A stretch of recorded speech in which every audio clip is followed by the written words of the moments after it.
The never-ending trophy is what everybody's aiming for at the end of this Giro d'Italia. The pink jersey will take it away.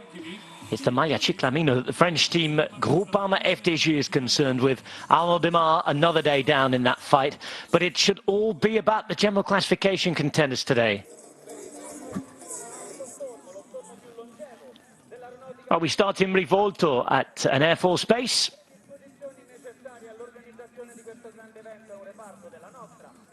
And the Frecce Tricolore, Italian version of the Red Arrows, at home and raring to go.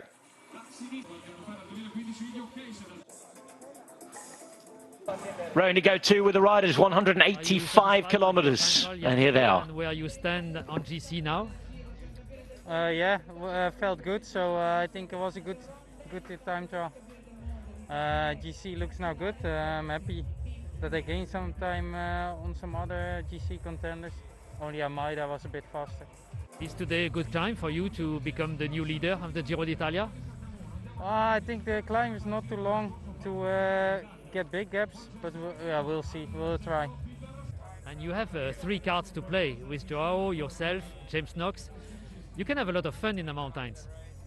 Yeah, for sure, but the first goal is fight for the pink jersey, try to arrive also tomorrow, the second rest day, with the leader of the Giro d'Italia, and this is the goal. I don't know if I have personal chance, but it's not important for the moment because we are the leader.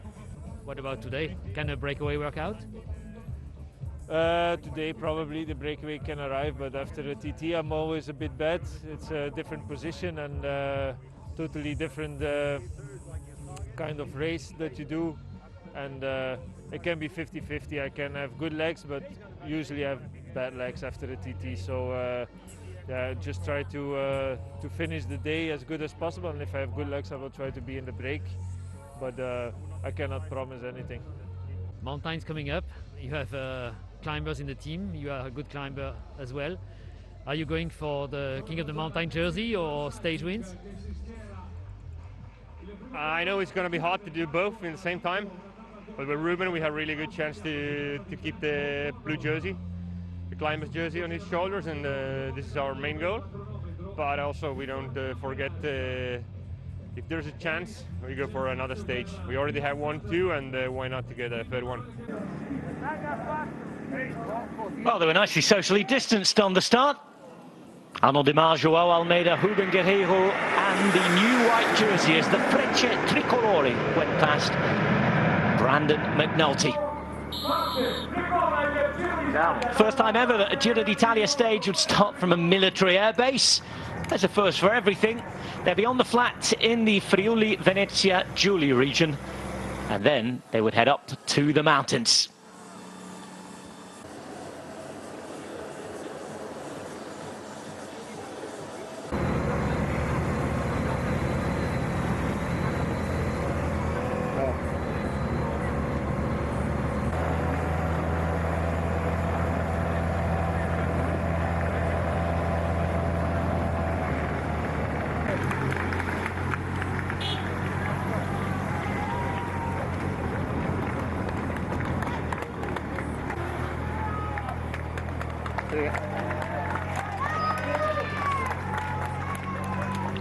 Well, out they went, and they'll be on up to the mountains.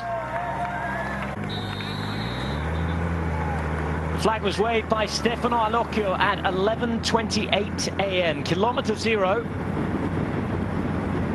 and 4 big climbs along the way. Piancavallo, the final one.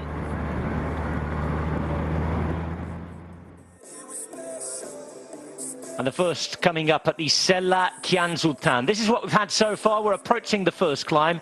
48 kilometers are on the counters already. And this is the image of Friuli, one of the less heralded regions of Italy, but one of the most beautiful. Hello and a very warm welcome to live coverage of stage 15 of the Giro d'Italia. And it seems as though in the last 10 to 15 Ks we've been having our breakaway settled. Vendrame, Boaro, Navarro, Chirico, Padun, De Kent all up the road. And if De Kent is there, he obviously feels like it might be a day for the break. He's with his teammate Matthew Holmes. Davide Villela is there, as is Rowan Dennis, and another man looking for a stage, Giovanni Visconti. They have at the moment 6 minutes of a gap. They're heading up to the first classified climb of fall today. Today it's a proper mountain stage. Alongside me in the commentary box to talk you with it is Brian Smith. And Brian, that's a really strong break. A very strong break, and you know, we heard from Thomas De Gent just at the start there saying that he's normally not good after a time trial. Well, he's got himself in a breakaway and he's got some strong riders with him. We were talking about Danny Navarro the other day about riding on the front. Well, he's managed to get himself in this breakaway today. The best place of the riders is in fact Davide Villela at 48 minutes and 7 seconds. There are a few riders in the gap, however.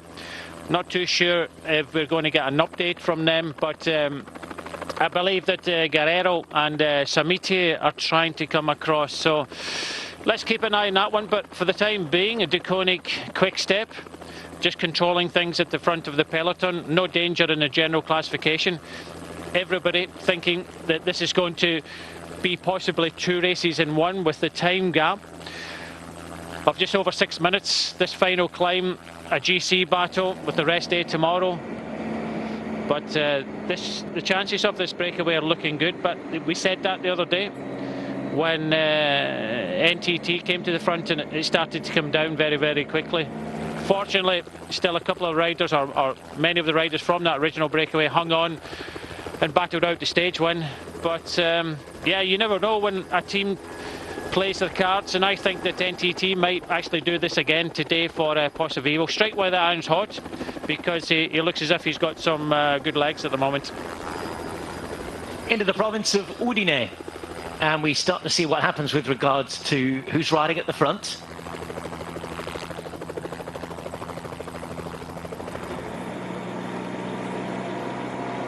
One rider who didn't get across was Nathan Haas, and he's been taken back by the Koenig Quickstep.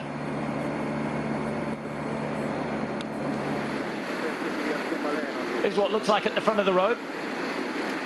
Manuel Boado yet again up the road. Is he there for him? Or is he there for Jakob Fuglsang at the end of the day? Andrea Vendrame is not happy with the rider from Movistar there, who's Davide Villela. Maybe just explaining that he's been told to do this or told to do that. I just mentioned a little bit, the Samiti is trying to come across the gap.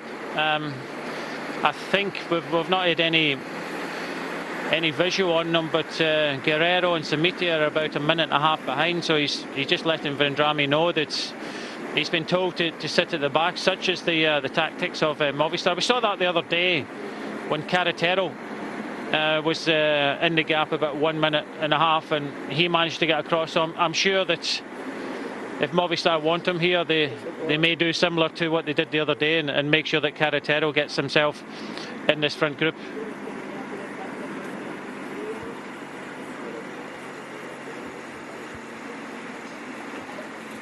Mark Padun up the road again.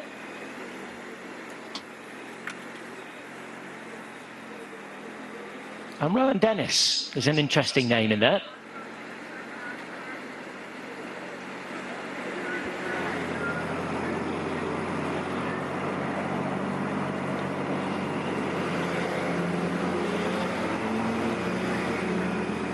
Elio Kessa having to go to work. This is what the peloton looks like. It's all settling down into what should be a huge test for the Maglia Rosa. Can Joao Almeida keep it? Arnaud Demar in the Maglia Ciclamino as well. Can the breakaway take the stage? Brian explained. Villela is waiting on, and Movistar are looking at that win as Padun puts his hand up.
Oh, that's interesting. Blue jerseys there as well in the chase now. 2:15 to Giro.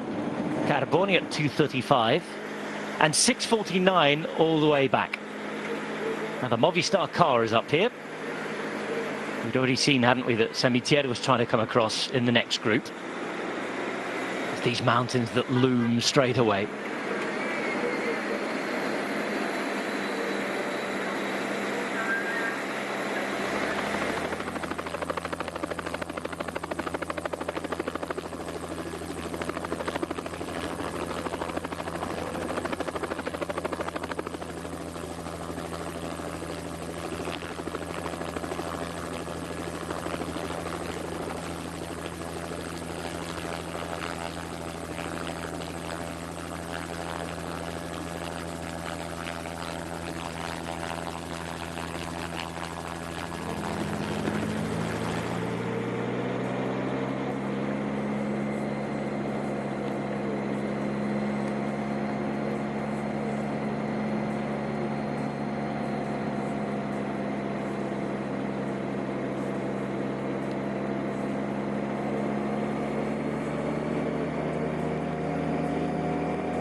I can see Brian noting everything down. We can see Carboni trying to get across. Apologies if we're a little quiet here at the start. Just settling down. There's so much going on at the same time. But there is Giovanni Carboni. We'll try to get our bearings, and we can see that Sunweb, NTT, start the party early. Oh, it's going to be a good day.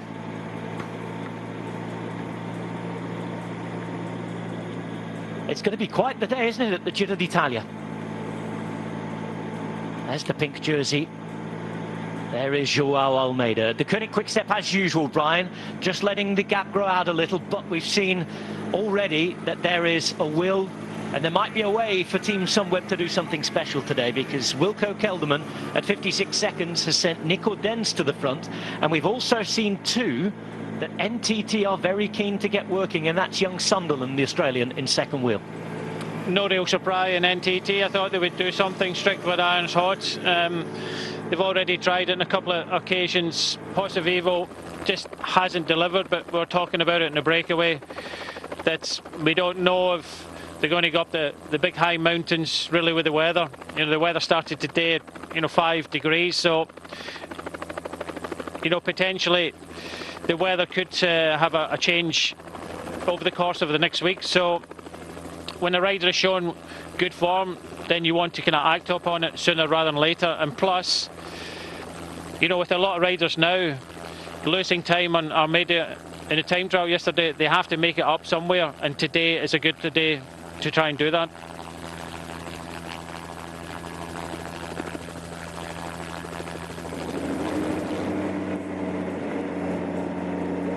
Well, is Carboni going to get across? Let's see.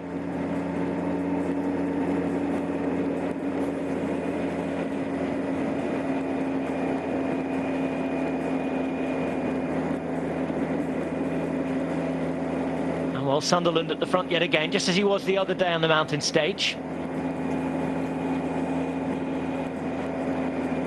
And the reason they're chasing here is because they want to really put the pressure on. NTT the same with Pozzovivo, and yesterday, well, I think it was pretty nailed on that he was going to lose time and lose places. He's on 2:33 though from Almeida.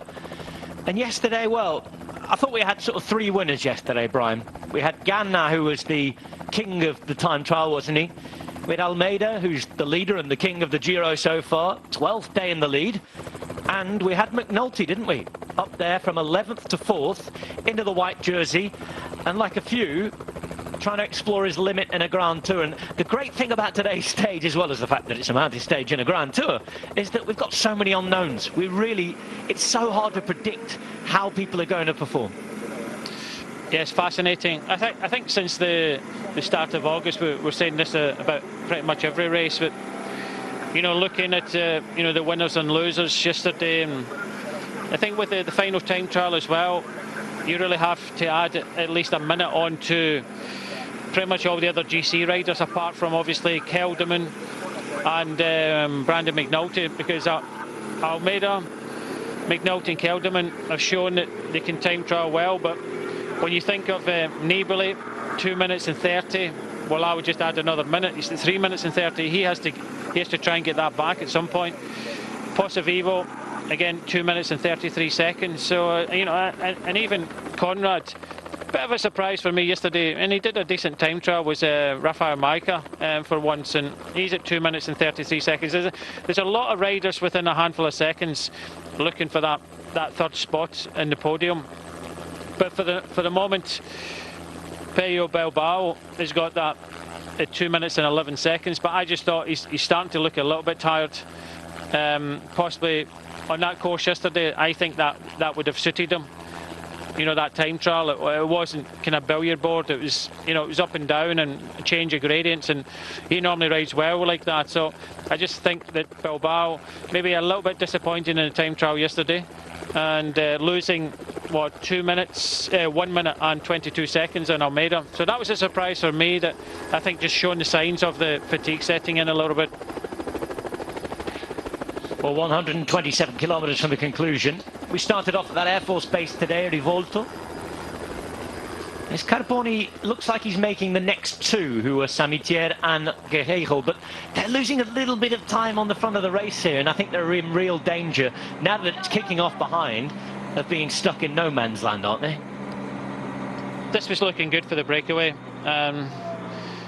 Strong breakaway at that. Thomas de Gent being there. You know, Visconti. Two riders, I'll throw possibly Villela and Boaro in there. So you've got a few riders in there that have got a lot of experience. Know the days when you get in the breakaway, you've got an opportunity, and know the days that probably it won't be a good opportunity. And I think seeing the experienced riders in there, they thought this was a big day, but you don't know what the other teams are going to do. And now we've got Sunweb and NTT coming to the front, and this has now changed the dynamic of the stage. So this does look as if this could be a GC day, a GC battle on the final climb now.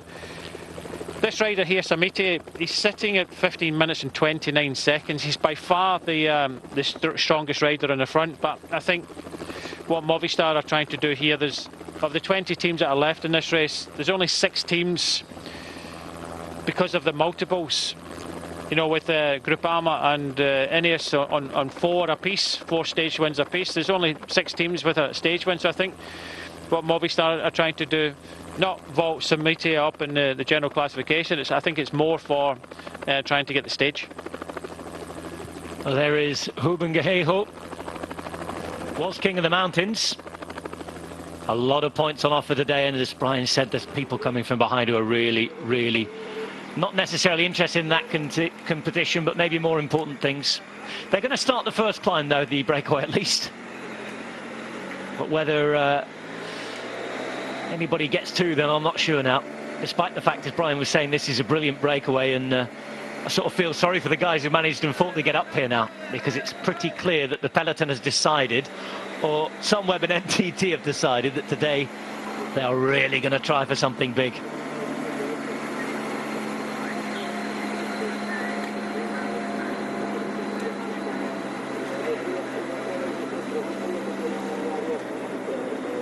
Dani Navarro wants to press on. I think we talked about him the other day when he was riding on the flat and thought, well, why isn't he saving his legs for the mountains?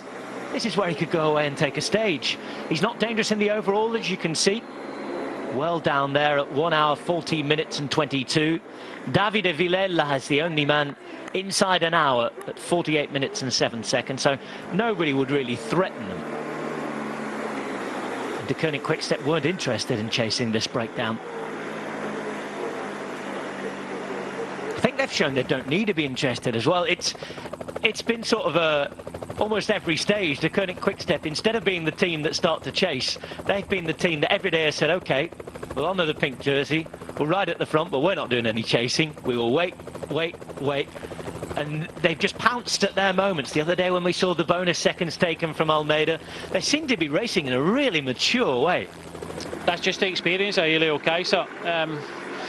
We haven't seen any of the pictures from since the start, and I'm sure that was pretty hectic in what they had to do to control the race, and I'm sure it would have been difficult to control multiple attacks from what I see, and you know, that's where they have to really go to work.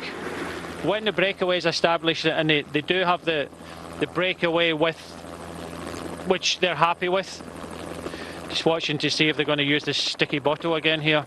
But was it an expensive one the other day? I can't remember. Was it penalised? Yeah, another launch there, and they'll continue to do that. But I just think that Samiti, I'm not too sure he's going to get across. This gap is 2 minutes and 42 seconds. It was a minute and a half, and Guerrero has decided that he thinks it's too far. He doesn't want to go too deep to try and get across, and he's decided that, you know, to give up the goats. Well, Carboni's just going to kind of continue on, and you know, he's going even further back, and I think he'll go back to the peloton. But yeah, Guerrero never made it, and I think he thinks it's going to be too much of an effort. Well, Samiti and Movistar are still interested in trying to get Samiti there. I would question that, because they know that NTT and Sunweb are riding behind. They know there's a good possibility that it's going to come back. It's not going to be from the breakaway, but they're going to persevere anyway. Well, NTT, just as they did on the last man stage, go to work. It's nice to see that they just keep coming again. I think they have to. We saw it didn't work. Yeah, you said that they have to, you're right. But we saw it didn't work, didn't it, the other day, given the fact that it was so cold and so rainy. I'm hearing by our spies on the ground, by the way, that it's very cold at the finish today. And I guess this is a bit of rehearsal for next week, isn't it? Because we're going high and descending. And I know everybody's been worried about the snow, haven't they? But the temperature on the descents, apparently, is what is really worrying people.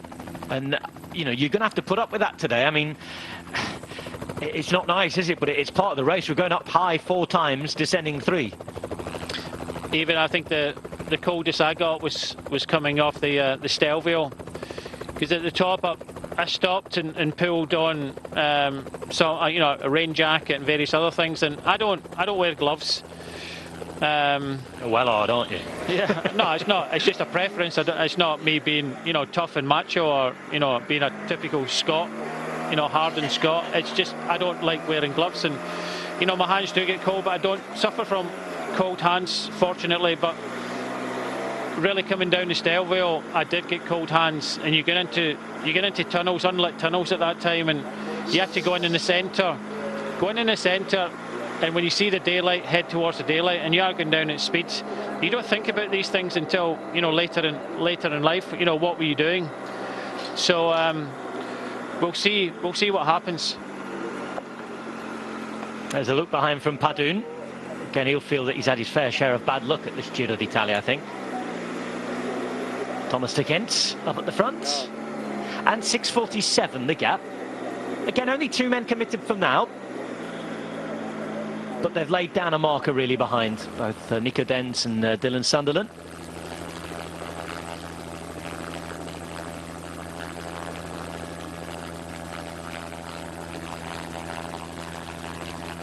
Now, Semitier suddenly at 1 minute and 26 seconds. Hey, that must have been a strong drink.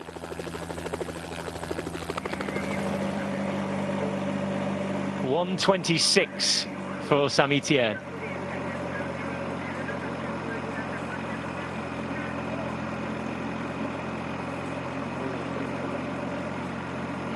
.644 back to this man.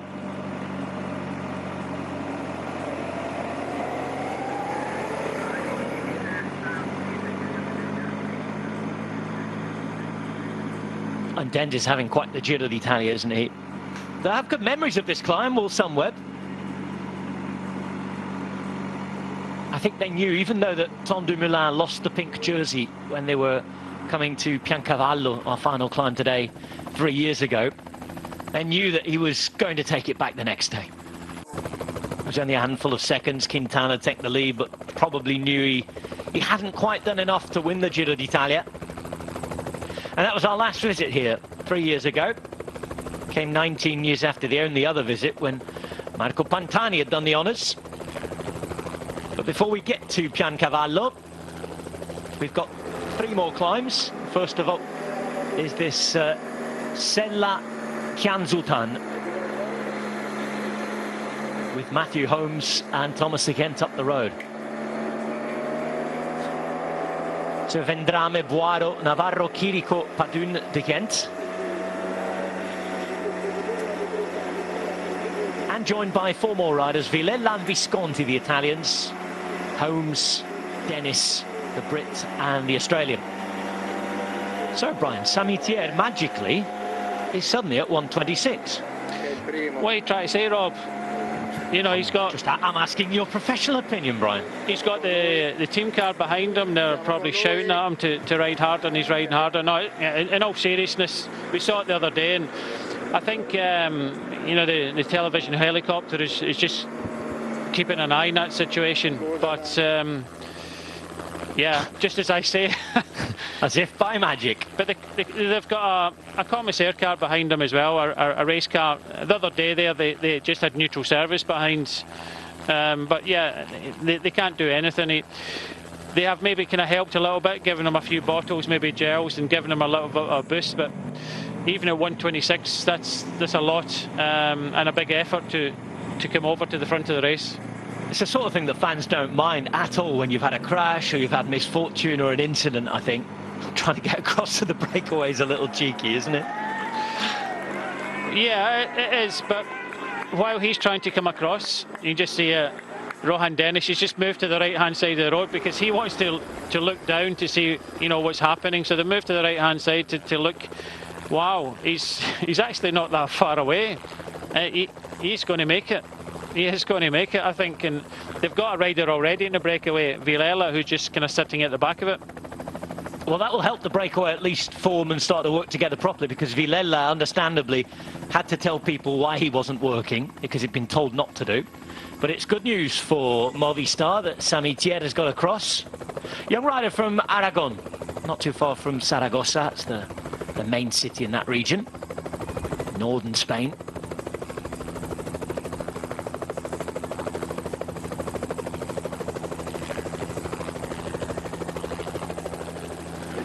Bad news at the start today for UAE Emirates. I'm afraid that Sebastian Molano, although he was allowed inside the time limit in a nice gesture from the organisers and referees yesterday, that they extended the time limit after his very unfortunate crash.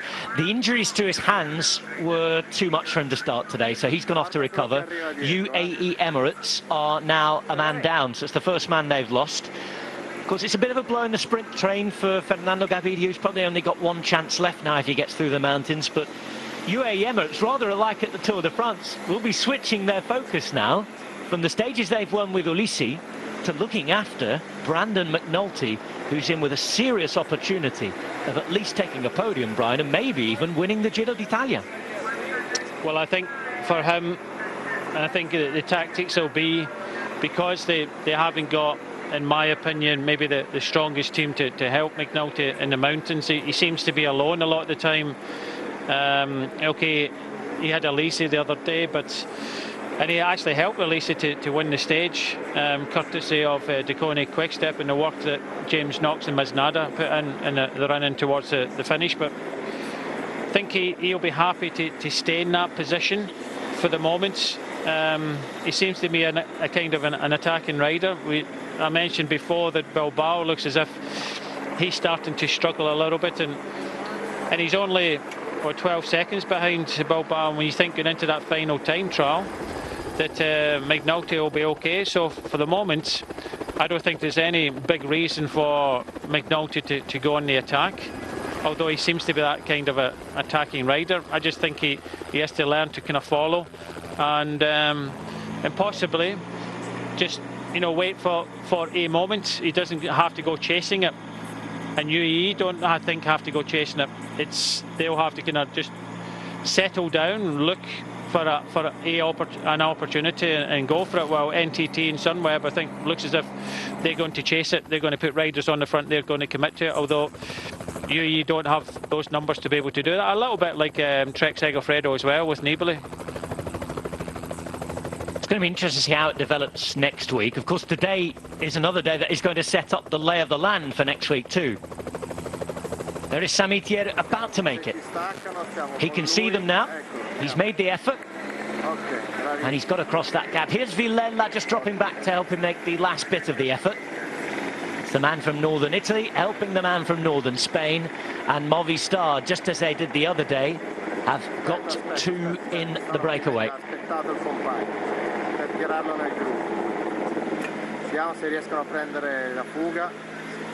And they will get in. And that's the voice of the camera operator there, just saying, well, let's see if they can get into the breakaway. Now, having got this far, they are going to get there. Samitier in his first Giro d'Italia. We saw him in the Vuelta a España, didn't we, last year, having a really, really good race for one of the second division teams. He's now got a contract at Movistar, the big Spanish team. They're looking after him. They'll be helping him develop. And he's here in the breakaway today, but a break that is being controlled by NTT and Sunweb. Still only committing 2 men, despite the fact they have committed. It was more a sort of a signalling of intentions, this, and just keeping them in check to probably increase the pace as the day goes on. I tell you what, this moment, knowing this, because the teams will know what the race situation is, Guerrero must be kicking himself that he never stayed with Samitier. I don't know if he maybe never felt so good, but I think he thought that 2 3/4 minutes was a big ask. Maybe he was on a bad day, but wow, Samitier coming across that gap, that's really impressive.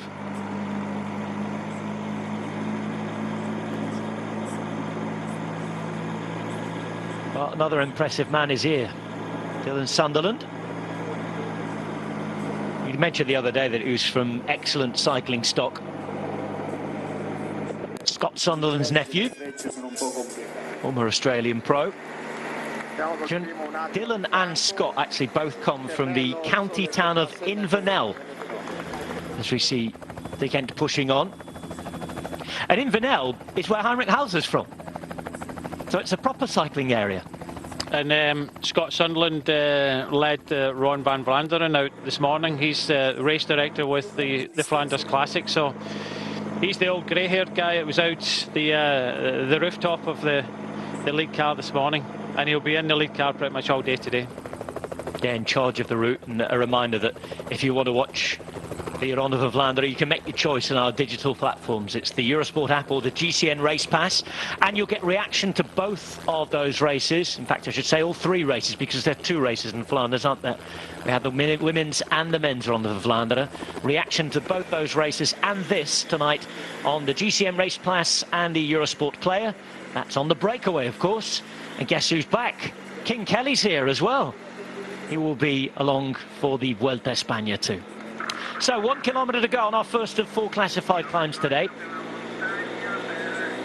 This is the Sella Chianzutan. And you'll notice in this part of Italy that a lot of the names, they don't sound very Italian. They sort of get cut off at the end. So it sounds a little harsher. And this is the dialect. This is Friul. So you don't have Friulian dialect. You don't have to add an extra A at the end. No, there's no extra. Depends on the word, but I mean, Friuli, the region in Italian, is actually called Friul in their local dialect. And we're not far from Slovenia here. We're not far from Austria. It's a real mishmash of different cultures. And well, our man on the ground, Bernie Eisel, once told me that one of his favourite training rides, obviously pre-corona and pre-retirement, was one that took in all 3 nations. He started at home in Austria in Klagenfurt, went into Slovenia, and made sure they stopped off for a proper Italian coffee on the way back as well. It's that sort of region. You can go into 3 different countries on one ride and take in these beautiful mountains.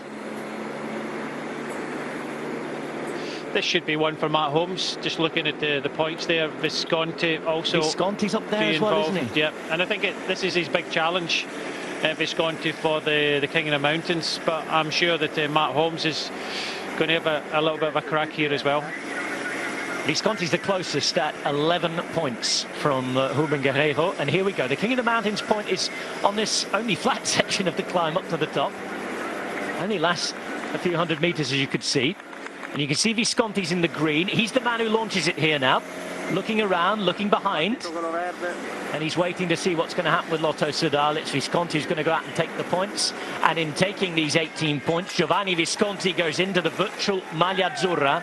On the road, we have a new leader in the King of the Mountains competition. That's why Guerrero must be kicking himself. One, I think, education first, and that's him there. He is. Yeah, looks a bit disconsolate, losing that jersey, but just been caught by the peloton now. But the thing is, Rob, he had one man, one real danger. Visconti already said that he was going to, have a go. So you have to think that, we give credit where credit is due, but I have to say that Education First got that completely wrong there. Guerrero should have not allowed Visconti to get in that breakaway. Okay, we say it all the time, it's hard to get in a breakaway. But then again, when you see that situation happen and you go to the front and help out, we see it. Many times other teams have come to the front because they missed out, or there's a danger man there, they should have helped shut it down. So I'm afraid that because Guerrero and EF Pro Cycling never looked after that one man, they can't look after everybody, but the fact that Visconti tried here, got himself in a breakaway, Visconti must have thought it was Christmas. The fact that Guerrero's not, he was trying to come across, coming across too late. He decided to sit up, Samiti made it across. It's all going wrong for Ruben Guerrero today. Well, now he's got his stage win. He did say that he would quite like to go out and take the King of the Mountains jersey. It's not all over today. There'll be big days next week, but he's really going to have to regather himself and regroup. Carboni is still in the middle, and Sunderland still at the front. It was nice to talk about Dylan Sunderland, actually.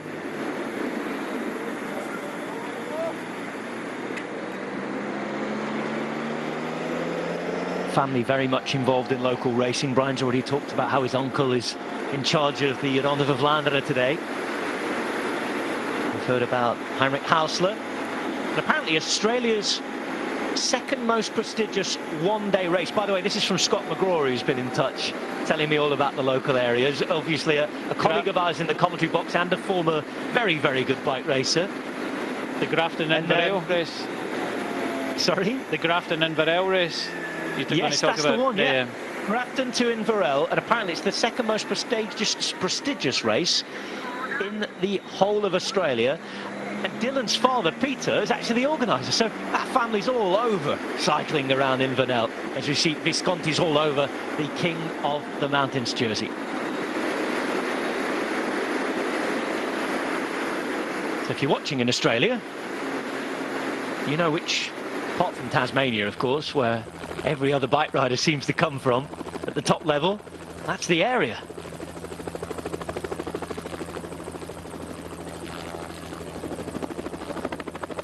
You can let us know if we've got our Australian geography wrong as well, by the way. Please do. There's a bit to learn down there. You've got an awfully big land. And here is the aforementioned Sunderland, having an early Grand Tour debut, I'd say, given the fact that it's his first year as a pro. You don't often see it, do you? Riders in their first year nowadays going and taking on and seeing the Grand Tours for the first time.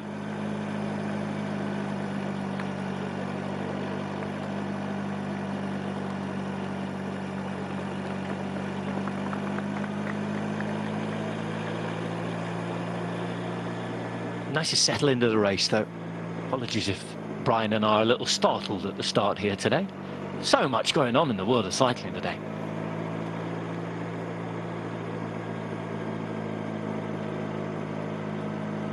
These guys are concentrating, though, on this climb. Sella Chianzultan. Next up will be the Forcella di Monterest. What are those cut-off names that I talked about in Friuli? Then after that, we're going up the Paia Barzana. And then the climb to Piancavallo, which is where we sat talking to you 3 years ago, when Tom Dumoulin just about lost the pink jersey, but we sort of knew that it had been a good day for somewhere because they'd limited their losses and he was going to take it back the next day unless there was an absolute disaster. It's exactly what he did, winning the Giro 3 years ago. sopra che è un po' crudo. Sunderland and Dens, the two riders at the front of the peloton. Ruben Guerreiro has just virtually at least lost the blue jersey. If Giovanni Visconti continues to ride as he's doing, he has an excellent chance of pulling on the King of the Mountains jersey since I think he was at Movistar for the first time in quite a few years. It's not an acceleration they've done, because Arnaud Demar is still sitting in about 20th place there, and not that many riders have been put out the rear of the peloton. Otherwise we would have seen it in our shots. It's just the fact that they put two riders towards the front, lifted the pace a little bit. The gap is not coming down a lot, but it just shows intention and shows confidence. I saw a quick interview from Vivo about that stage the other day, where it got too cold towards the end for the kind of big attacks, but he was happy with the way that the team took it on. He was happy that it gave the team a lot of confidence to be able to do that again, because like we were saying, Deconi Quickstep, maybe looking at the team, they maybe would find it difficult to control this race day in, day out, but when you start to do it, you gain confidence every day of doing it, and once you do it the first time, you can do it a second time and a third time. So I think that's the situation with NTT. They've tried it on a couple of occasions, and that was a big morale boost for them the other day. Okay, they never got the big attack from Vivo, but it's given them confidence to go out there and ride from some distance, because I think they took it on from about 125 kilometres to go on that stage. Similar, they came to the front with 129 kilometres to go. Okay, this is quite a different stage, quite a harder stage with more mountains, but it just gives them confidence to go and do that work from distance in the stage.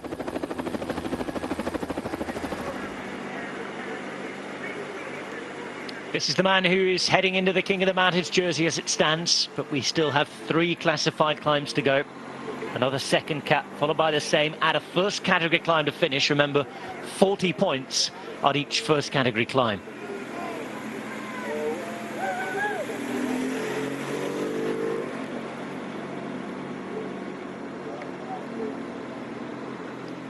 So Navarro and Visconti here.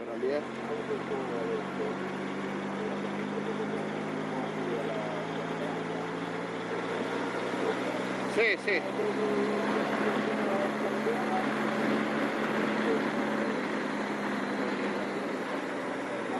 3:10 back to Carboni, and a few riders such as those experienced Italians and Spaniards there going back, and here we feel like we're on top of the world. We're not too far from Monte Zoncolan here, and I always feel that is the place where I've been. I know it's not the highest place in the world. We've got half the peloton who've been winning these races coming from 3,000 meters in Colombia and Ecuador the last few years that will tell us that. Monte Zoncolan doesn't even get up to 2,000 meters, but when you're sitting there, it does feel like you're on top of the world. Everything else below you is a wonderful, wonderful view, and there's something really unique about the mountains in Friuli. It's another of those differing names in the local dialect. That's the lake of Verzenyis. Hope I've got that right. Friul's not one of my languages. So a lot of people in Friuli don't even speak the local dialect. But it's nice that they're really working hard to teach it in schools now and keep it alive. It's an artificial lake, this. And if you're wondering where we are in Italy, as I said, close to Slovenia, close to Austria. If you sort of pin Venice on a map in the very northeast of the country, just go a little bit up and further to the right. And that's where we are in the mountains. So descending for a little while here. And then we've got the Monterest, Forcella di Monterest. Maximum gradient of 11% to come. As we see that artificial lake built by its dam there.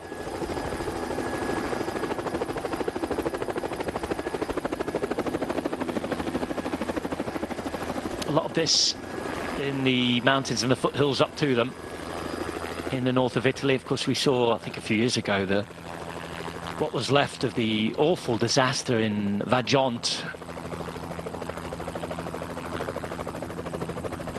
saw one entire valley flooded. It was a long time ago now, and the Giro visited to pay its respect to that awful tragedy, I think 2 or 3 years ago, if I remember rightly. Now, bad news for Giovanni Carboni. I think he's on his way back to the peloton here, or at least the time gap is telling us that. 5 minutes we're getting to him. Of course, 6:37 of the peloton means that they've almost caught him now. And this is the German ruler Nico Denz. Writes for Sunweb nowadays, formerly of Aerea de la Mondiale in France. And we know he's from Germany, but he was schooled in cycling terms in Chambéry at the feeder team for Aerea de la Mondiale. We've already talked extensively about Sunderland behind. And this is the breakaway. Yet again, Androni Giocattoli have made it. It's Luca Chirico who's there this time for them. First time he's been in a break at this particular Giro d'Italia. And he's the man in the red and white at the back. But only one road stage that Androni Giocattoli has failed to make the break on. It's another brilliant Giro d'Italia for them, and they will keep looking for stages. Simon Poulot providing the entertainment 2 days ago, and we had last had a road stage. And he was being entertained as well. He was clapping them as they went past, wasn't he?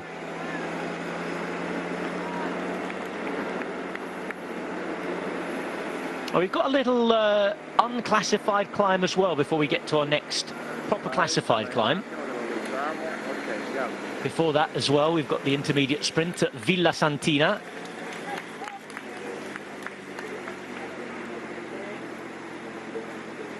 Villa, anything, always reminds me in these parts of the best concert venue I've ever been to in Italy. A place called Villa Manin. So Radiohead there a few years ago, actually.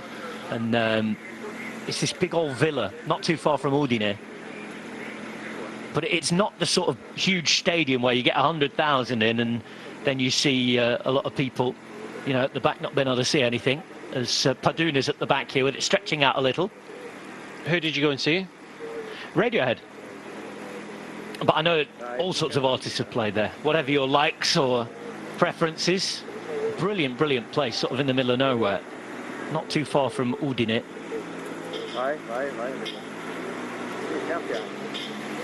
That's a nice little hidden gem of a city as well. It's not the biggest in Italy.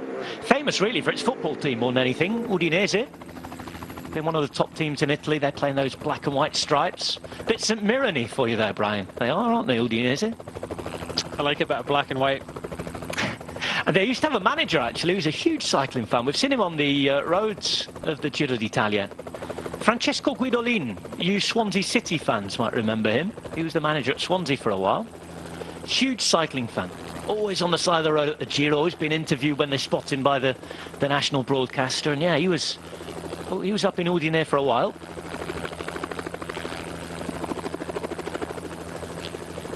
But again, a very different feeling to a lot of the other places in Italy we've been up here. The weather's a different feeling as well. Just see the changes of the leaves, colours of the leaves changing. A lot of them dropping off now. Colour of that water different too, and Brian, you'll remember that from just driving up through the stream. Sort of, I don't know, it must be something to do with the minerals and the rocks that changes the colour of the water. It really is very bright and incredible to look at. Almost distracting when you're driving up those valleys to these big mountaintop finishes that we often have around here. One of the least populated areas of Italy as well, it has to be said. Away from those cities of Udine and Trieste.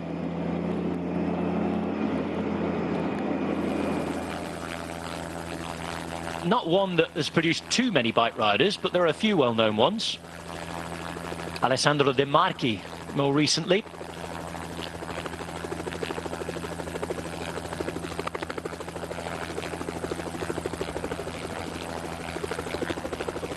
And the peloton's still in one line.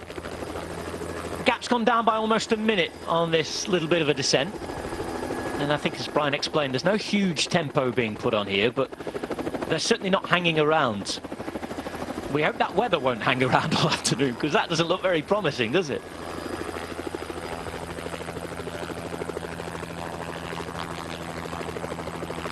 I actually didn't dare look at the forecast today. I changed the habit of a mountain stage lifetime, Brian. I always look at the weather, obviously. But we've had such bad weather on the last few mountain stages that sort of neutralised things that I tried a new tactic today.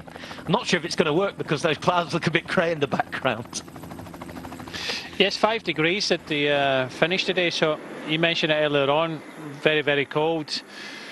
But I think luckily the rain will stay away today, and you know it will stay fairly dry, but you can still see a bit of kind of dampness on the road here.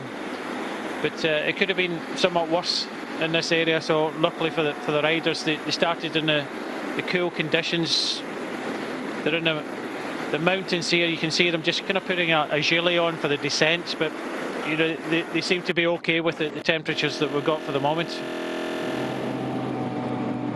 Yeah, a little bit of up and down that we've seen. Short bit of valley road coming up as well, where we've got the intermediate sprint. That'll take place at Villa Santina.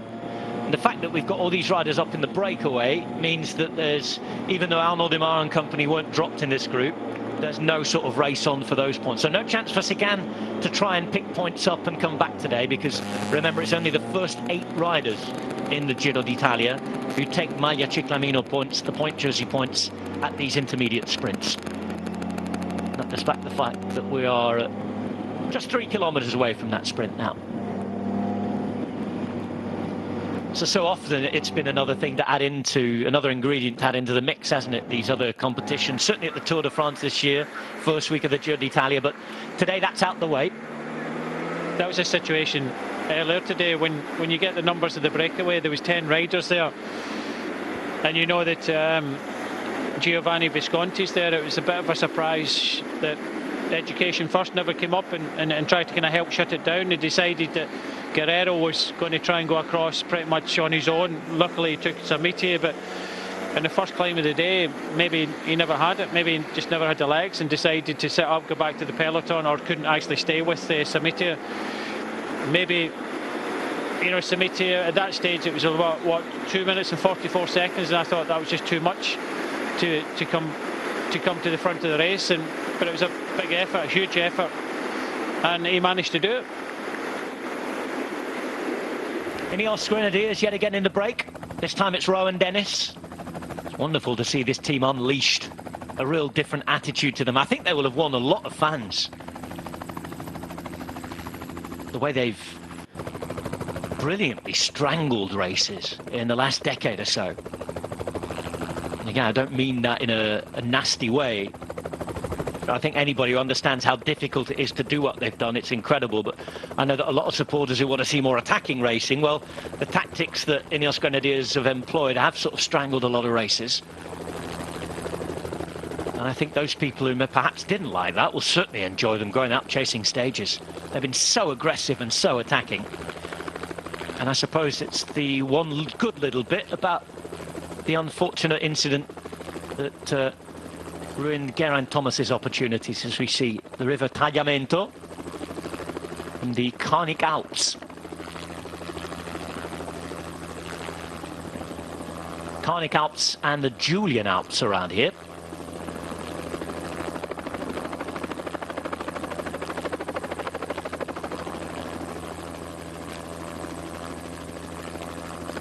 And that's one fact I didn't know. They call it the King of Alpine Rivers. Tagliamento.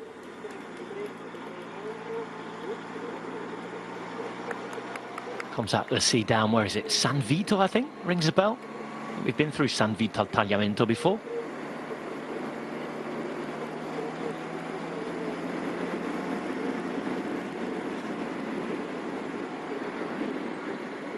So 11 riders up here now. And poor old Carboni, we've not seen him being reabsorbed yet, but he can't be far off. He was at 5 minutes the last time we checked. He didn't really give up his fight for a long time. Now the intermediate sprint, Holmes is up towards the front. Matthew Holmes is the British representative in this breakaway. More British riders in the Giro d'Italia this year than we've had for a long, long time. 12 points available in this sprint, plus the points that go to the combativity award, the financial reward as well, the beer money for the end in Milan. nobody in this particular breakaway too involved. You can see that Vendrame has 37 points from his sprint finishes. Holmes has been up there as well in a breakaway, hasn't he? He's at 27 points. Tikent in the odd break too. But nobody's going to realistically get near Arnaud Démare. It does look as though it's Lotto Soudal who are taking things up from the front, however. And a nice Sunday afternoon crowd to welcome them. There's the intermediate sprint point up the road. Sprint is happening. I think Vendrame will be the man going for it. Certainly looked that way. And there he is, just at the base of your picture there. Andrea Vendrame takes maximum points. One of the low riders from Lotto. In fact, it's De Kent in second. And Visconti, ever Mr. Combative, coming in third place there. Well, I think, yeah, fastest sprinter in the group, and, you know, comes from not too far away, you know, this region. So this situation, he knows the road's got himself in the breakaway, but I think he mentioned it there is different competition, or the competition, and I think Visconti and De Gent are both looking at that. Back in the bunch. Yeah, I will tell you who's leading the combativity competition in just a moment's time. Simon Pelot is out there with 42 points. Now, this is a combination of intermediate sprints, breakaways, King of the Mountains. It's if you're up there and you are fighting during stages. It's Pelot 2 points ahead of Sagan. Ganna in third at 28. Démare at 28. Frapporte up there as well on the same points too. And in this breakaway, Visconti on 20 points. Holmes on 18, both in the top 12. It's so they're trying to be up there towards the end. A bit similar to the old Combine jersey that they have in races. If you can remember the one that was in the Tour de France. Yeah, there were points for the stage win, of course, yesterday too, with Ganna taking 7. Obviously, a bit more difficult to be in the breakaway on a time trial, isn't it? Although I'm sure someone will be trying. There's confirmation of the sprint points with Vendrame. The man who Brian said, yes, he's from the Friuli, Venezia, Giulia, greater region. More from the Venice side, where we were yesterday, actually. He was born in Conegliano, where we started. So an hour and a half away in the car. So he will have had an opportunity to ride these roads many times. And those Carnic Alps in the background.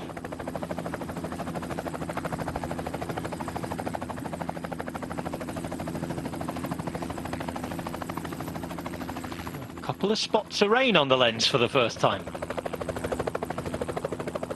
Rain, rain, go away. Come again after the Giro. It's more than enough of you already. It's more than rain. It looked like a wee beastie. Now then, Carboni. We were told he was at 5 minutes. He's now at 3 minutes 10.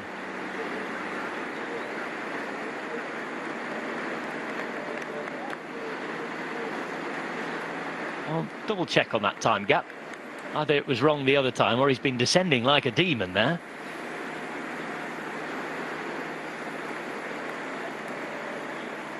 Riders through the feed zone at the front.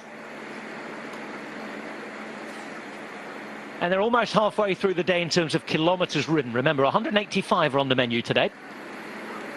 As we see the points taken by Vendrame take him into the top 8 now in the Maglia Ciclamino classification. Hey, you can tell how many breakaways Pelot's been in.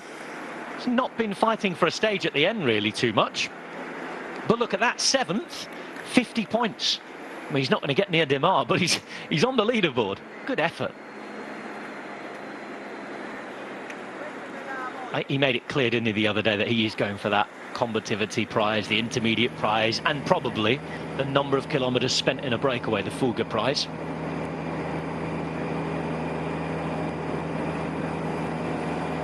That's being led at the minute by his teammate Mattia Bais on 451 kilometres, Brian. Frapporte on 428. Well, Pelot needs another big breakaway to overhaul his teammate. He's on 328 at the moment as it stands. But you've got to be in the right breakaway as well. I think his breakaways, what, more than 20 don't count, something like that? Yes, yeah, something that's not classed as a breakaway. But I think if you want to go for that prize, you go for it in the flatter stages. The stages where, you know, the sprint stages where you think that, you know, a small group is going to get away.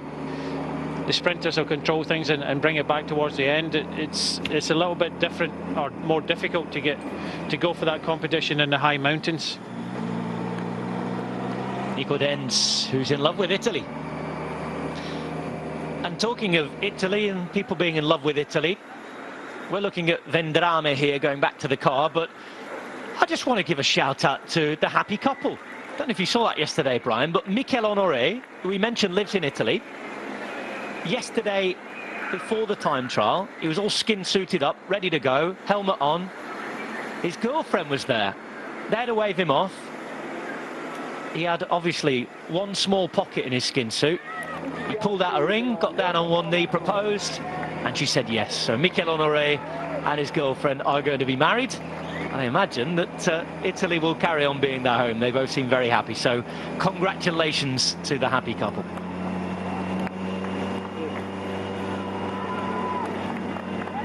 Michele Honoré, who's at this Giro d'Italia, is trying to win it with his teammate, Joao Almeida. Honoré himself is 24th at 35 minutes, but his job being done for Almeida. Masnada's now in 8th place, top 10 for him at 3:11. What a signing he's proving to be. Only riding for the Koenig Quick-Step for a couple of months.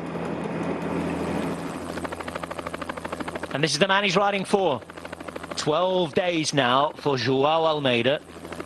At 22 years of age, more days in the Maglia Rosa than Eddy Merckx. It was an intelligent move from the Koenig Quick-Step when you consider Masnada winning a stage for Androni in the Giro last year. He was taken on with another team. That team just said to the riders, well, you're free to do what you want. They were coming here with the Evenepoel, and now, you know, they've got a rider that knows his way around, you know, the Italian roads. 99 kilometres to go. Helio Kessa's still there, entire team's still there. And I think, looking around, Brian, that's the case for everybody. It certainly looks that way. Yeah, I think everybody's there.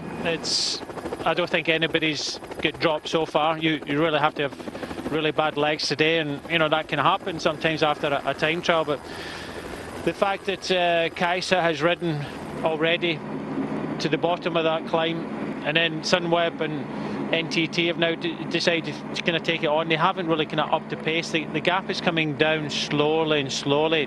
What they want to do is just make it hard enough, and you know, give the riders that they're looking after the big opportunity here of you know, having a battle on this final climb, which is quite a difficult climb, 14.5 kilometres in length.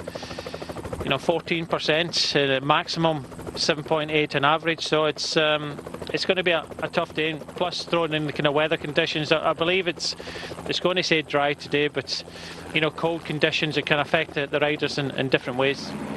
They've got their bob hats and scarves on at the finish, I'm told. And sent a couple of selfies from colleagues, and they're all wrapped up. It's like the ski season up there already, with the odd flake of snow on the top of the mountain too. And the riders, I don't think it'll be much of a problem for them, because by the time they're climbing up there, will be game on, won't it? That man's missed it today, Ruben Guerreiro.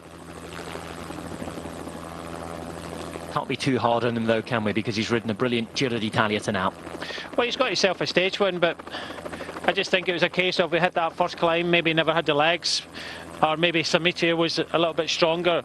2 minutes and 44, he decided that he wasn't going to go with Samitia. Samitia actually made it across to the front of the race to make it 11 riders in front, and Guerreiro must be kicking himself, because not only is he not in the breakaways, he's losing out to Visconti in the King of the Mountains competition. Yes, I think he'll bounce back and, you know, look at another stage, but it's a bit of a blow to the team when you consider maybe over the first 2 weeks of the Giro d'Italia. I think they have to be really happy with, you know, what's happened within EF Pro Cycling. 2 very good stage wins, huge amount of publicity, and maybe Guerreiro just on a little bit of a bad day today. Let's talk about this man, just having a drink there. He's got the white skin suit on, ready for action today. That is because he's looking after Joao Almeida's Best Young Rider jersey. He went up from 11th to 4th. And Brandon McNulty, the 22-year-old from Phoenix, Arizona, is really making a name for himself in Italy. Pello Bilbao just up there ahead of him in 3rd. And then we've got the invisible man, Wilco Kelderman. Haven't seen him hardly at all at this Giro d'Italia. He's been following. Team's been doing great. Won that little attack, and another reason why we should call him the invisible man is because the cameras didn't follow him the only day he attacked. That was on Etna, wasn't it? And he's in prime position if Joao Almeida, just 22 years of age, does fall off and does start to crack, given the fact that he's never ridden a race before longer than 10 days. Well, it does look as if Nibali as well. Yeah, it does look as if Kelderman has to do something today. You don't put your team on the front for nothing, so I think looking at it on this final climb, we have to see an effort from Pozzovivo and Kelderman. You know, you don't put your team on the front just for nothing, just to try and bring the gap down or bring the group in front back. So I do think that, you know, for both of these teams, and let's not forget, if you're not going to kind of win the overall come Milan, it's always nice to have a stage win. So Pozzovivo and Kelderman have probably looked at this stage, this finish probably suits them, and it doesn't look as if by putting one rider each on the front, they don't want it to be a breakaway today. They want the opportunity, even if they don't gain any time. Of course, there's 10, 6 and 4 bonus in the finishing line, but it's a small amount of time to take back and put your kind of whole team on the front. So I think having a stage win is something that both NTT and Sunweb are looking at today. Gianluca Brambilla, a non-starter today. Oh, that's one that we hadn't learned of until now. We knew that Molano hadn't started, but with Brambilla not starting, that's another body blow to Vincenzo Nibali, who, to be fair to him, at almost 36 years of age, is still in there with a shout. He's going along consistently, as Brad Wiggins was telling us he expected him to do. But with Vening now out, Ciccone abandoning yesterday with bronchitis, and now Brambilla not starting. They've only got 5 riders left. Well, this man here, Jakob Fuglsang, only has 5 riders to help him, but he needs to make up over 4 minutes. And I have to say that unless he feels super in the final week, over 4 minutes is a lot to bring back in anybody. But what I was about to say about Vincenzo Nibali, at the end of the day, you have to do it yourself. You look at Pogacar in the Tour de France, just, you know, followed pretty much Roglic and his team all the way around France and done it in the last day. I'm not going to say it's going to happen here for Vincenzo Nibali in the time trial, but you don't need the numbers as long as you've got, okay, some tactics are putting a rider in a breakaway. They can't really do that. They have to, you know, look after him, get him bottles, you know, take his rain cape or get him a rain cape and do these type of things. But you don't need the big numbers. You can still win the race, and I'm sure that Vincenzo Nibali is still looking at his opportunity and where he's going to strike. Domenico Pozzovivo, in the form of his life, and we've heard it yesterday. Sort of what we expected maybe in the time trial from him. Certainly didn't expect too much better. Could have been worse given his history in the discipline. I think he's going okay as we get a pink rainbow there. The rainbow's in action, by the way, in Flanders. And just a reminder that whatever you want to... Oh, dear. No, no, no, no, no. No. Problems for NTT and real problems. Bahrain McLaren rider Eros Capecchi involved there too. And that does not look good. Gebra Xavier stopping a check on his teammate as well. And this is how it happened, Brian. Yeah, just after the feet zone or something to do with the feet. We're just waiting to see here. Yeah, it happened in front. Side. You noticed the rider, I think it was Sobrero, but it looked as if just touching, looked as if it was Sobrero that rode into one of his teammates. You can see the bike taken from him. So whether I saw that's Ben O'Connor in front of him. Sorry, the rider just carrying Sobrero's bike was Ben O'Connor. Yeah, so it looks as if Sobrero just rode into the back of Ben O'Connor there and got his kind of handlebars tangled and brought him off. The other rider, Louis Meintjes, was the rider that just, gone down for a drink. So, whether he was just distracted a little bit. We say this all the time. You have to keep on concentrating the whole time. Fatigue does set in a Grand Tour, and it's very difficult for a lot of these riders. We talk about the physical sides a lot, but the mental sides in a Grand Tour is having been switched on the whole time. And you make mistakes like that, and you'll continue to make mistakes like this in your career. It's just unfortunately for Sobrero, because he's another rider that rode really well yesterday in the time trial and is riding well in this Giro d'Italia, and will be a massive support for Pozzovivo.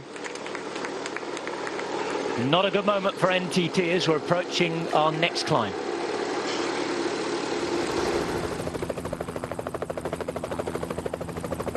UAE Emirates with a rider involved in a crash. We know that today Molano didn't start. We know that young Brendan McNulty is going fantastically well. But it looks as though they've had another rider down here. I'm not sure if that was involved in that little problem we saw there with Sobrero. But there's a number being ripped off the back of whoever's jersey this is. At the front in the meantime, the gap's down to 5:17, and given what's happened with NTT there, well, they all get sorted. It looks as though NTT and Sunweb are just going to take a quick break in the chase, Brian. This looks like it might be Dombrowski, I think. It is Joe Dombrowski. He doesn't have any luck, does he? Every now and again he gets himself involved in crashes, and it's sad because he's a really top quality rider. I think he was involved with a crash a few years ago, or had a bit of a kind of knee injury. Good to see him still back in the game, but yeah, just involved with that incident as well. 93 kilometers to go. We are approaching the start of the climb to Forcella di Monterest. Comes in two parts. It's the Forcella di Priuso first, then there's a very small descent, and then it climbs again. You can see that the peloton are 5.5 minutes behind. We've got 11 men up the road. None of them particularly dangerous in the general classification. NTT have been riding alongside Sunweb. A little crash for one of the NTT riders behind Sobrero just meant that they've taken their foot off the gas a moment. Dens took advantage to stop for a quick nature break there. I imagine he will return to work again. And the Ineos Grenadiers wait on because they know that one of the 11 men up the road is their teammate Rohan Dennis. Arnaud Demar still in this bunch. We know he's been climbing well for a sprinter, but you can also tell that the fireworks haven't exploded yet if he's still there. There are 3 classified climbs to come, and today we finish up at Piancavallo, where we've seen Pantani and Landa win in the past. It's all set for a big day in the general classification, heading to the Carnic Alps. Northeast of the Alps here. And again, we're in a region that borders Slovenia and Austria. This region actually was a huge part of the Austro-Hungarian Empire. And Trieste was their only port. It's the way that they got to sea and around the world. The emperor used to come down from Vienna and spend time beach houses in Trieste. Trieste it is Italy officially. It's a place that does seem to have a million different identities, and it's a wonderful city to visit. We're not going there on this Giro. I remember we finished there actually when Luka Mezgec won the stage.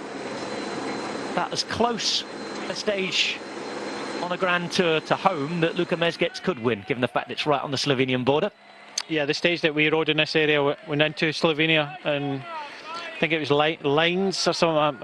I'm not very good at pronunciation in any language, even in English, but I think it was Lines or something like that. We finished in that stage. It was. I think my memories of Slovenia, and I've passed through there since then, was how beautiful it was, how green it was. But they certainly have got some steep, hard climbs. And we start climbing again. Now this is the unclassified Forcella di Priuso. On our sort of profile that we've been given, our road book we've been given, it's part of the Forcella di Monterest. And before the peloton get there, the doctors have got some emergency room work to do.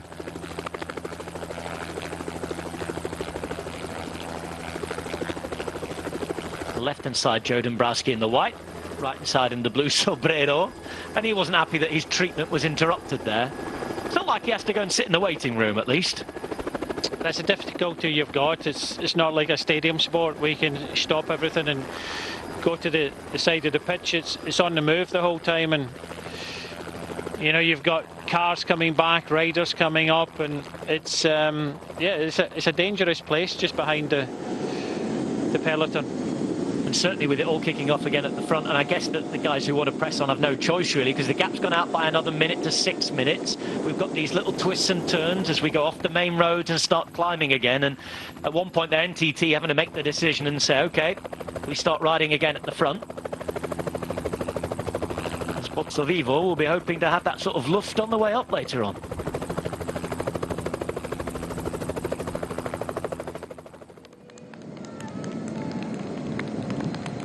You're looking at Giovanni Visconti, who'll be looking for more King of the Mountains points at the top of the Forcella di Monterest.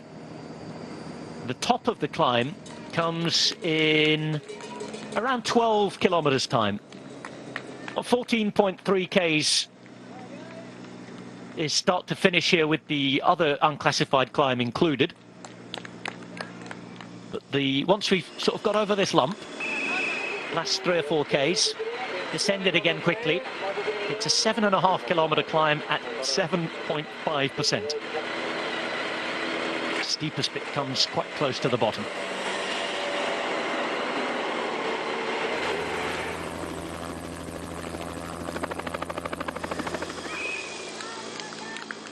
Matteo Fabro, the local rider today from Udine. He's got his supporters out there. In Friuli on the Giro d'Italia, and it's magnificent Carnic Alps. Also up here as well, I think the last time we're in the Julian Alps, Michel Nieve won the stage. That's another mountain range that's connected. Of course, this region, we're here in Friuli, but it's part of Friuli, Venezia, Giulia. 3 different regions in one. Organised in Italy, as Vendrame needs a bike change from the breakaway.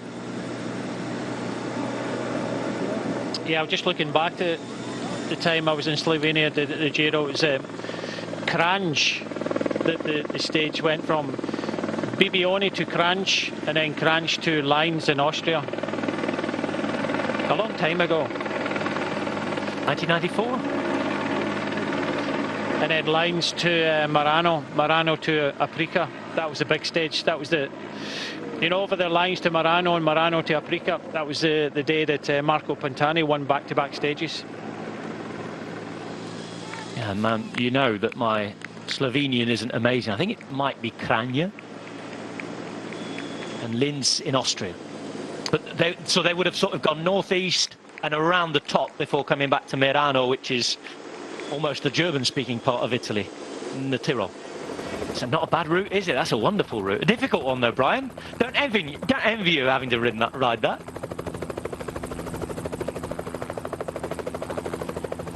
We've had some tough Giro d'Italia stages across the borders. I remember going up to Austria and the Großglockner. Horrible, horrible rainy day. Pretty sure that I was shivering at the top trying to interview Jose Rujano, if I remember, might have been the winner that day. Could have been a related Austrian stage. We had a couple there. Remember the first Giro d'Italia I ever went to in 2009, Michele Scarponi winning a wonderful stage in Austria. Well, we'll be up close to the Austrian-like architecture when we get up to Alto Adige or the Sud Tirol and into the Dolomites. Visconti back at the car. Looks as though they're over the first part of this climb. And there is snow lying on the tops of the mountains already. I know there's a lot of worry, wasn't there, about October weather, but I also really have to strongly stress that winter has come very, very early to the southern part of Europe this year. At least a month earlier than it did 12 months ago. And where I'm sitting, it's already rain and cold. Certainly not normal for Balearic Islands here. 15 degrees, Brian, and cloudy. This time last year, 25 degrees and still on the beach. As the peloton's halfway through the day. So the Giro organisers will be hoping not to get too unlucky with the weather. I think it's supposed to improve this week. And as we say that, we get the first rays of sunshine. You mentioned that Brambilla non-starter today, and the team are just confirming that it's due to the knee pain consequences of the crash during stage 8. I think knee injuries is something that he suffered from in the past as well, if I remember rightly, Brambilla. He's had a couple of knee injuries throughout his career. I seem to remember when he was at Quick-Step.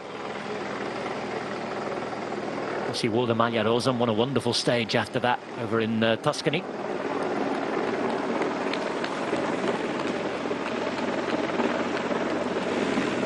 Now, Visconti still wants to get back to the car before they begin the climb to Forcella di Monterest here.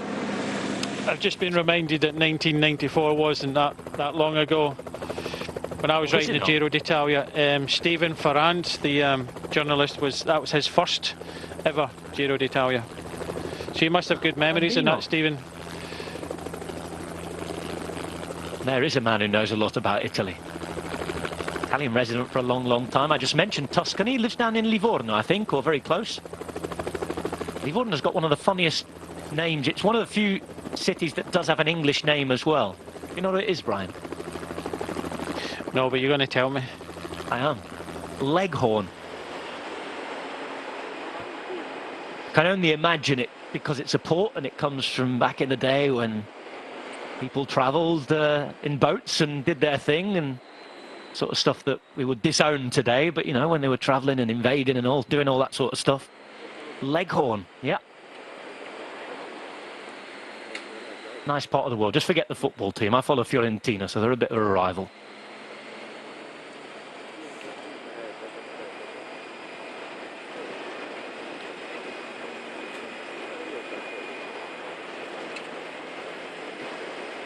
I'm looking forward to seeing what's going to happen on this next climb here, Brian, because it's a difficult one. 7.5 kilometres in length.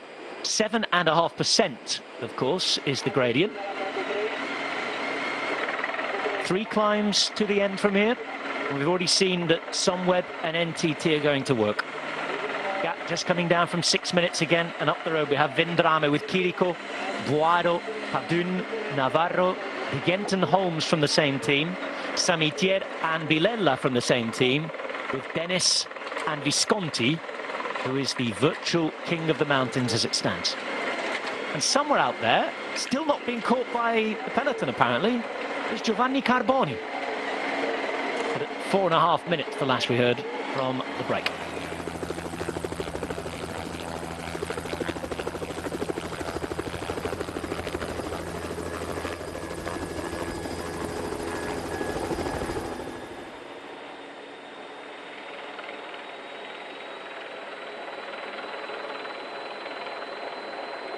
Movistar had to wait to establish themselves well in the breakaway. This man at the back, Sergio Samitier, had to put a huge effort in to get across.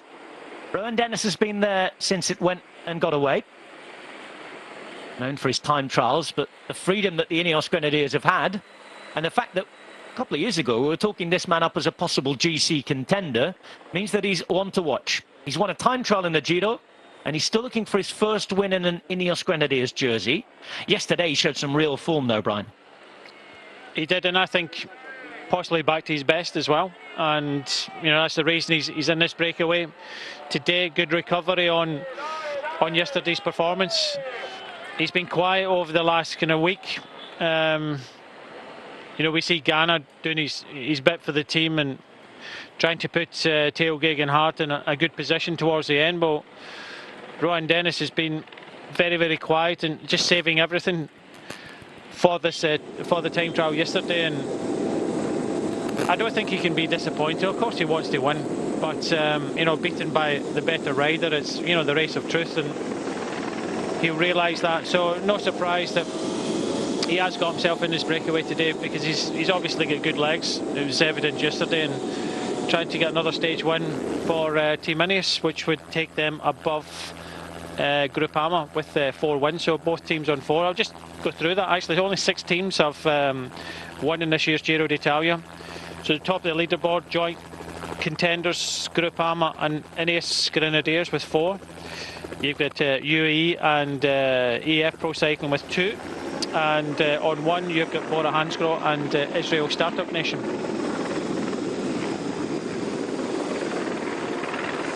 So plenty of teams who've got absolutely nothing from this race so far. A lot of teams hoovering up stages. Ineos Grenadiers in Groupama mainly. The Koenig, of course, haven't won a stage. They didn't win one last year, which was strange for them, but as you've already talked about at length, their focus has changed quite sharply here, and you can understand why. They have an opportunity to try and win a Grand Tour for the first time in their history. They've done just about everything else in cycling, and now then, what's happening here? Here come the Ineos Grenadiers. Where are they going? Got a man in the breakaway.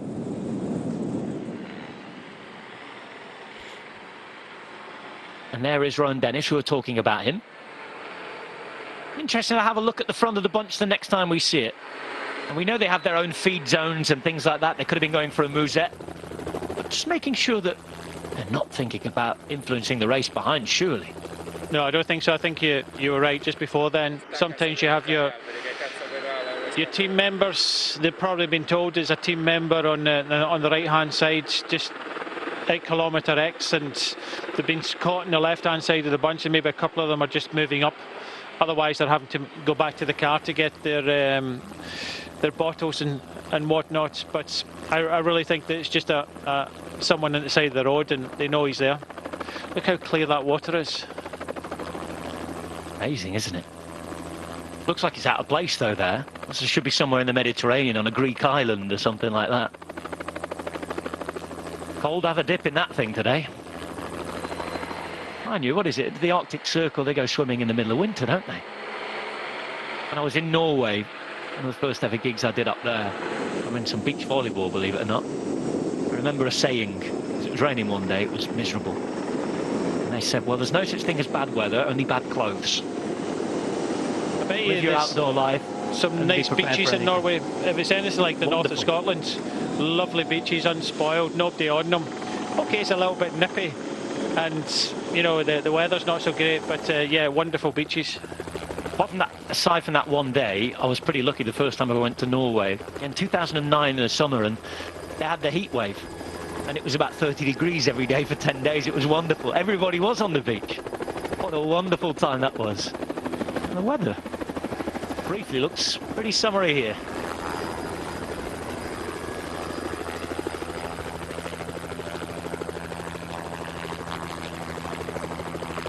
%, is the biggest gradient. It comes in the first couple of kilometres on the way to Forcella di Monterest.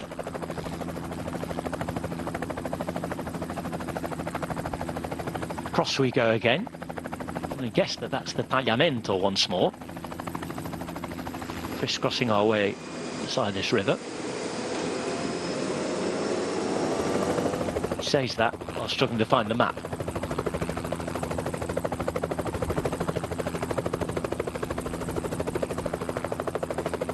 The colour of the water I alluded to earlier on, Brian. I said that you're driving past and it almost does look out of place when everything else is dark and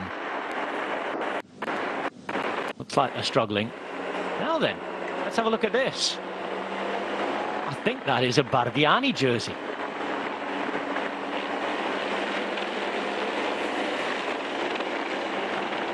Is this the back of the bunch though? It is. I was getting excited and I thought that Bardiani and little old Carboni had made it across. I was wondering what you're talking about there. No wonder. Well, there was one too many riders there. Look, poor old Giovanni Carboni. As Dens and Sunderland continue to work.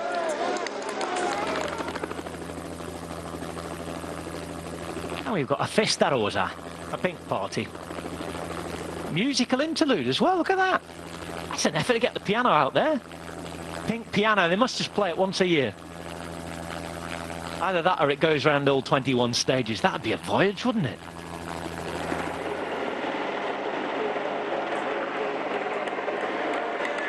Brilliant. Did you see what that gentleman was waving? It must be an off-duty copper, an off-duty policeman, because what he was waving was the sort of Italian traffic warden thing, the traffic policeman thing. These little white signs with a red dot in the middle. You know the ones I mean, when we're parking up at stage finishes in the Giro. Might have been a few riders then worried they were going to get fined when they see that. I left it parked, officer, when I set off 2 weeks ago, honestly. An expensive bill that after 3 weeks away, wouldn't it?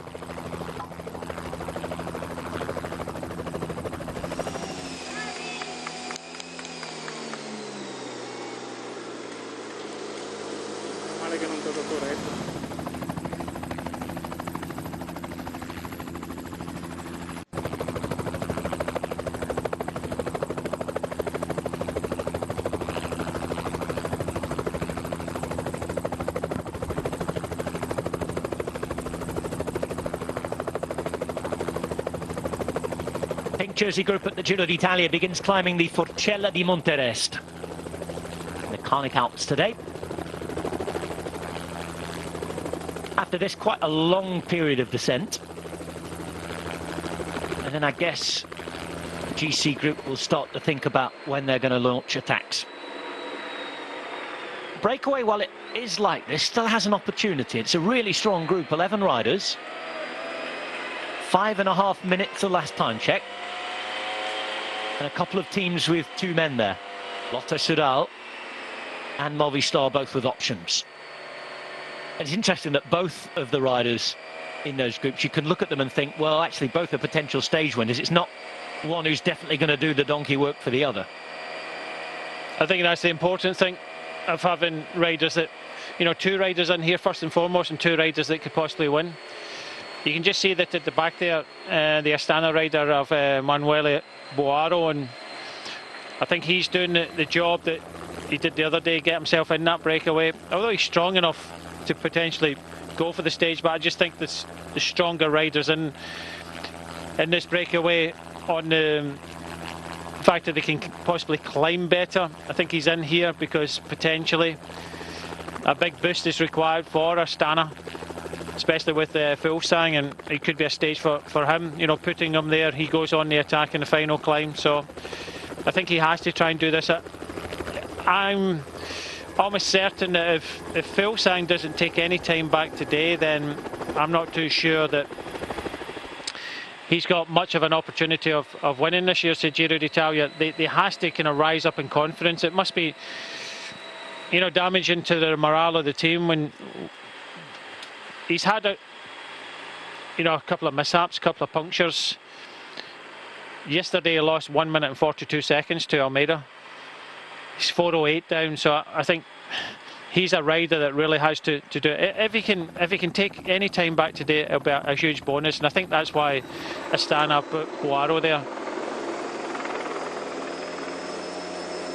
5 minutes and 20. And we're going to see the first few riders being dropped off the back now. There's Gaviria and the whites.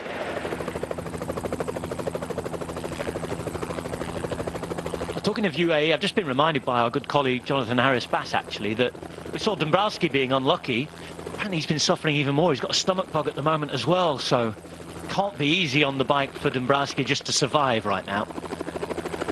I think Louis Meintjes had something similar. It happens quite often in stage races, that it can be a combination of, you know, concentrated gels, you know, constantly moving to different hotels, and you know, how clean are the kitchens, and you know, it's very difficult. And I talked about this the other day. We in the Tour de France in 2015, we're fortunate to have a very good chef, top chef, South African chef, and David Hicks, and you know, he's a celebrity chef back in South Africa, and he joined us, and you know, really keen cyclist, and you know, one day he just looked shattered, and you know, he was getting to some of the hotels and actually going into the kitchen and said, this is, you know, I can't work in these conditions, and actually having to clean himself pretty much the whole kitchen so that he can you can prepare and make the food. So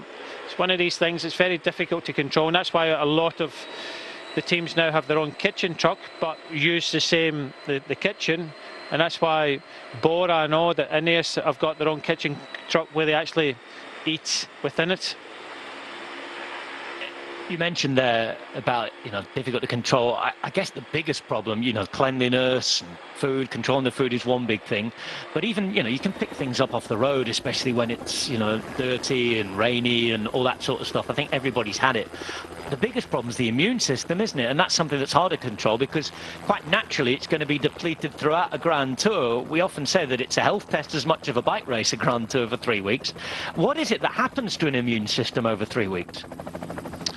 Well, I'm not a scientist or anything like that, and but I think anything you go deep, even in the cold conditions, you have to go deep. You're using calories to stay warm as well. All these riders, their immune system is, on the edge. It's the same as the energy levels throughout a Grand Tour. Your immune system gets battered around, and that leaves you, liable to catch anything at all, any small things, and that's unfortunate. It could be the fittest guys, the thinnest guys, the fittest guys, but their immune systems, and I'm sure that most of the teams use immune boosters to kind of help these riders. Vitamins and things like that. Yeah, you have to look at it because.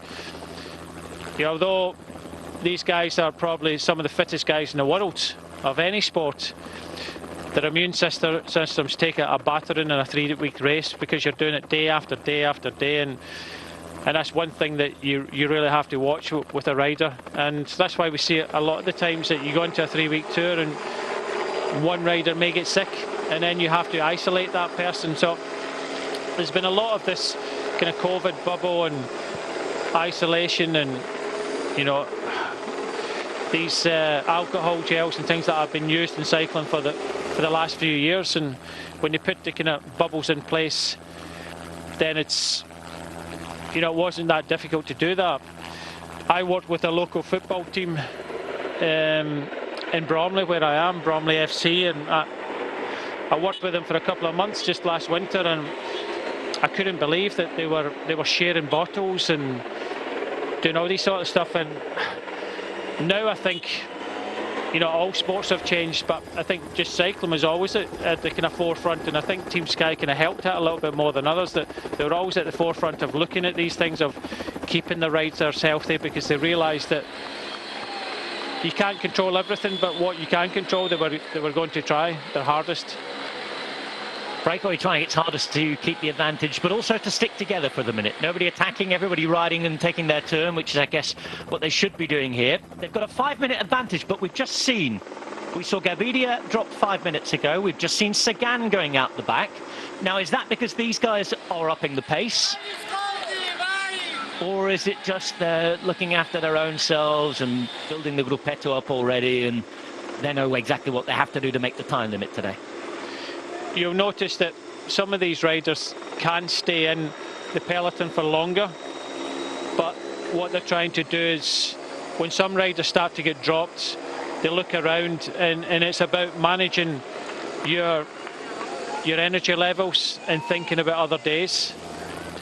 I think all of these riders at the back of the peloton that are getting dropped can stay on this climb, but it's the energy that you use that you may need on another day. They might think that they're safe enough to stay within the time limit with 80 kilometres to go. And normally at the back of the peloton, someday we'll start to shout gruppetto. Well, that's them trying to say, we start to form a group. And when I rode in the 90s, you kind of ignored the first few riders that shouted gruppetto, because they were the ones that were really, really suffering, and you didn't really want to kind of be with them. You had to kind of stay in there a bit longer, and you look at a stage and go, right, if I can go over this climb, or I get dropped in this climb, as long as there's a group, and it's the same riders every day in the mountains that form that gruppetto. So if you see them forming it, in my day it was a rider called Aerea Poli, and Aerea Poli was such a lovely guy, really tall rider, and he'd be the one that would decide when the Gruppetto started. He was so experienced. He'd be the rider that got everybody organised. He would be the rider that knew, you know, how much time you could lose, how fast you go on the climb, you know, what you had to make up on the valleys and things like that. So it's always good to have someone like that, and you can bounce off that rider. I don't know who it is in this year's Giro d'Italia, but that's what they're doing. They're forming and just riding a group and just getting to the finish, because there's no point for Sagan to kill himself today.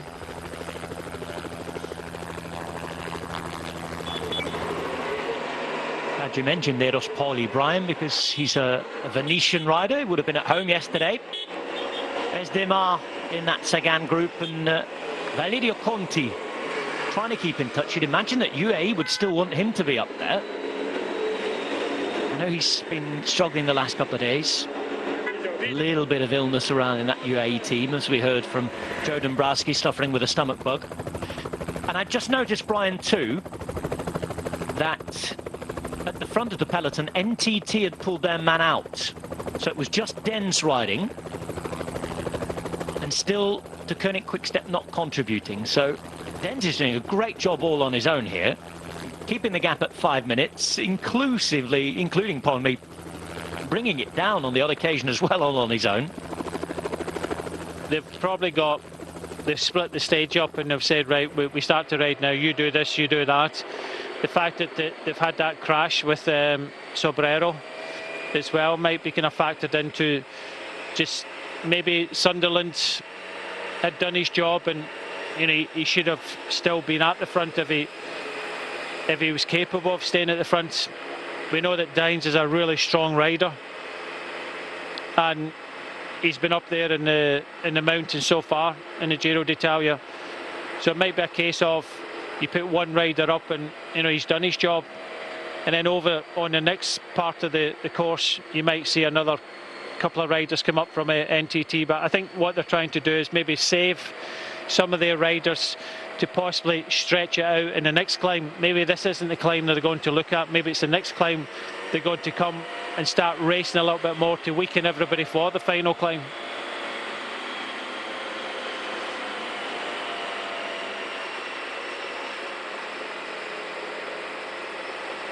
$700 metres to the top of our second categorised climb of the day.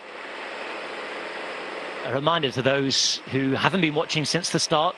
I understand a few of you have been clicking between the Ronde van Vlaanderen and the Giro d'Italia as well.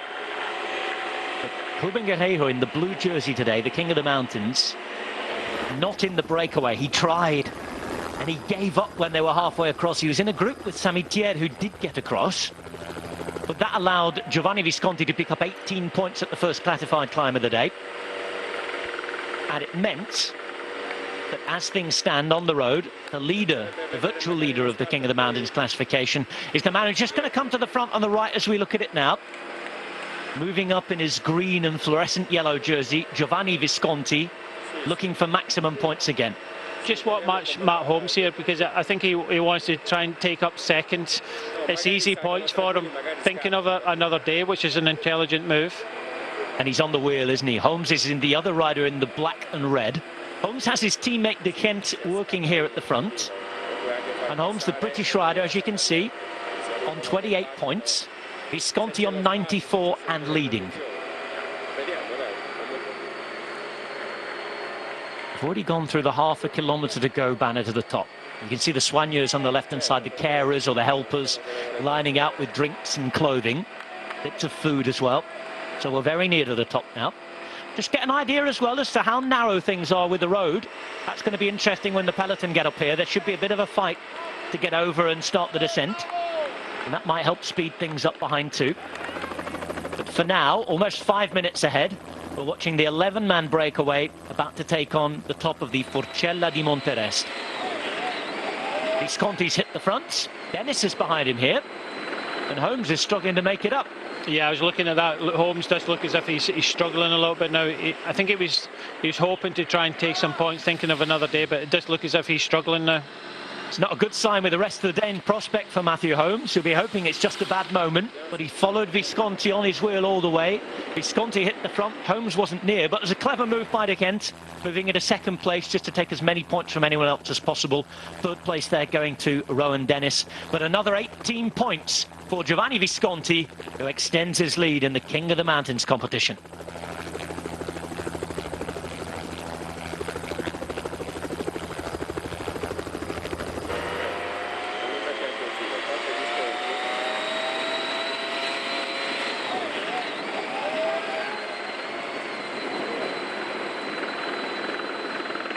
There was the moment that Visconti realised he was going to have it all his own way.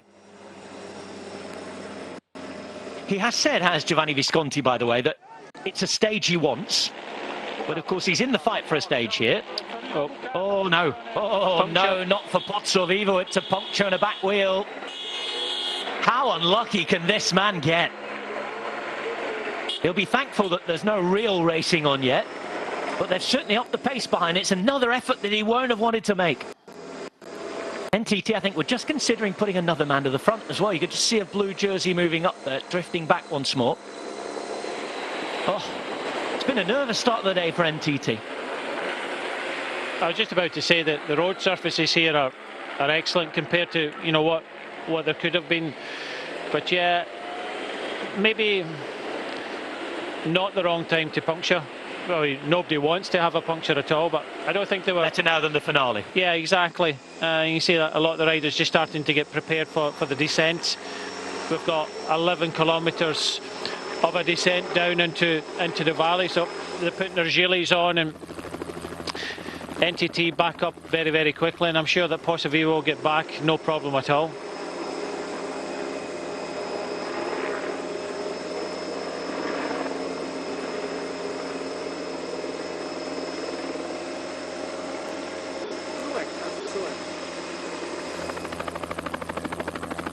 There he is, getting back on already. You can see 13 Pro wins for Pozzo Vivo, one at the Giro d'Italia, coming 8 years ago. 37 years of age. Like Nibali, if he were to win this Giro, he'd be the oldest ever. And you can just see why they will be fighting for that position at the top. Good roads, says Brian Smith, but very narrow ones, twisty and turny. And on the descent, those wanting to stay at the front will be looking for that position. Great ride here from Dens. I know we talked about him the other day.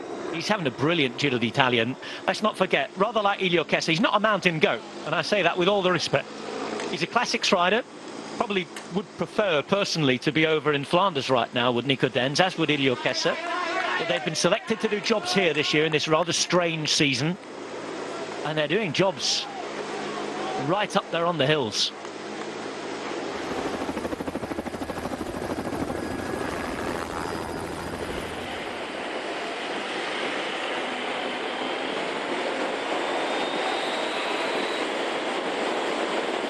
Of the race on its way down from the Forcella di Monterest. Next climb comes in quite a while, but it's the Forcella Palla Barzana, another second category climb, another one with an uneven gradient. We've got easy sections, averages at 4.5% over 14 Ks, but we've also got a section of 11%. Louis Meinke's on the left, just making his way up.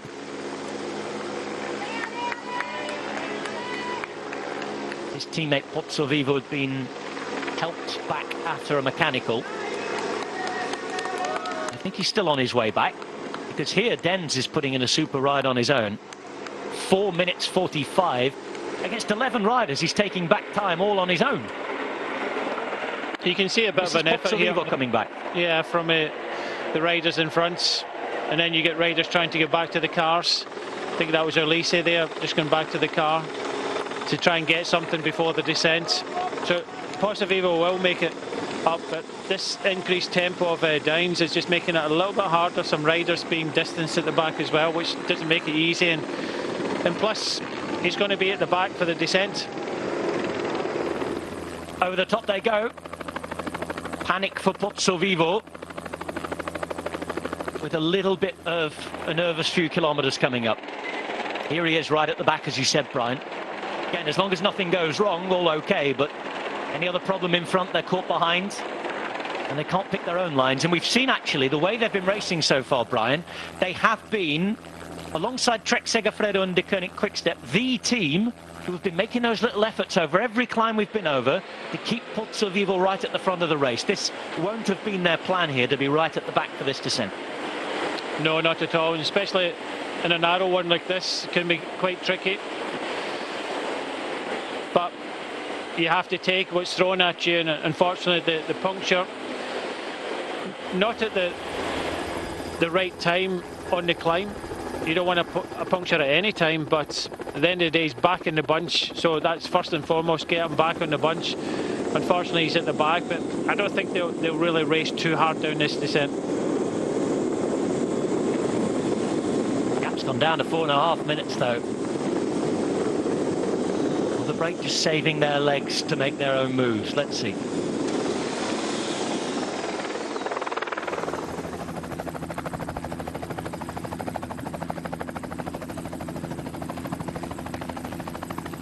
Great ride from Dens. Really been impressed with how he's ridden so far for Team Sunweb. I have to hand it to them again. And I'm guilty of this. Every time recently I look at one of their lineups for a Grand Tour, I always think, is that the team that, is that their strongest team? Is that their right team? But of course the coaches there, I know they work in a slightly different way to a lot of teams. Their coaches obviously know their riders. I looked at their Tour de France lineup and I was thinking, where the wind's coming from? Where's it coming from? I'll tell you what, they were attacking, they were brilliant, they dominated days, and they were one of the most entertaining teams to watch. Here, with Wilco Kelderman not having really had too much Grand Tour form in a couple of years, both he and the other leader, Matthews, leaving the team at the end of the year, you looked at this and thought, well, what are they going to realistically get out of this? Again, hands up. They have controlled, they have planned, they have done everything right, and they are riding a wonderful race. So hat off to Team Sunweb. And all the doubters like me, when you see the list there, and we're going to be swallowing our words. Really, really brilliant stuff from them. It's hard for GC teams to come into a 3-week tour, and you do your job for your leader. You just make sure that your leader doesn't lose any time. But when you come in to a race where you're just hunting for stage wins, the atmosphere, I think, is so much better because, you know, you're getting success like Sunweb in the Tour de France. The atmosphere in that team would have been immense, and you kind of build on that success and you build on that atmosphere. And it's the same can be said about Aerea Pro Cycling here. Once you get your first stage win, your second stage win, everybody's up for it. But I have to say that one of the teams that's really enjoying it and really excelling, getting in breakaways every day, putting themselves in with a chance of winning. They've already won 4 stages of this year's Giro, is Ineos. Ineos for me they've come here with Geraint Thomas. Geraint Thomas crashed out, and the team are just enjoying themselves. And I know that they always say there's a great team atmosphere, you know, dinner and, you know, breakfast and what like. But at the end of the day, you know, sometimes you don't get a lot of the success. You get maybe your leader. If Geraint was leading this race, you'd get him doing the podium. The rest of them just do their job and that's it. And a lot of people are happy doing that job. But now the team are attacking, they're actually racing. And this is the thing that you hear from a lot of riders, that the further up in the peloton you get, and the levels of the peloton, and I'm talking about, you know, from Continental, you know, second division up to World Tour, you get your job to do and that's it. You got a job to do. You look at Dines doing his job to do, and he's great, he'll take it on, but that's his job. Imagine if he was in a breakaway today, and the chance of, you know, trying to win, and that's the difference. Most bike riders want to go out there and race. A lot of the sprinters don't always get that opportunity to race as well. They've been told, sit in the peloton all day and then sprint at the end, and you're judged on the last 200 metres, and there can only be one winner. It's as simple as that. So it's hard, and I know that, you know, Mark Cavendish has said in the past he loves riding for the Isle of Man, because when he rides for the Isle of Man he can just go out and race we saw at the Commonwealth Games and other races before, they can just go out there and race it. And that's what everybody wants to do every now and again. A GC rider has to just sit in the peloton all day and race up the final climb. The further up the level of cycling you get, the more kind of controlled it is, and the less racing you get to do. So if you do get in a team like Sunweb or NAC and you do lose your team leader, wow, just go out there and enjoy yourself and race. And we've seen this in the Tour, and we've seen this now in the Giro d'Italia. I love that Manx anecdote, by the way, because even when he was injured and couldn't race the Commonwealth Games race in Glasgow, Mark Cavendish chose to be sports director that day. And it's not as if there's a huge cycling federation over in the Isle of Man and a big setup with directors. Cavendish was a sports director, and it was brilliant because you could see that he was enjoying doing it. And I don't think Pete Kenyon would be thanking him for all, because he sent Kenyon in the breakaway on the first lap. And it was a really long breakaway in the wind and the rain. It was an horrible day, but you could just see Cavendish was excited and really, really enjoying himself. The fact that he could be part of a race and attack it from the start. And that was it made the race such a selective race on the day. I mean, the tactic there, sending a big name rider like Kenyon up in the break early on, really did smash the race up. And, you know, Geraint Thomas ended up winning it for Wales, didn't he, on the wind and the rain and after crashing. And one of the most crazy races I can remember on the streets of Glasgow, that. Well, Mark Cavendish had won the British title on the same course, and he did exactly the same thing. The breakaway went away in the first lap and he ripped it up. But you could almost say that possibly Mark Cavendish failed as a sports director that day because he sent Peter Kenyon up the road, and I think he was there for, you know, at least a couple of laps, and a lot of energy he gave out that day. But that's another tremendous day in that race where we saw Geraint Thomas win, Jack Bauer and Scott Thwaites.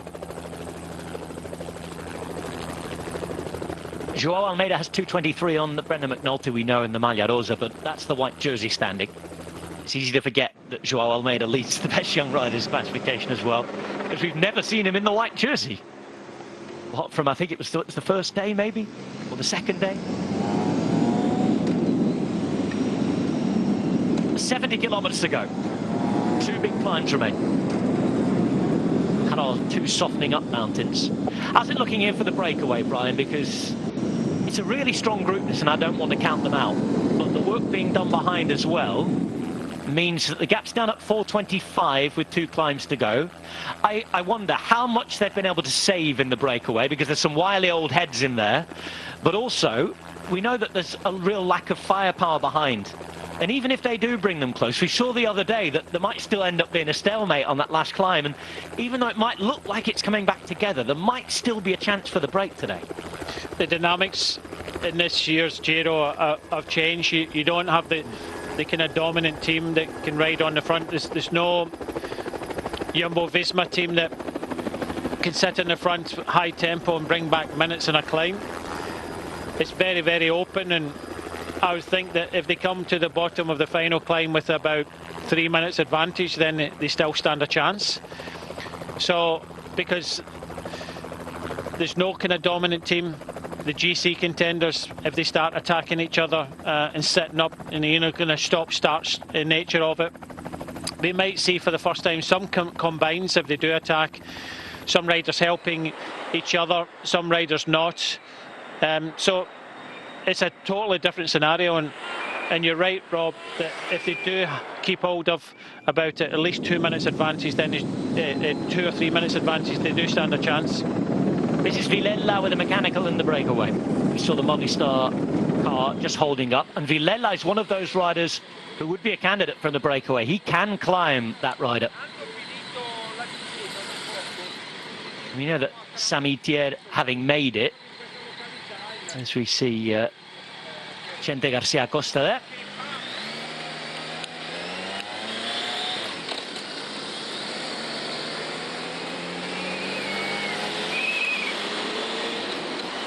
$15.29 for Sami Thier. Of course, not really a danger in the general classification. That was Villela 48.07. These are wonderful images as we're in now to the province of Pordenone, into Tramonti. Different villages, actually. We've got a couple of holiday villages around here, Tramonti di Sopra and di Sota. That's higher Tramonti and lower Tramonti, Tramonti di Sotto. Tramonti down below, basically. And there's a lake around here as well, an artificial lake. Put together by damming a river in 52. Now then.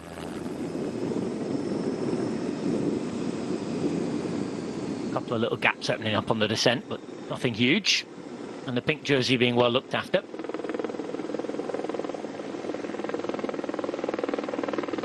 Still efforts though, you can see NTT trying to close that gap, and it's a situation where if you're not confident, you know, gaps do happen and you have to make small efforts to come through. I think it's Louis Meintjes that's trying to kind of shut that gap, and you know, Dines is setting a very strong tempo at the front of the peloton, and it's all these small efforts. If you're not good at descending. Yeah. Look what he's doing it all alone, Brian. I mean, I know I've talked up this man already for the last half an hour, but it's an incredible ride, really, when you look at the fact that he's done most of it on its own today. I know he had Sunderland helping a little bit earlier on, but the last climb he rode all on his own, the descent as well, and he's taken, during that time, around 2 minutes off the gap, with Villela having a big chase back on here. Wow. Yeah, I was about to say, just watch this strong bottle here. That's what they'll do the whole time to get him back. Okay, he's punctured, and you know, it's quite unfortunate. They'll try their hardest to get him back. But I was about to say that it was a long time, that puncture there, to get back, and without being able to sit behind the car like we see some other times, it's going to be very difficult for Villela to get back, and that's why they're trying to use different techniques of, you know, trying to hand up a bottle and getting that little bit of boost from it. 46 seconds, big gap to close. 4 minutes 19 back to the Maglia Rosa group. And now there's a little bit of valley road for the next, what is it, 10 to 15 kilometres. So this is where Dens could have a last hurrah, really, here, chasing on. And for these guys, they've got to keep rolling through. They've got to keep riding to give themselves a chance. There's Navarro at the back. Dani Navarro, such an experienced Spanish rider. He's 37 now, the man from Salamanca. A big university city in Spain. He'll be having a party when he gets home. Stage run at the Vuelta. Never done it at the Giro. Really consistent rider, though, when he's ridden for GC, hasn't he? He's at top 10s at the Tour and the Vuelta as well. Dauphiné, I think he's been up there near the podium long time ago.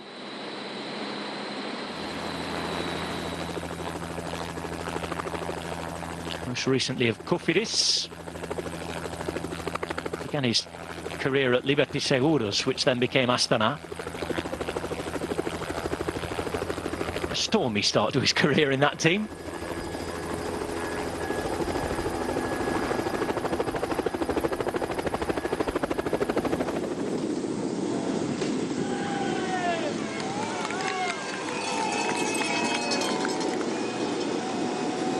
Kessa.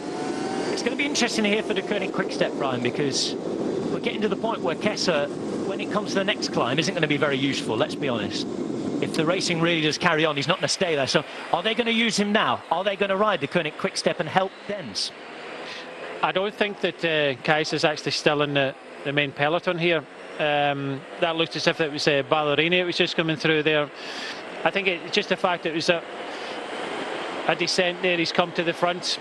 I don't think they'll be too worried about it, because the best place of the riders in front is Samiti at 15 minutes and 29 seconds, and maybe he was just giving Dines a little bit of a break there.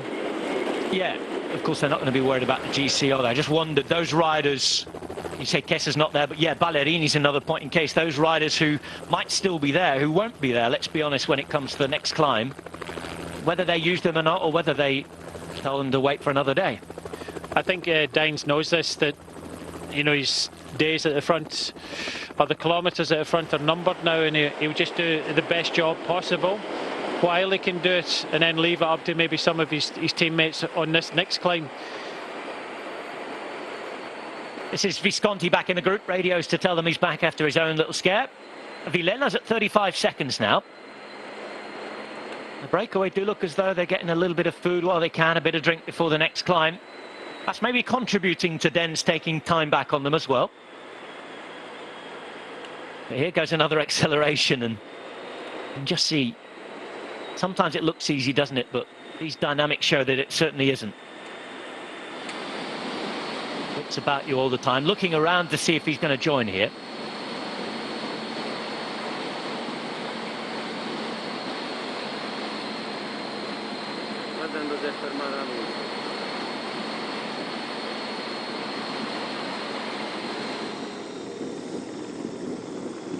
And what's this group look like? It's certainly smaller than it was earlier on during the day.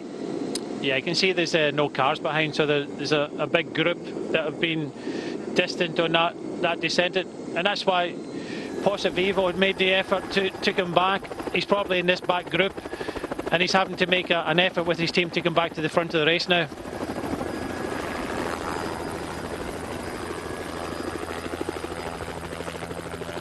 63.5 kilometres to go. Davide Villela just had a mechanical and has been distanced from the breakaway. We've got riders coming back on after the descent from our last climb, the Forcella di Monterest. And we're in a little bit of a valley road now for the next 10 kilometres or so before we begin climbing our next second category climb, Forcella Palla Barzana. This is Nico Dens, who seems to be riding for an age at the front. He's doing a great job, and he's pulling the brake to within 3.5 minutes. They're the groups trying to get back on behind. And you can see the team cars aren't really in the gap. They're right at the back. Just keep an eye on this front group to see if we can see Domenico Pozzovivo, because he was one of the riders who suffered a really untimely mechanical before the top of the climb and was distanced on the descent. In the meantime, Villela is still 35 seconds off this group, 10 riders left up the road. And we've got Vendrame with Chirico, Boiro, Padun, Navarro, De Gent, Holmes, Samitier, Dennis and Visconti. And wow, race is all over the road really, with 2 climbs still to go, Brian. Yeah, happening in the descent. Just trying to see who's here, because I noticed a couple of riders had gone back maybe to try and kind of help. Pozzovivo does look as if he is in this group, is he not? Is that down towards the back? Maybe not, maybe he's moved up a little bit, but definitely a couple of NTT riders in there. No, Pozzovivo's not there. It looked like Danilo Weiss and one other rider, but interested to see who's in the other group in front. But definitely a split in the descent there. That's why it's always really important. You see the riders kind of race towards the front over the top of the climb to get on or near the fronts when it comes to a descent, because riders just letting the wheel go, and all of a sudden you find yourself out the back. And just looking back there, I can see 4 or 5 blue jerseys, so it does look as if Pozzovivo is in this group. Whether they've got the firepower to come to the front now and you know, set a tempo out, because I think that's what they wanted to do in the first place.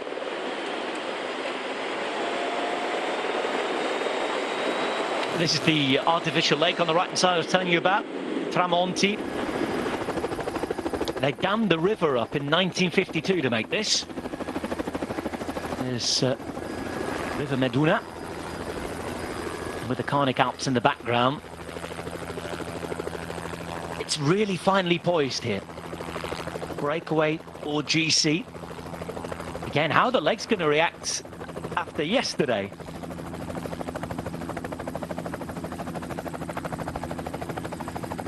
Who went into the red? Who's got anything left in the tank? Is the gauge showing empty? Rest day tomorrow. Tell you what, it's still looking pretty good. No need for a fuel stop for Nico Dens. Ride of the day from him. Really, really impressed. And all on his own, doing a lot of damage. Keep our eye out for Pozzovivo and company. And poor old Joe Dombrowski's having a right nasty time of it.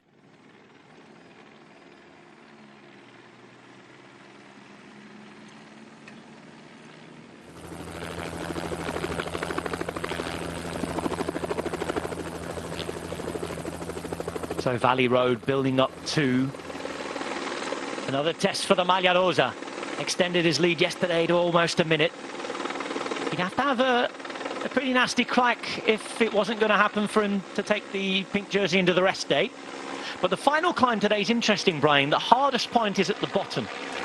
If you survive that, there's a real good chance that you're not going to hemorrhage time on the second half. But if anybody cracks in the first half, it could be a bit of a disaster today. It's either all or nothing in terms of the big splits. Yeah, and even before we get there, the top of the next climb comes with 41.6 kilometres to go. Then 27 kilometres of descent. There's probably about, what, 7 kilometres of a steep descent, but it still keeps on kind of descending all the way until we get to that final climb. But yeah, the bottom of it, 9 kilometres, and it's quite consistent over a few kilometres. Very difficult climb. 7.8 in length, but I think it's the length of the climb and the fact that it's kind of cold towards the end. The tempo's been quite high throughout the whole stage today, so it's going to affect a lot of different riders. And from what we've seen so far, as we see some of the riders just coming back on that were distanced on that descent. Narvaez just going through their stage winner the other day. So yeah, a few riders just trying to come back after being distanced in the descent to the back of the peloton. But just to get back to what I was saying there about what we've seen so far, it does look as if with Sunweb riding on the front, this man sitting behind the pink jersey, Wilco Kelderman, is looking to do something today. NTT already had a man at the front, Sunderland, but a couple of their riders have been distanced in that descent. Pozzovivo had a puncture, and I think Pozzovivo, Kelderman, two riders that are really interesting in doing something, but also the fact that Astana have put Boaro in the breakaway means that I think Fuglsang will want to try to do something. This is Davide Villela, who punctured a little bit earlier, had 45 seconds to close down. Now it looks as if he's going to make it back to the breakaway after a hard chase. He's getting back there. I think he's just about to make it. Davide Villela finds contact. He'll never have been happy to see the wheel of Manuele Boaro. Oh no. These were the riders that were trying to get back on. This was Narvaez there for Ineos. They're just trying to push hard coming through the cars, and this is the dangers you've got when you're trying to get back to the peloton. Here we go, Brian. Keep your eye out for this. Left-hand side on, it's Narvaez who goes down. In fact, there must be something on the road there. Both of them going down almost on the same patch. Yep. I think that's Cepeda as well. There's the rider from Androni. Yeah, just up on the left-hand side. Pushing on, and we said it was a little bit damp. Just pushing on a little bit, putting the power down, trying to come back to the peloton and just sliding out, unfortunately. Narvaez, the stage winner from the other day, is still down and being treated there as well. There's a rider from Cofidis involved too. This is Cepeda, who looks okay to continue, but is trying desperately to sort his own mechanical issues out.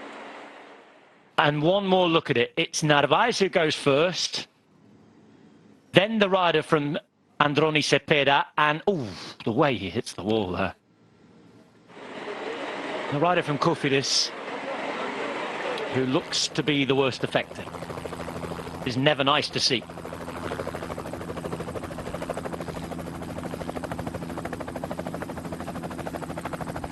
Trying to spot the number there on the bike. Nicolas Ede.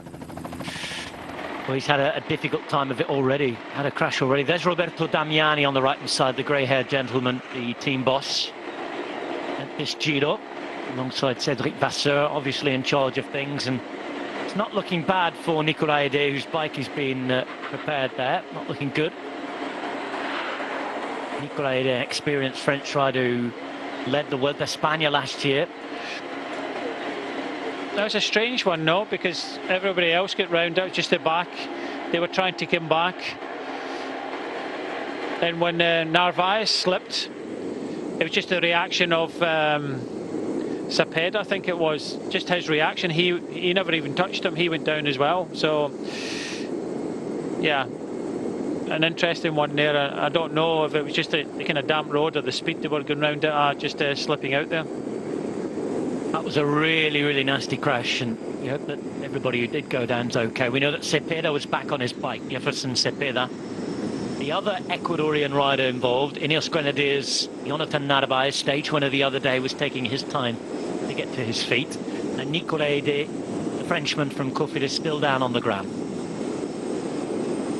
This, in the meantime, is Nico Denz, as it has been for most of the day. And with 56 Ks to go, we're approaching the base of our next climb. They won't notice too much of an increase in the gradient for the first 4 or 5 Ks. First kilometre goes up to 6%, but only lasts for a few hundred metres, and then it's almost falls flat for the next 3 or 4 Ks. And it goes up again, even downhill, before they hit the hardest sections.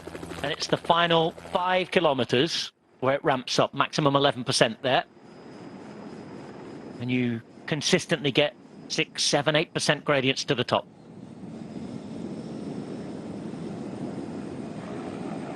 Race pattern and swing still going all the way back to the peloton, but as we've said, a warning at this Giro. We know that not every team is that strong, and people like Padun here in the breakaway, even if the gap comes right down and is very, very close, they might still have an opportunity if the teammates disappear and the favourites look around at each other. Visconti is looking for another Giro d'Italia stage win. A few years since he last got one. 3 minutes 12. And that's the head of the race. Breakaway. Being led on the road by Luca Chirico right now.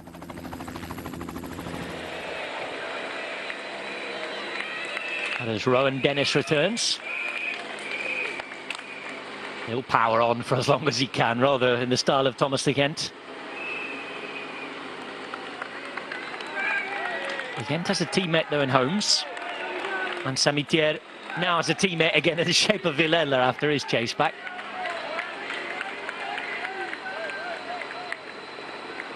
They're starting the first part of this climb now.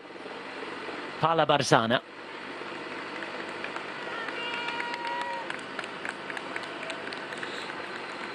And the first part of the climb takes us to the intermediate sprint. That's where there are bonus seconds available. I said that it's not the hardest climb for the first 7 Ks or so. Well, in theory, with Sunweb riding behind just with Dines, and then NTT, I think, with that bit of a chase there, and I think they've lost a couple of riders. I would think that we might see a couple of more Sunweb riders come to the front on this next climb to try and put the pressure on a little bit. They think it's a big opportunity today for Kelderman to obviously try and unseat the Maglia Rosa, but more importantly, you know, you've laid blocks for next week as well, maybe putting more distance between himself and those behind too, to assure that podium. You can also see that NTT at the back of this group, they've got, I think, 5 riders. Difficult to see because there's another kind of blue rain jacket there. But I think they've got 5 riders in this group, and they maybe thought they would have more, but they just lost a couple on that descent with the puncture of Posso Vivo as well. So they set out with the intention of potentially riding, and that's why they put Dylan Sunderland up towards the front. So let's see what they do, whether they wait for the final climb. But I just think if they wait for the final climb, then why, you know, use your riders while you've got them, because if we do see a punch up in the GC, those riders will be distance. So I think we might see a little bit more of support from Sunweb, especially, possibly NTT on this climb. Climbing out of the Val Tramontina. Listen, it's huge artificial lake. Been there since the 1950s.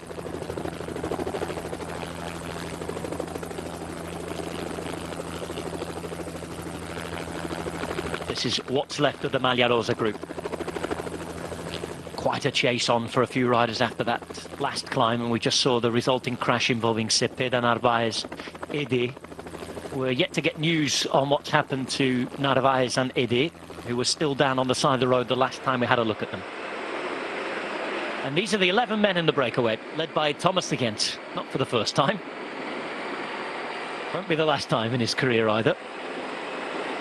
From an interview I saw with his teammate Adam Hansen, though, it does look as though it is going to be the last time he rides a Grand Tour. I know he was saying that he might carry on if he found a team next year that would accommodate his Iron Man, rather like Cameron Wurf has done with Ineos Grenadiers. But for the moment, he's saying Grand Tours, 29 and out for me. That as we head to Navarons on the way up out the Val Tramontina.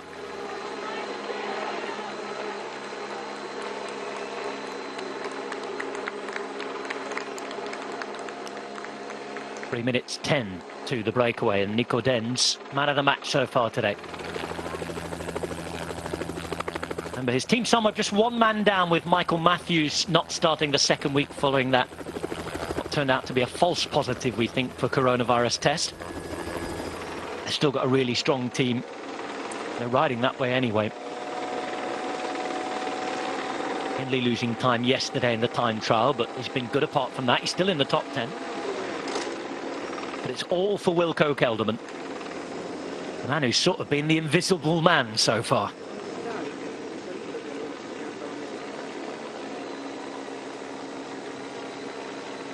There's a lot of people, more experienced watchers, who seem to think that he might be the favourite for the Giro here. Obviously everybody counting on what might happen with Joao Almeida given his young age, but the Tour de France taught us a lesson in that respect, didn't it, this year? Almeida, until he can be unseated, is looking absolutely brilliant still. Peloton coming through Navarons, and there begin the climb. Getting a strange climb this, up and down. A little bit of a descent, lasting a couple of kilometres following the intermediate sprint at Fabro. And this being the second intermediate sprint, it's the bonus sprint really. 3, 2 and 1 seconds. Nobody up in the breakaway is really in anywhere near of danger of threatening Kelderman, Almeida, Bilbao and the podium of the Giro d'Italia. Samitier is at 15 minutes 29 seconds, so I doubt 3 seconds are going to do too much for his challenge. He, like the rest in the break, wants a stage win here. This climb goes up in kind of steps, and I think we just got over halfway up. We get the hardest part of the climb, 11%, and that comes with what, about just over 4 kilometres to go from the top. So this man here at the front, Nico Denz, is doing a terrific job. It's how long he can do this. So we'll determine whether Sunweb decide that they want to take it up and try and kind of test everybody else out. But we said earlier on, once we get to the top of this, which is 41.6 kilometres to go, we get almost 27 kilometres of downhill before we hit the final climb of the day. And that final climb to Piancavallo, we saw it last 3 years ago on the Giro d'Italia, when Tom Dumoulin and Team Sunweb, just as they're riding now, were at the front of the Giro d'Italia. That time they had the pink jersey, and on that day they lost it. It was the last big mountain stage before we went to Milan, as we're into the Friulian Dolomites. Very careful banding that word around. I'll have the Dolomite police on me. But there are certain mountains around here in the Carnic and Julian Alps that are classed as Dolomites. And you can see it's a national park. It is absolutely stunning. I said, the colour of the rock's a bit different here. And particularly on Monte Zoncolan, where we don't visit today, but, well, we visited quite a bit in the last few years, haven't we? First went there in 2003.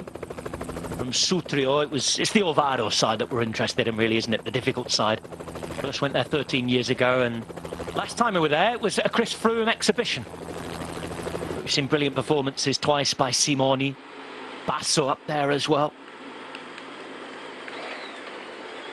Nick Rogers from that breakaway, and we saw the idiot in the rainbow jersey, the world champion of idiots, push off the poor Bardiani rider.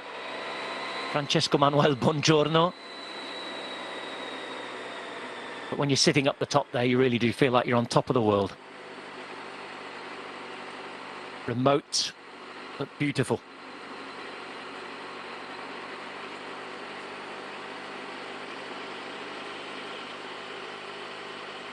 $50Ks to go, and the gap's at 3 minutes here with 2 climbs left on stage 15 of the Giro.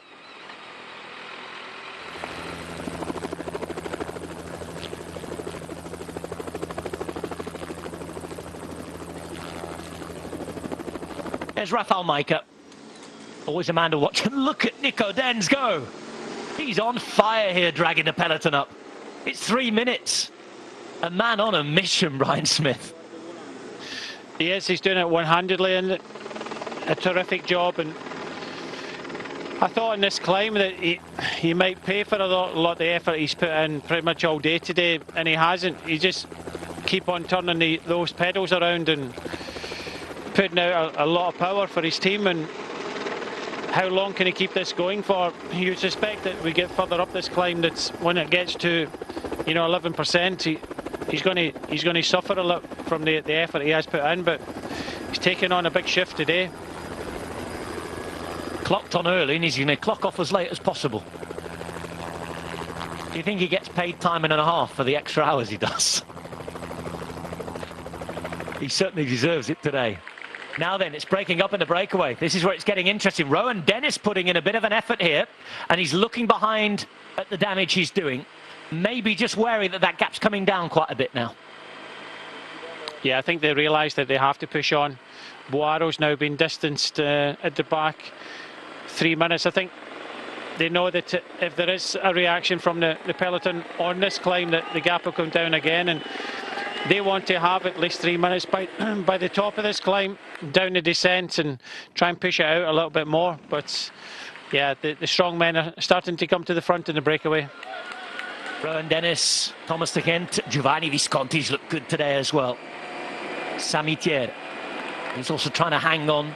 We saw him on good form actually 2 days ago, didn't we, towards the end of the stage. We're trying to check which Movistar rider it was. Well, the graphic's telling us Davide Villela is here. Does look like the Italian. That's a really strong group of 4. Look at the gap already. It's coming up to the intermediate sprint now. It is indeed Villela, we can confirm that.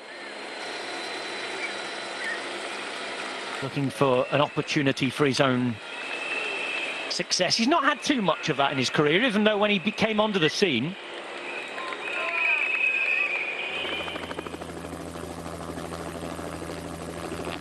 he looked like he was going to be up in those maybe hilly classics.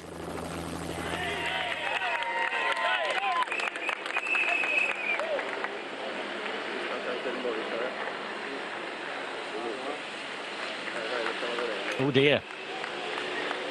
Goodbye Villela, and from 2 riders in the break for Movistar. There's a little bit of an opportunity over this lip to maybe get back on.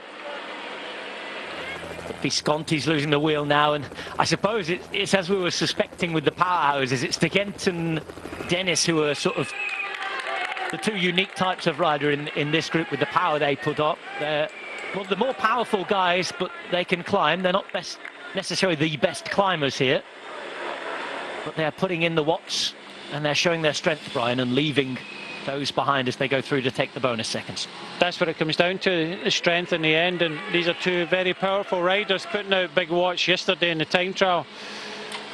You can see a lot of tired bodies out there that were in the breakaway, thought they would have a good chance today, and now they're starting to struggle and stay with the 2 powerhouses at the front of Thomas de Gent and Rohan Dennis, but still holding on to a gap of just over 3 minutes now. And Nico Denz has done a fantastic job. You can only think that as we get towards the steeper parts of this climb that even he will suffer, and Sunweb might decide that to take control of the front of the race.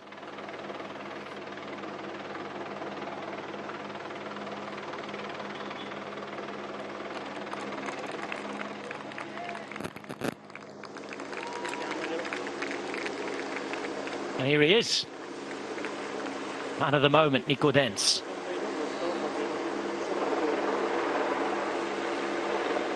white jersey of Sunweb nowadays. I mentioned early on that he came through the development squad at La Giro Mondiale, the French team. Rode in Chambéry for quite a while. He's still only 26. One race won this year, Tour of Slovakia stage, where he came second in the GC. Tour de Vendée, his only other win. But he's been up there in the top 10 in Giro stages. Almost won one, didn't he, a couple of years ago when he was up against Matej Mohoric in the end. Remember that, Brian? We were in Gualdo Tadino.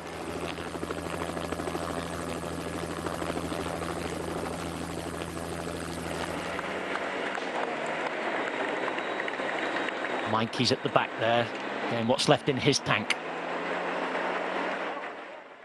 Victor Caponazzi's had to work hard for NTT to help out his leader Domenico Pozzovivo. I admire and I'm really enjoying the way that NTT are riding. It's not something we've seen of them too much in the last few years. They've been a stage hunting team, not a GC team, and certainly not a team to take control in the hills and the mountains like this from a peloton. I think they would be doing the same at this point if they hadn't had the hiccups before. I would think so. Like Brian, I'm waiting to see what sort of effect that has on their strength here.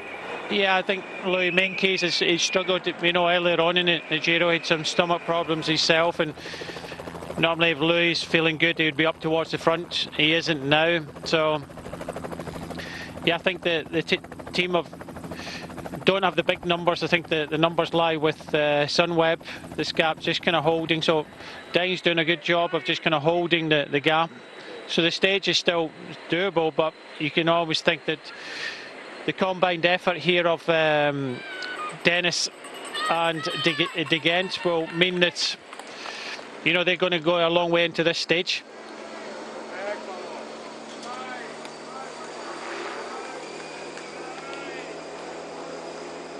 .309 then, the time measured gap as they go through the intermediate sprint point. He's pulled back 3 minutes all on his own, really, as Nico Denz over the course of the last mountain and descent in that valley road. Meantime, at the back of the peloton, that was Peter Seri. A couple of rain jackets in his back pocket. Because they won't want to be losing Seri yet. Sort of guy who survives into the mountains. And look at that, a bit of blue sky. Been a while since we saw that. Deep here in the Carnic Alps. We're left with two up the front now. De Gent and Dennis. Well, this little bit of road goes downhill for a kilometre or two. But afterwards, the hardest part of the climb comes right at the bottom, Brian. It's an 11% gradient.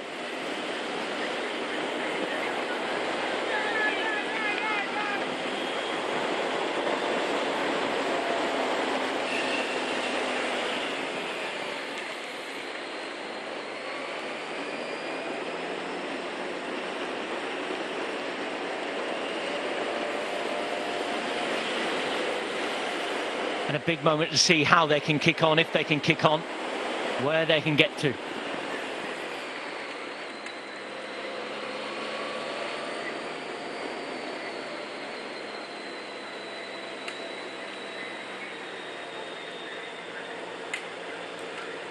Dennis there for Ineos Grenadiers. De Gent on his wheel.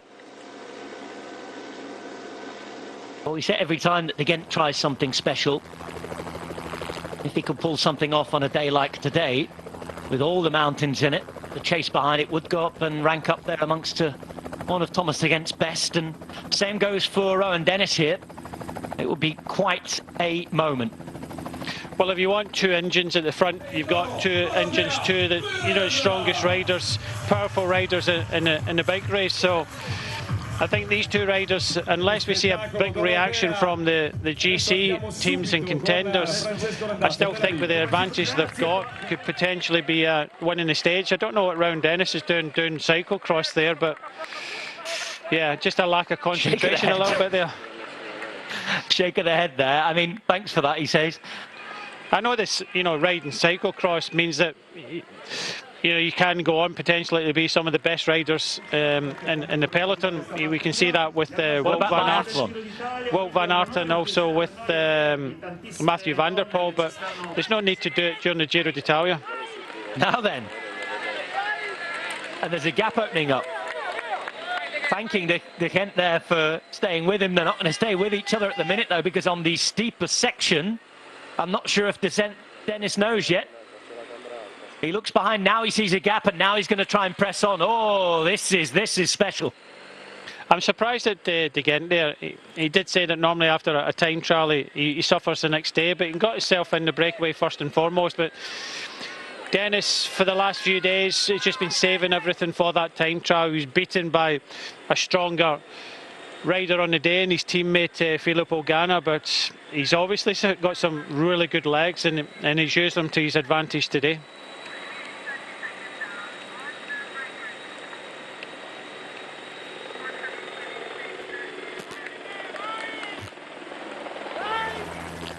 Wow, look at that gap already. Look at that gap already. De Gent looks like he's blown at the bottom here. And Dennis using the form we saw 24 hours ago. Yeah, it's just a time trial for him now. Okay, it's quite a long time trial of 45 kilometres, but if anybody can do it, Rohan Dennis can do it, and he seems to have really good legs today, and you know, we know he can suffer a lot. If he stays on the roads, he's got a good chance. Rohan Dennis, last time he won a road race without a time trial in it, Tour of the Alps stage 2 3 years ago. And it was an uphill finish. Hasn't done it too much in his career as a brilliant time trial specialist, obviously. He's taken GCs thanks to being able to stay there in the mountains, but this would be a pretty special win if he could pull it off. The rain continues to fall, I'm afraid. And it's the sort of dark clouds we've seen hanging around all day that are starting to have more influence. 45 kilometres to go. Now this climb tops out with 41.5 left. So it continues to go up, but he's got the worst gradient out the way on that climb. He's got the 11% section out the way. And this is the chase, 43 seconds. Two Movistar riders, Vilela, Samitier, Visconti was in there as well, and this is De Gent, somewhere in the middle. Peloton still at 3 minutes.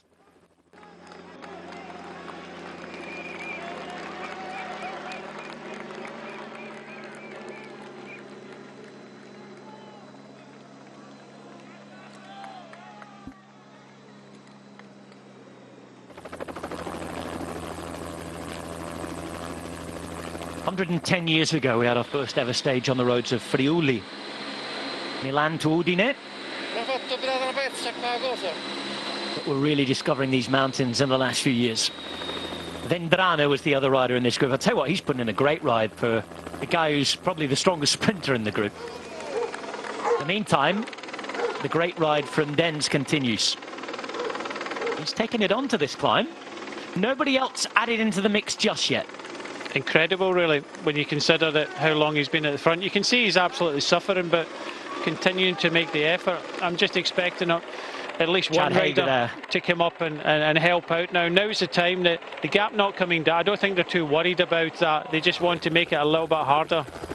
Here's a change. Chad Hager was just making his way up. You noticed that Dens was starting to suffer, and they're adding reinforcements. Hager's the man on the right-hand side. He won the Giro time trial, didn't he, in Verona last year on the day that Carapaz was crowned the winner overall. Look at that, that's not a bad hotel room, is it? A mobile one. What a view. As Meintjes hangs on. Well, Hager just sitting there in 4th place. Moving up, but not riding yet. Dens obviously says he can give a little more.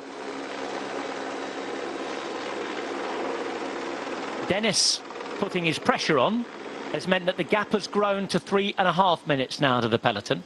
Maybe in combination with Dens tiring. 24 seconds to De Gent.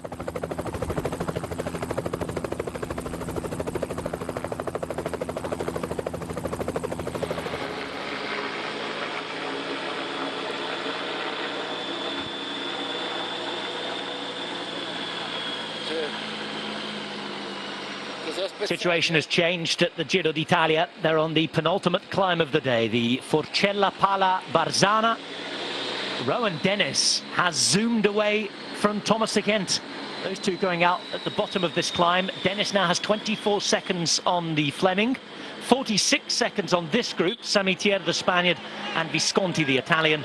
And it's 3.5 minutes back to the Maglia Rosa group that is still being led by the indefatigable Nico Denz.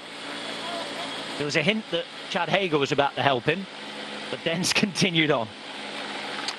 He said, "I'm fine, just leave me to it." I like this is the man who looks more than fine. Absolutely brilliant ride this from Rowan Dennis, who last won a road race 3 years ago at the Tour of the Alps. He's got 2 kilometers to go here. Gradient doesn't really change from 7 or 8%.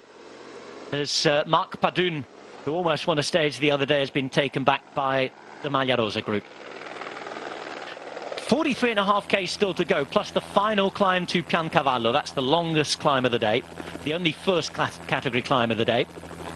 We're hearing that Jonathan Narvaez may have abandoned the race, I'm afraid, after that crash earlier on. No news yet on Nicolas Aerea, but at that first look, Nicolas Aerea was certainly looking the worse off. The combination of Dennis's power and maybe Denz on the wane a little after what's been a tremendous performance behind has meant that the gap has grown to almost 4 minutes again. And the breakaway still has a chance to win the stage here, Brian. They really do still have good opportunities, I think. Certainly, and I'm going to reinforce this point, it's what we've seen in the Giro so far, a real lack of firepower behind, and once, you know, these depleted teams get blown away and we're down to just the leaders, they may well look at each other, and there may well be a chance, like we've seen on a lot of these stages, for the break to win. Rowan Dennis definitely an opportunity here, 3:45. If he continues this, which I think he will, the top of it comes with 41.6, but even with about 3 minutes advantage, I wouldn't put it past him winning the stage, because once we get over the top, we've got about 7 kilometres of a steep descent, but it still descends for another 20 kilometres, and then it's the final climb. If he still has, you know, 2-3 minutes by then, I think Rowan Dennis has already shown that he's got the form now. Few quiet days, thinking of the time trial yesterday. He's got the measure of the rest of the breakaway. It's looking good for Rowan Dennis, and it does look as if the GC fight possibly will come on to the final climb. Final climb to Piancavallo. Last time it was won by a breakaway. It was Mikel Landa, wasn't it, who won the stage. He secured the King of the Mountains competition as well. Now then, Dent on the radio. It looks as though he's done. Well played, that man. Take a bow. What a performance. And here comes Chad Hager, I think. So same job. Hager did suggest that he was going to come and help a moment ago, but Denz gave his final big effort. Interesting that they aren't committing a whole army still, Brian. It's just one man like-for-like switch at the front of the peloton. And they're just keeping this within distance and keeping the pace up. De Gent is the chaser, waiting for a time gap, because we know that the gap to the next group is 56 seconds.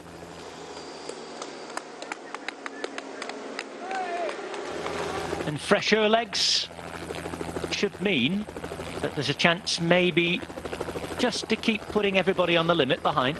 I'm glad you put air on the back of that, because it's certainly not fresh legs. Well, and he would have given it a go yesterday, Hager, in the time trial. I mean, I know that he didn't give it a full whack like he can, but I don't know. Interesting dynamics, I guess.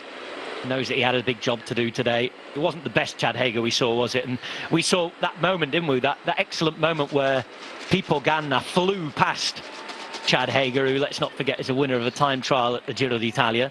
It was quite something to watch. Yeah, I think he caught him for about 5 minutes, but yeah, a lot of the riders, especially in Sunweb and NTT, been told not to go full in that time trial yesterday because they've got other jobs to do in the next day. We keep on saying this about managing energy levels, and unfortunately for Chad Hager, I think the final time trial will be the only time trial that he'll be allowed to go full. They're going to be King of the Mountains points at the top of this climb for Rowan Dennis. Maximum 18 points for him. Behind, Giovanni Visconti will fight on for these points at least, even if the gap grows and he struggles in the stage win standings.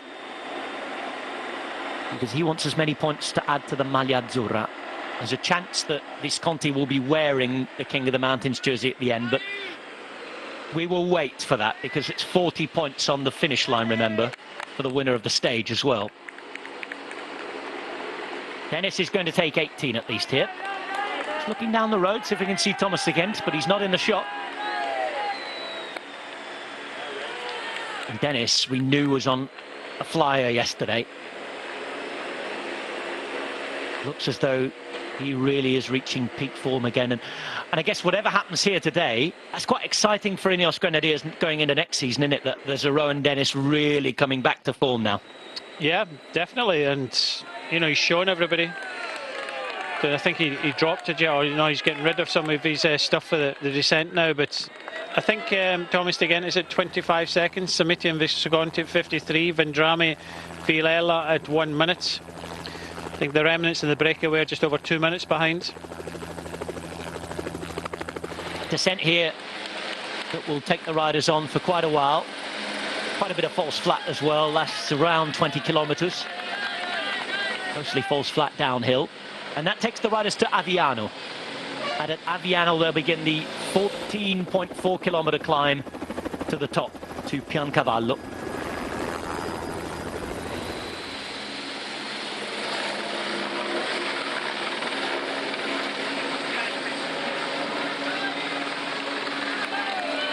Samitier taking some points, but it was Visconti over there to take third place, so that will help.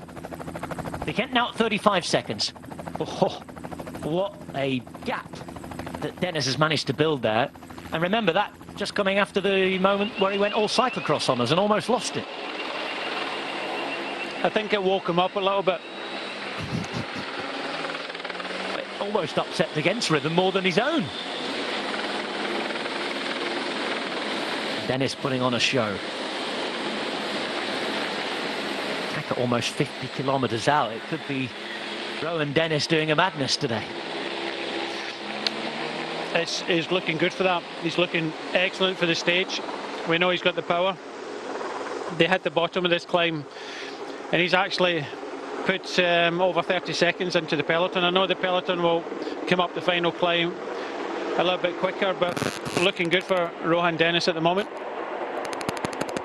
40 k's remain. 3:46 back to this group. It looks as though it's got a little bigger again. The back there, Attila Walter. Off to Groupama FDSG at the end of this season. Good signing for them, actually. Another man from the brakes about to be caught. It's Luca Chirico, rider from Androni. Taking every road break at this Giro d'Italia minus one stage, the Italian team. Rowan Dennis trying to make it a 5-star Giro for the Ineos Grenadiers. And it was the Ineos Grenadiers who won last time we finished at Piancavallo with Mikel Landa. 18 points there for him, another 6 for Visconti. Blue jersey virtually on the Italian shoulders at the moment.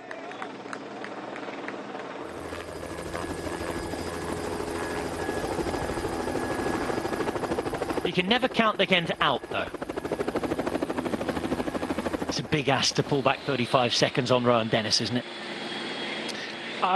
You can't write him out on maybe many riders in the peloton, but Rowan Dennis, quality riding on his own. He knows what he has to do, and we know how good he is at time trials. But this is a time trial to the finish now, and you'd think that Rowan Dennis, still with over 3.5 minutes advantage as the peloton come to the top of the penultimate climb. So what we're seeing now is looks like the Ineos could be getting their 5th stage win, but the battle for the GC will be down to this final climb, Rob.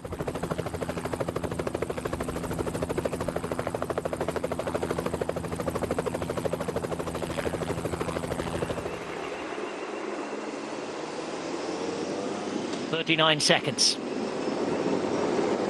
to the next group. 48 to the chasing group number 2, the one we saw with Visconti. And 3.5 minutes to Chad Hager leading the Maglia Rosa group.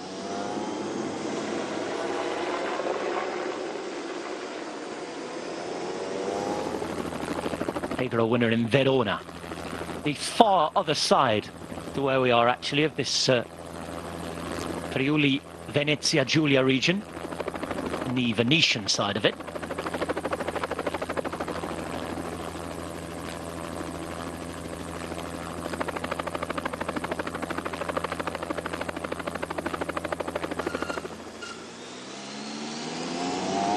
Different job at the front of the bunch here, guiding everybody down, other than the time trial when he won in Verona.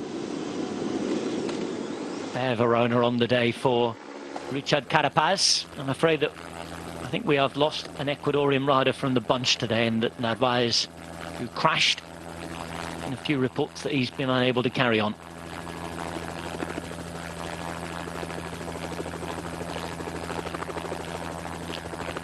Just feels like today's not caught fire yet, but it's been building, rather like a lot of these stages at this Giro.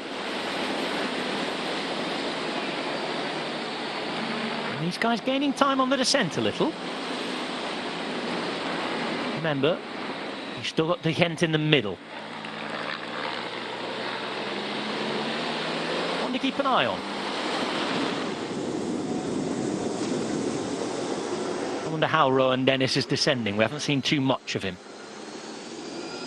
But around 10 seconds back there for that second chasing group.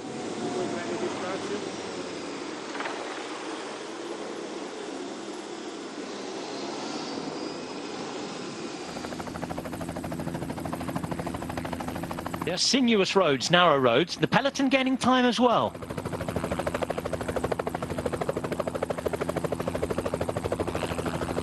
We're not seeing too much of the Ineos Grenadiers man, the Australian.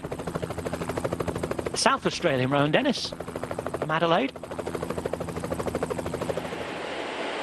Here he is.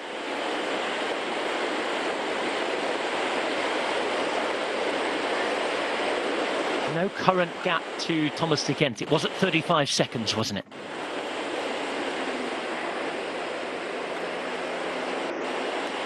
Well, that second group is coming closer. 39 now.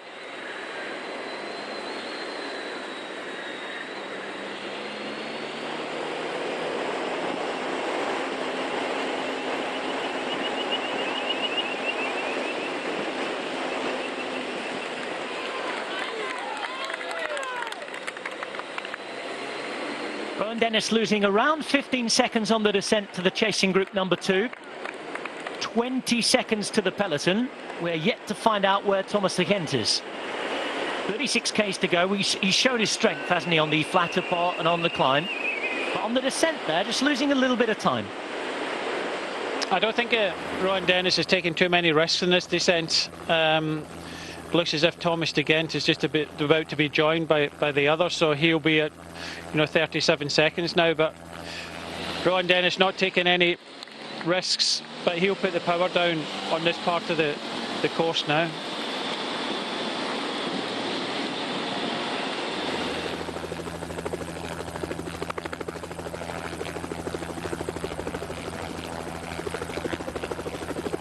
Thomas de Gent, as Brian was saying, just about to be caught.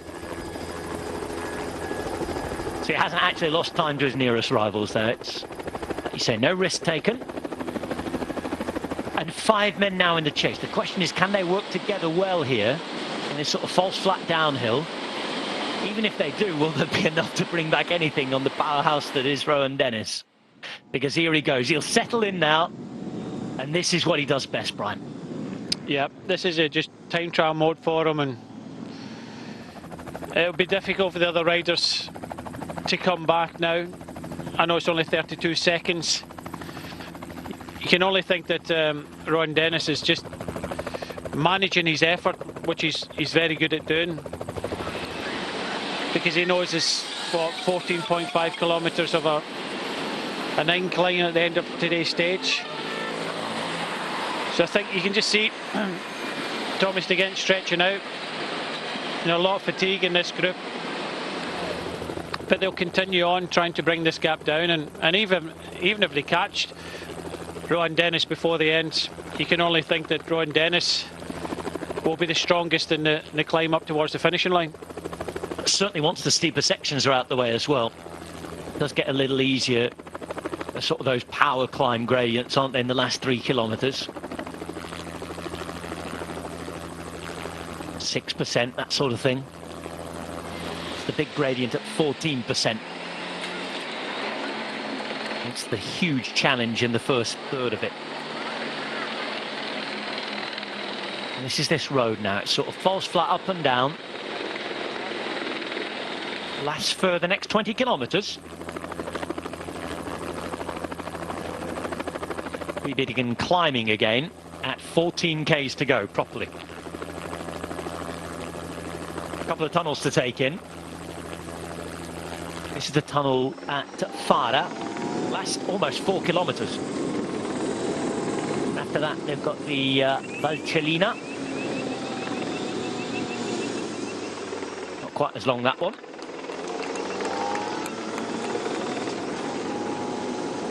So with any luck, Brian, they might be coming out the tunnel one side while this lot going on the other side.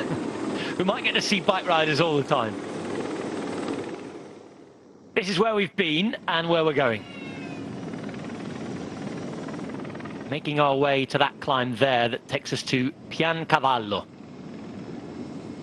This is what it looks like in winter. Thankfully, it's not quite as white like that.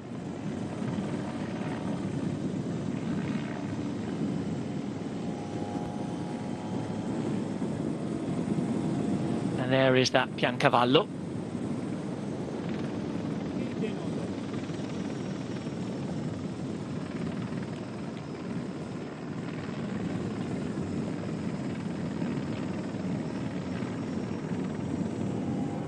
Sul livello del mare si arriverà appunto a Piancavallo dalla linea d'arrivo da dove vi stiamo parlando, dove la quota è 1290 metri di salita impegnativa, 1130 metri di... This is what's happening at the finish line. Obviously breakaway are in that tunnel right now.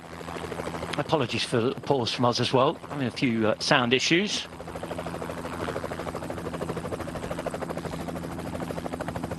It's one for the Condors later on today, isn't it?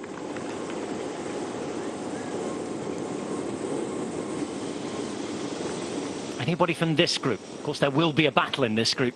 35 k's from the line. 20 kilometres before their battle starts in earnest, really. We've seen now that they've saved the pink jersey battle for the final climb.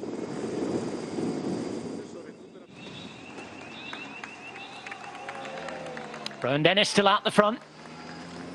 He's away riding in a tunnel at the moment with a 35-second gap over to Kent, Vendrame, Samitier, Villela and Visconti. And they'll be spreading their wings in the next 18 k's or so once the climb begins properly. So Chad Hager's sort of got control of this gap a little again. He's taken another half a minute off as they do enter that tunnel now. Somewhere at the other side of it, we're hoping to see Rowan Dennis emerge in a moment. Long time to ride in a tunnel, isn't it? That. What happens to your eyesight? It can't be the nicest experience having to ride through a tunnel for 4 kilometres. And it'll be a lot cooler as well. But yeah, it's one of these things. I think most of these tunnels are lit anyway. In the past, you used to go into tunnels, especially when you're in a peloton, it used to be a big danger. And because a lot of them were unlit. And in fact, they used to put temporary lighting in some of them as well for the race to pass through. So it's a danger when you're in the bunch, but I believe these tunnels are lit enough so you can actually see the riders round about you.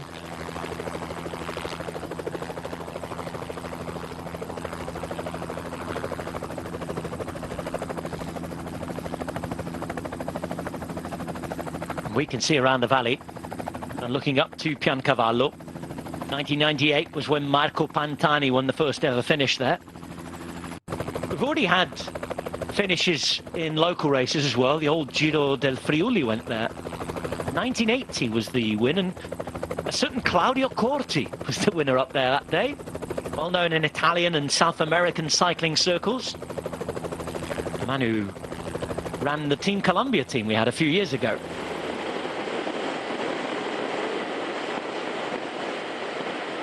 Racing for San Giacomo Benotto back in 1980. Here is Dennis, he's out the other side. He's still knocking along very well at 30 k's to go. Putting down the power, and as Brian Smith said, it's a time trial for him now. Longer than yesterday, but we know he's capable of it. This is Vendrame, Samitier, Visconti, Filella, Tekent.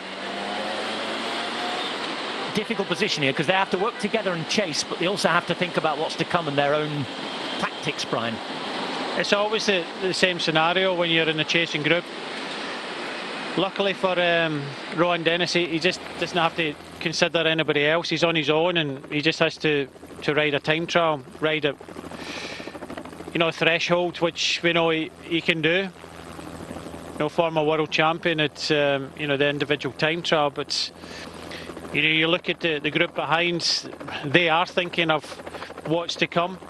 They're thinking of saving that little bit, using the fact that they've got the numbers. Really, if they supported each other and really rode full on, they could catch Rohan Dennis, but it's the nature of the beast, and when you get to this stage, you're not really kind of wanting to help 100% the riders next to you. You're trying to kind of save that little bit because you want to beat them. While on the other hand, Rohan Dennis just has to ride his own race. He is riding his own race. He's lost another couple of seconds there. 32 was the last check. But here he is riding for those Ineos Grenadiers. They are free. And he's looking to win a Giro stage for the second time in his career.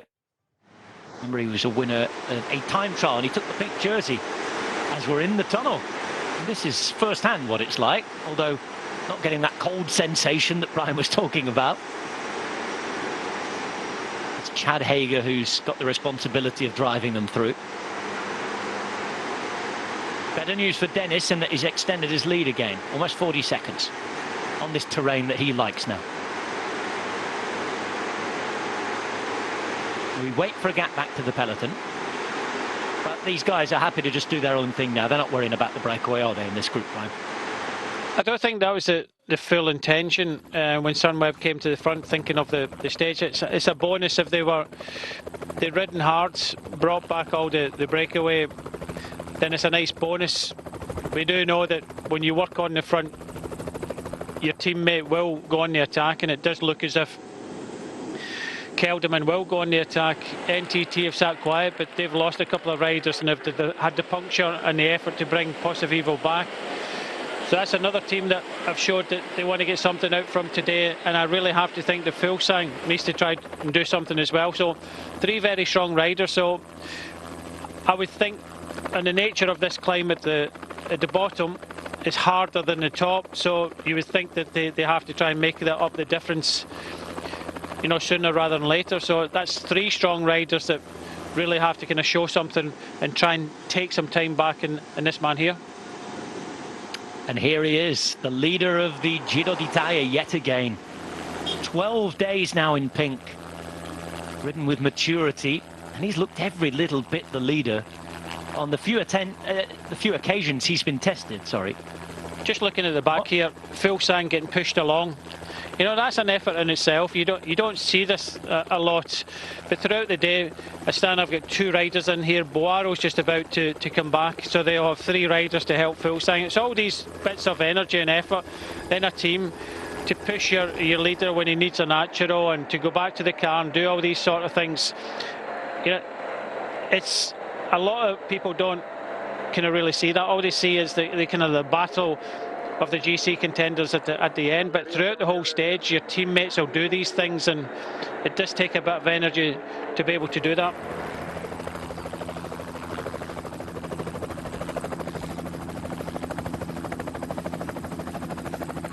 Another nature reserve. It's the Forra del Cellina. The rocks giving the water that unique colour.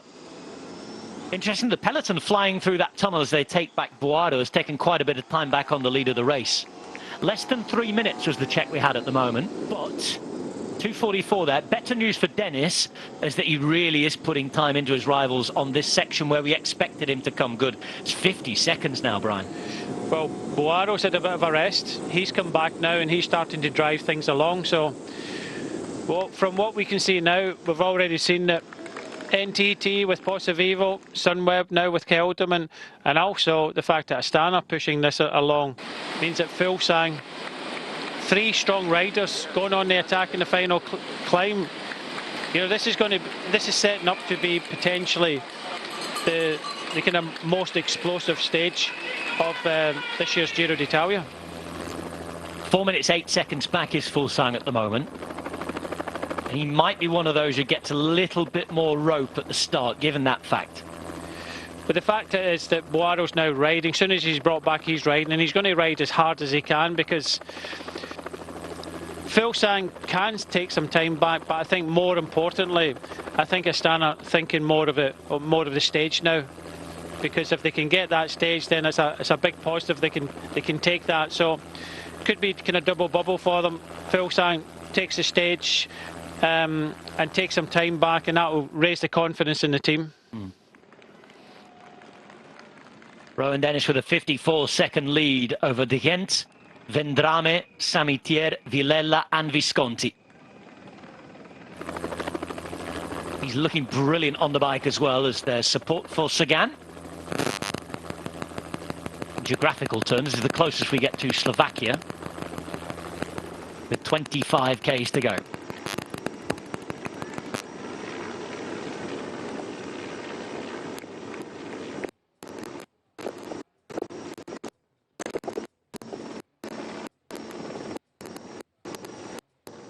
Now Boaro, just off the front again there. Is that because he's out of energy? Well, you just have to wait and see that. Yeah, just have to wait and see that. But the fact that he came back, went straight to the front and did a big turn. So I would be surprised if he was dropping back now, because it does look as if Astana really interested in the stage. Maybe he's been called back, I don't know. He's moving back a little bit now, but yeah, it's 2 minutes and 37 seconds. I still think that if Rohan Dennis has about 3 minutes at the bottom of the climb, he still stands a very good chance of winning this stage. Certainly a real attacking way of racing things, a different way of racing things for Ineos Grenadiers. I mentioned early on to those who are watching earlier in the day, I realised there's so much racing on today, and you might have well have had your eyes on the Ronde van Vlaanderen, and it's to be expected. For those of you maybe who were away, just reminding you that, of course, the Ineos Grenadiers will have won a lot of supporters, a lot of fans. The attacking way they've ridden, and I know that that's because they've been given the licence to do so, with Geraint Thomas disappointingly going home. We saw Julien Bernard at the back there, the Frenchman.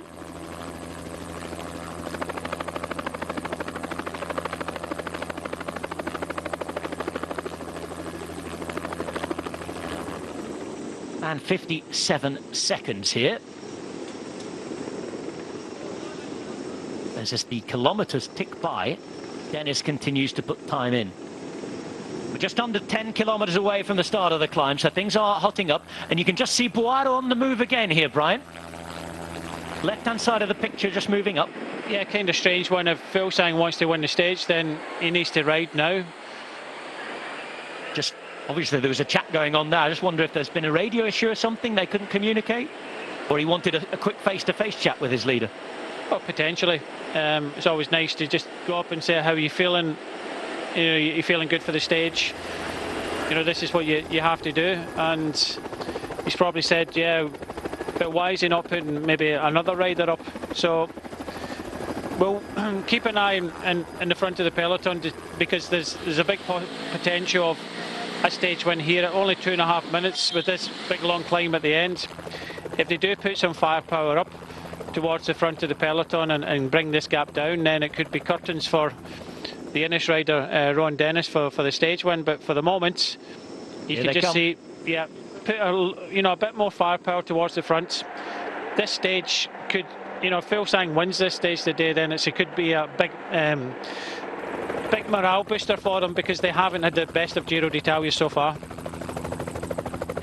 When they've been not able to win the race overall, they've often come to the Giro d'Italia all guns blazing, haven't they? We know that they're a team from Kazakhstan, Astana, but they really do have an Italian beating heart. A lot of their staff, a lot of their sports directors, their main sports director, Beppe Martinelli, is the most successful ever in the history of the Giro d'Italia. And he sent his boys to work here. Astana are interested. Jakob Fuglsang is going to try and get himself back into the race today. Here is Manuele Boaro, and he is giving it absolutely everything. So they go to work, and the next few kilometres before we get to the base of the climb are going to be really interesting, Brian, because we're going to see what happens to these gaps and how everybody sets up here before we start climbing. And a reminder that if you really want to do something on this climb, the hardest part is the first third. The first third of this climb has the biggest gradients, certainly the first 2/3, before it gets quite a bit easier towards the end. So if you want somebody to crack, you've got to crack them early on. And after a big effort the day before in the time trial, and then even the day before that, in fact over the last few days it's been quite difficult for the GC contenders, but just when you think that this is looking, you know, really good for Rowan Dennis, another team comes to the front, plays their cards with Astana.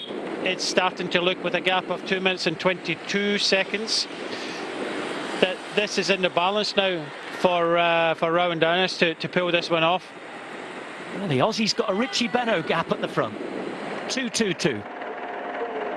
I knew he adds another seconds and spoils it for us. Here's Rafał Majka. And where's he going? And a watch today, back to the bunch, you imagine. He's being helped back to the bunch by a mate of his. But it's certainly one long line now, and there is Jakob Fuglsang. Extremely unlucky throughout this Giro. Mechanical problems, unfortunate accidents, problems and illness, crashes that has meant that he's lost support. Remember, Lopez out on day one. The second day we saw Vlasov disappear. We head to Jais, beautiful little village at the foothills of Piancavallo here. And once we're through, it's downhill for that little bit more. And Jakob Fuglsang looking to take some of the time back he lost yesterday. And Astana will want to raise their arms. You know, Fuglsang and his team could have sat back a little bit and just done it all in the final climb. The fact that they're riding now means that they're interested in the stage. It's as simple as that. So, unfortunately for Ineos, they might not be getting that 5th stage win today if this continues to come down, because, you know, Astana, they've kind of sat back. They don't have the big numbers. They put Boaro in the breakaway, possibly thinking of, if it does kicks off, then they've got a rider in the final part of the stage today. But it never kicked off in the penultimate climb. It stayed together. Somewhere, but also thinking of the potential stage win today. So what I see from this is it is going to be a GC shootout, but Rowan Dennis still hanging on there. 54 seconds on the group chasing him, the 5-man group. Behind, his teammates are going to start to get thinking of Theo Geoghegan-Hart. Remember, he's at the door to the top 10. 11th place overall. Dennis is out there looking for a stage, but behind they'll be looking after Geoghegan-Hart to do what they can. And he's looked good on the mountain stages we've had so far. Dennis heading to the bottom of the climb in 4K's time with almost a minute of a lead, but 2:21 on this group. It's Chad Hager in the white and black. Manuele Boaro behind, eager to get to work again in the turquoise. And that's what we've had so far. Schio to Piancavallo in '98 when Pantani won. San Candido to Piancavallo 3 years ago when Mikel Landa was the winner when he was at Team Sky. Secured the King of the Mountains jersey then. Pont du Moulin for Sunweb. Just about losing the jersey, but I think he knew by then, as long as he performed the day after, he was going to win the Giro d'Italia. Taking those few seconds back on Nairo Quintana. Well, the fact that Boaro's at the front doing a lot of riding just goes to show you he got himself in the early breakaway of today. 11 riders, and you could see him kind of ducking and diving, you know, saving that little bit of energy where he could. he could have possibly stayed in the group a bit longer, but he's been pulled back to do a job, and this is what these riders that go in the breakaway have in the back of their mind. And a day like today, you have to try and kind of save a little bit. We talked about the other riders further back at saving that are in the gruppetto, saving for another day. Boiro is in the breakaway to save a little bit so he can do this job, and you know, he's doing a good job at that, combining with Chad Hager. Slowly it's coming down. The thing is Rowan Dennis saving anything at all for this final, or is he going full gas? If he's going full gas, then he's really going to lose, you know, a good 2 or 3 minutes on this final climb. You could also say that if he's saving anything behind, what a ride this is, because he's staying out there and doing brilliantly well. 57 seconds, 2 minutes 13. Dennis approaching that final climb.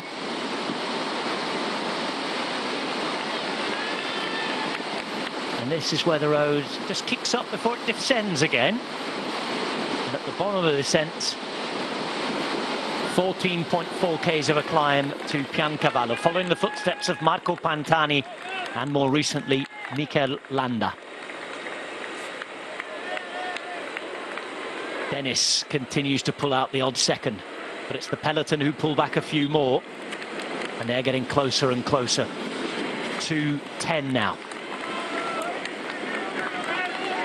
Pedaling a 53.14 according to that graphic. Over his gears. We saw him against the clock yesterday in absolutely brilliant fashion.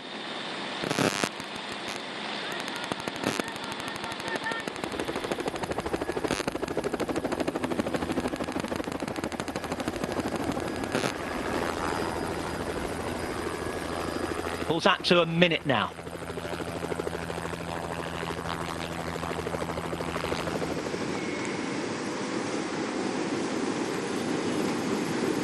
This man's getting ready.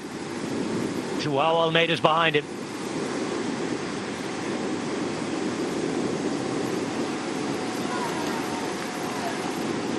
Jakob Fuglsang at over 4 minutes wants time back. He wants a stage win. Now there's loads of excitement on the road wherever you're watching today. The Ronde van Vlaanderen has just finished. They won't spoil the result for you. Remember, you can check out everything on the Eurosport app, the GCN Race Pass, and as we look at the local monuments, you can get the chat to all the monuments, the women's and the men's Ronde van Vlaanderen, and the Giro d'Italia stage here. All the review on tonight's breakaway. That's on the GCN Race Pass and the Eurosport player. Are you ready to go climbing? Rowan Dennis better had be.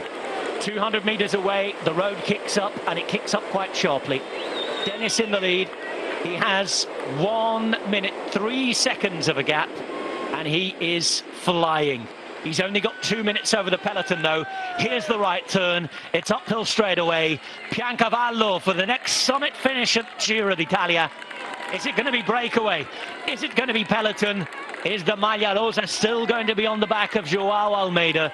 We are about to find out. 1 minute and 1 second over those chasing. 2 minutes and 1 over the Maglia Rosa group. Brian Smith, it's been a brilliant ride this from Rowan Dennis, but does he have a big enough gap? I'm not too sure he's got a big enough gap at 2 minutes. It really depends on the GC battle. If the GC battle commences early on this climb, which I think it should, then they're going to eat into that advantage. But you know, with Rowan Dennis now coming under 2 minutes, we know he's capable. If anybody's capable of doing this, it's Rowan Dennis, because he knows how to hurt himself. It's his speciality in time trials, and he's just going to try and time trial the whole way up this climb. I still believe that there's a big chance of winning this stage, but it really all depends on the other riders in the GC battle. If these other riders go on the attack sooner rather than later and not going to look at each other and cancel each other out, then they've got a chance of winning the stage. And why would Astana and Sunweb ride? They're thinking of the stage as well as trying to take some back some time. 14Ks to go. And less than 2 minutes now. There's Visconti putting in his dig. Remember, a minute to close for them. Being chased by one of the two riders from Movistar. We know Visconti was with Samitier, Villela, Vendrame and de Kent. And the peloton starts the climb. 14.4 kilometers.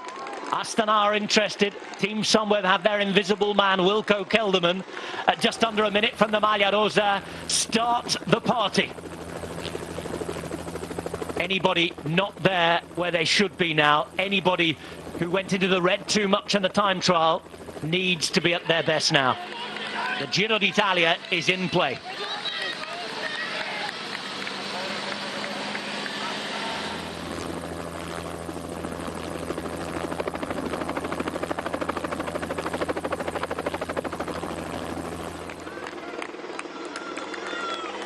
For the third time in the history of the Giro d'Italia, we climb to Piancavallo. Peloton has just started it, and they are taking time back very quickly on Rowan Dennis.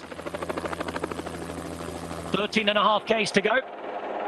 Oh, there's Ilnur Zakarin suffering again. We will see him another day. One by one, they may drop away. It's the survivor who will take the honours.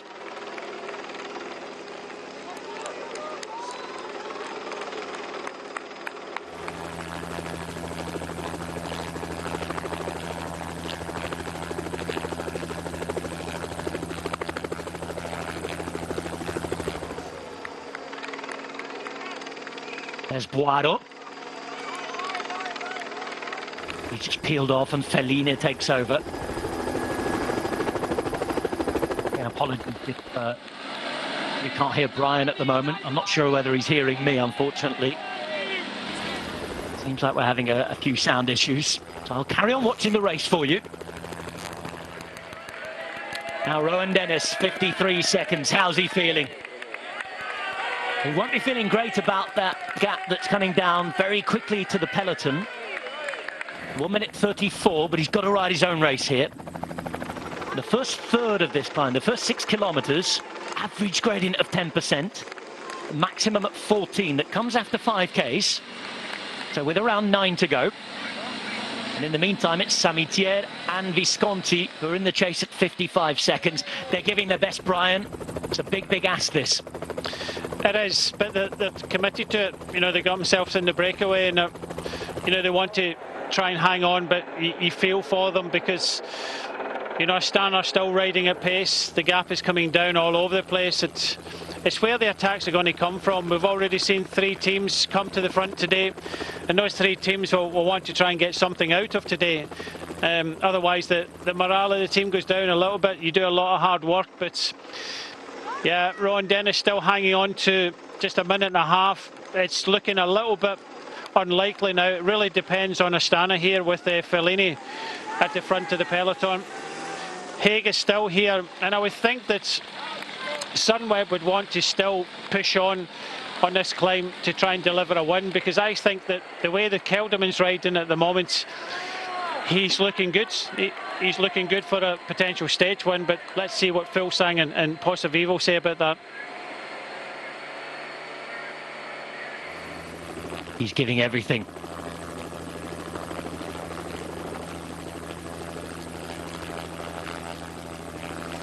Twelve and a half kilometers to go.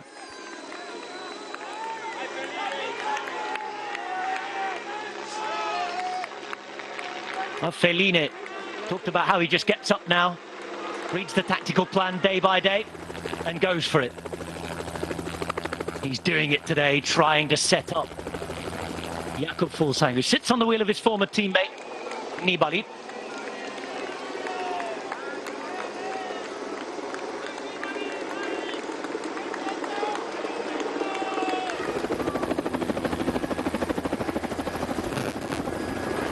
Gap from Dennis to the peloton not changing too much yet, 130. 102 back to those chasing on. Hail Bilbao, Hermann Pernstein are the riders to watch out in those orange Bahrain McLaren kits. Look out for those wearing Bora Hansgrohe jerseys too, as Thomas de Gent is now taken back. That means that just Visconti and Samitier are on another good ride from Thomas Sigent. Yeah, strong ride. He said he doesn't normally feel good after a time trial. Well, if that's not good, then I don't know. But that was an excellent ride there by Thomas Sigent. It didn't pull off today, but potentially in another day.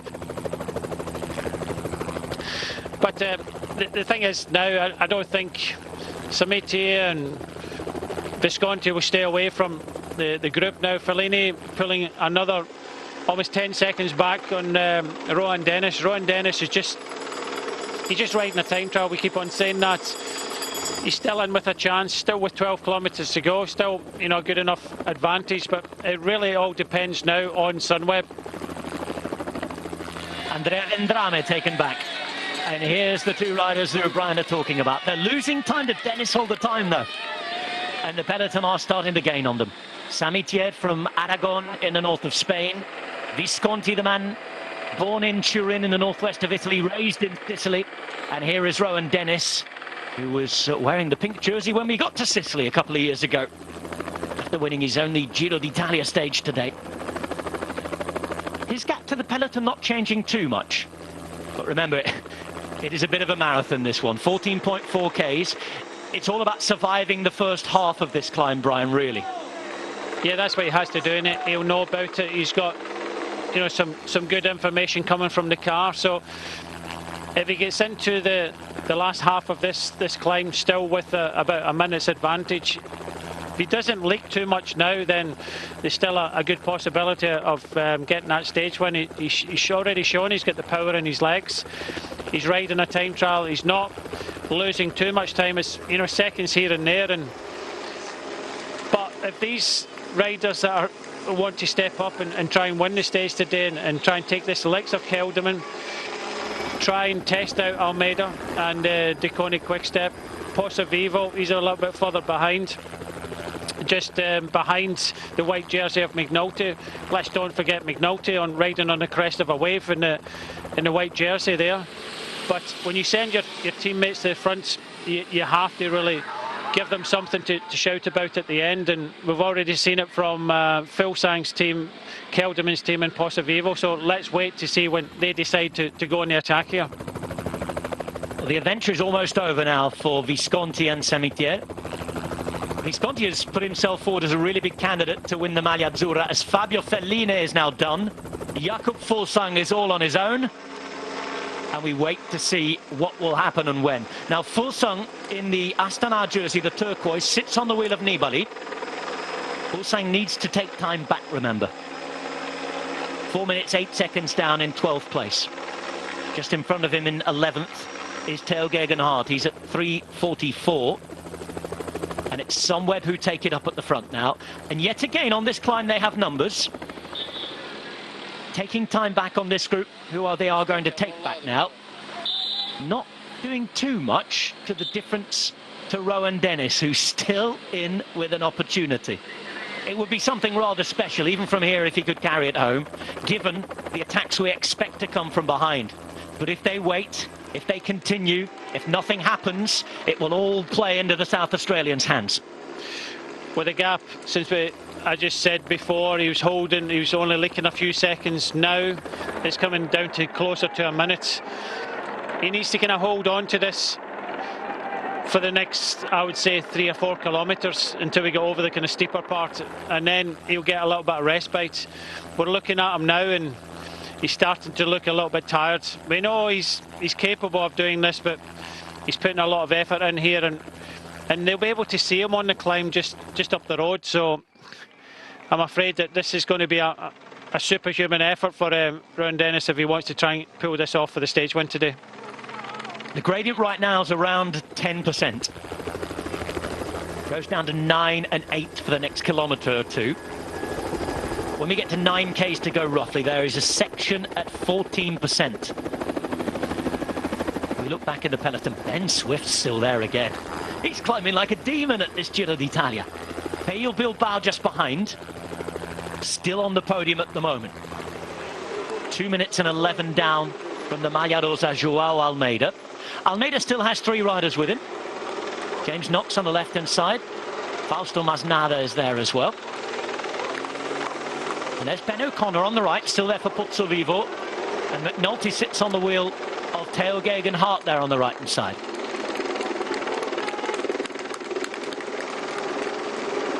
A pairing of Micah and Conrad. Dark horses. We wait to see if they can produce something. This is a strong pace here, and I think now with Sunweb taking control, you have to feel for Dennis. I don't think it's going to be his day today, because you're just looking at the faces of the riders there, and they're all kind of puffing and blowing. This is not easy for anybody, so this is a strong pace here from Team Sunweb.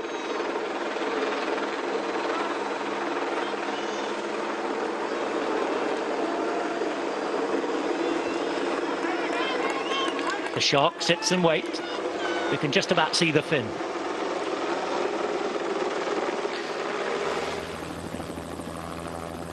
Some climbing talent in that Sunweb team.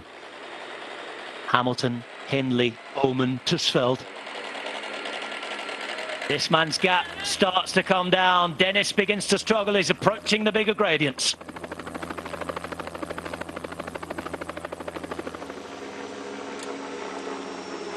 Been a cloudy day, hasn't it? The sun is out, the beautiful late afternoon autumnal sunshine. Next man up to do the job is Sam Oman.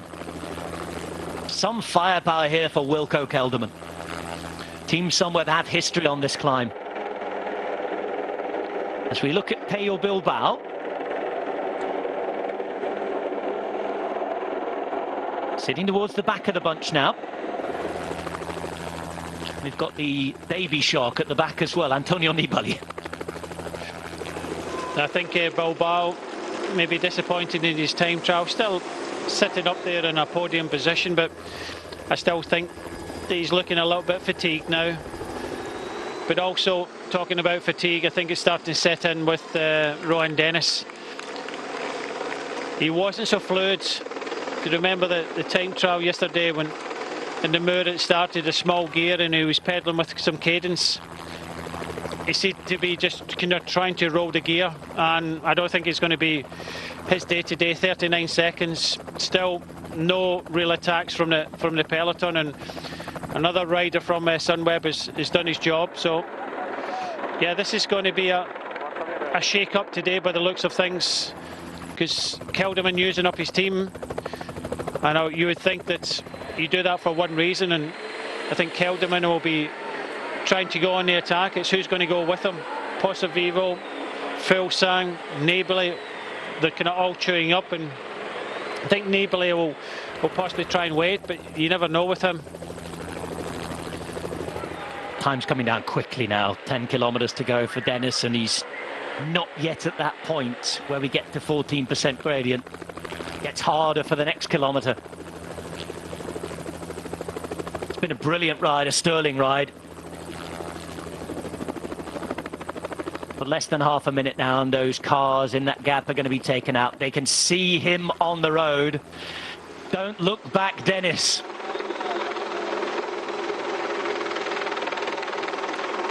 To the next rider we go. And this is moving on quickly, and we see the Maglia Rosa here. And there's Jakob Fuglsang drifting alongside the Maglia Rosa as well. Oh, the pace is up from Team Sunweb, and they're having to work hard to close the wheels. Pozzo Vivo, Bilbao, Micah, Conrad, and McNulty towards the back.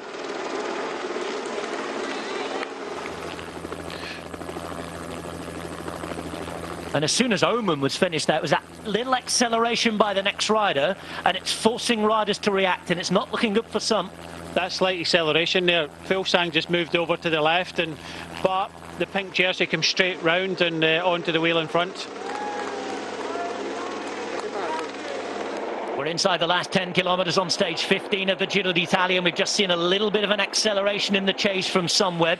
Rohan Dennis is about to be caught. Sam Oman moved over, and it was the next rider who put in the dig that really destroyed quite a few of the riders behind. Fuglsang struggled to close the gap. The pink jersey reacted well, but he's only got one rider left with him now. Bilbao and Pensteiner are there. Micah and Conrad are starting to struggle. Pozzovivo's not having a great day as well. And I think Brian Smith, we're going to see differences. We're going to see differences. There's Theo Gegenhardt losing the wheel as well now. And we're approaching the steepest point of this climb to Piancavallo.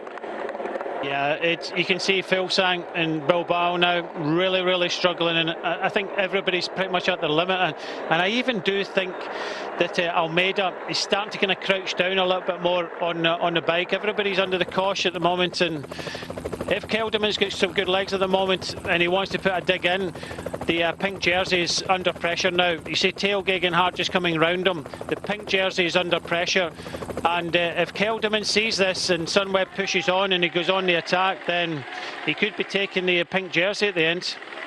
Well, Gegenhardt, take a look at this. We saw an Ineos jersey going backwards there. That was obviously Dennis. Assumed it might have been Gegenhardt, but Gegenhardt is riding a wonderful race here. As Conrad and Micah are starting to make their way back. Nibali is hanging on well. But remember, it's not looking good for Bilbao. Started third on the podium. Yesterday's star McNulty, I think, is paying for his effort as well 24 hours ago. And we know that Fuglsang, after all that work for Astana, they tried, they worked, they did their best. He just doesn't have it, Brian. Not simple as that. But his team have tried, and you can also see that I think that's Fabro tried to help Micah across there, and he's just about to made it. But I tell you, Almeida is starting to struggle now, and he's starting to struggle big time. Maybe not the same as the others, but he's under a lot of pressure now as the pink jersey. Look at that. He has Masnada behind him as well, as Micah's starting to come back. This is the steepest gradient, by the way. 14% up here. Bilbao and Fuglsang are trying to work their way in. Remember, the last 4.5 kilometers are the easiest. So if you make the difference, you need to press home the advantage as well. Conrad and Fabro there. Fabro was the one swinging left to right. Great job, though, that was done for Micah. And you can still two riders there for Wilco Kelderman. And what a super job they're doing. Kelderman third wheel there, jersey unzipped. A big winner so far. Hurtling towards the top 10 here, Brian, is Theo Gegenhardt, sitting fourth wheel in that navy jersey for the Ineos Grenadiers. Nibali, doing a Nibali, just there or thereabouts. Yeah, they might not be winning the stage with Rowan Dennis, but they could be doing it with Theo Gegenhardt. But let's see what Kelderman has got on his legs. They must be seeing these pictures. They must be seeing the decimation behind, and you know, they're all puffing and blowing. They're all, you know, trying as hard as they can, but they're just making a difference. Smiling there. Now then, Nibali losing contact, and the pink jersey is forced to close the wheel here. Oh, big moment in this Giro d'Italia, because Vincenzo Nibali is in crisis for the first time. And a man who's there, always there. Today, Brian is losing meters and could be losing time. Yeah, you can see just the way he pulled over there to the left-hand side, went straight to his bottle. We don't normally see him cracking like this, but he is going to lose quite a bit of time now by the way he just lost the wheel there. Good reaction initially from Almeida, because that in itself was a test for the pink jersey. He had to make that little effort to close the wheel. He did so, he's still there. And now it's up to Nibali, once they're over the steepest gradient, to see if he can work.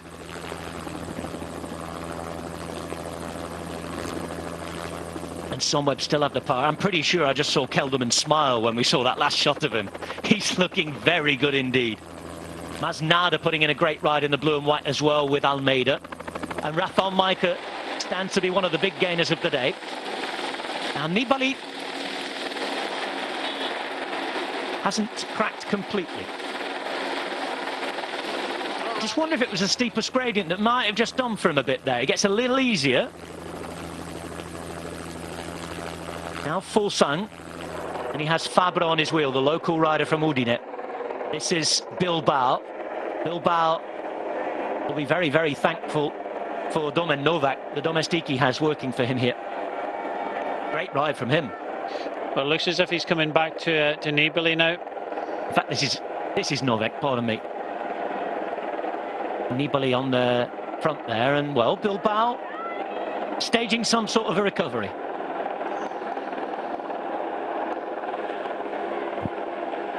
Stellar ride from Novak, this, the man with his jersey open just in front. Yeah, strong ride, but you can only think if you suffered in the steep part of this climb, when the gradient lessens and you've got power in your legs, you can still do a lot of damage.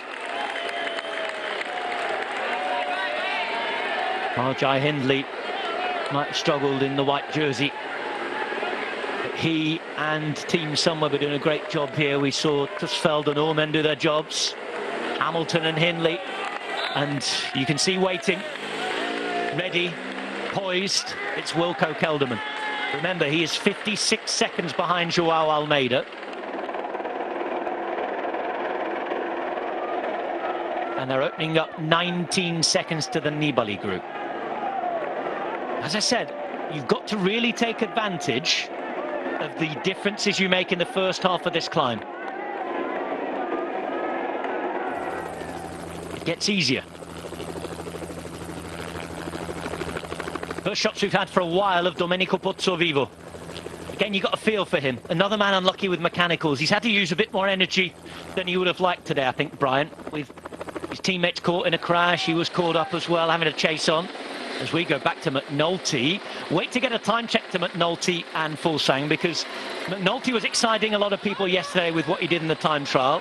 We said right at the start of the day, this is James Knox in their group, but if you went into the red yesterday, Mountain Stage State after a time trial could always see big swings one day and huge swings back the next.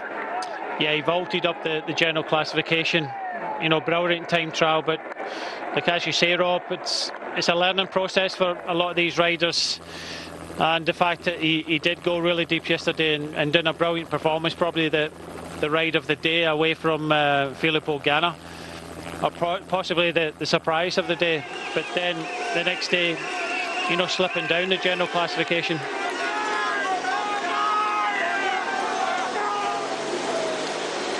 Rafael Majka having a good day.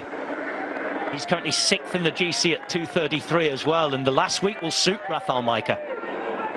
Nibali at 20 seconds. Fulsang only 10 seconds behind. Now then, we've seen a move here. And trying to press on, it's Hindley. Gegenhardt on his wheel, and look at the Maglia Rosa. Look at the Maglia Rosa. The gap is opening up for the first time in this Giro d'Italia. Brilliantly set up by Hamilton. Masnada starting to struggle, and Joao Almeida is all on his own. Brian, this is Wilco Kelderman. This is Joao Almeida, and the Maglia Rosa's up for grabs.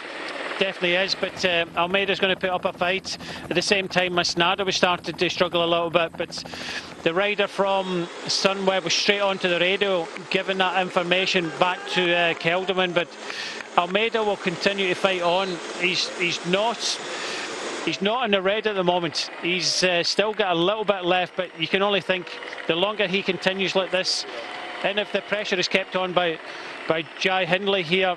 Great ride from Theo Gegenhardt and Kelderman, but he's looking around. What does he do now? Does he wait for Masnada? Does he continue on?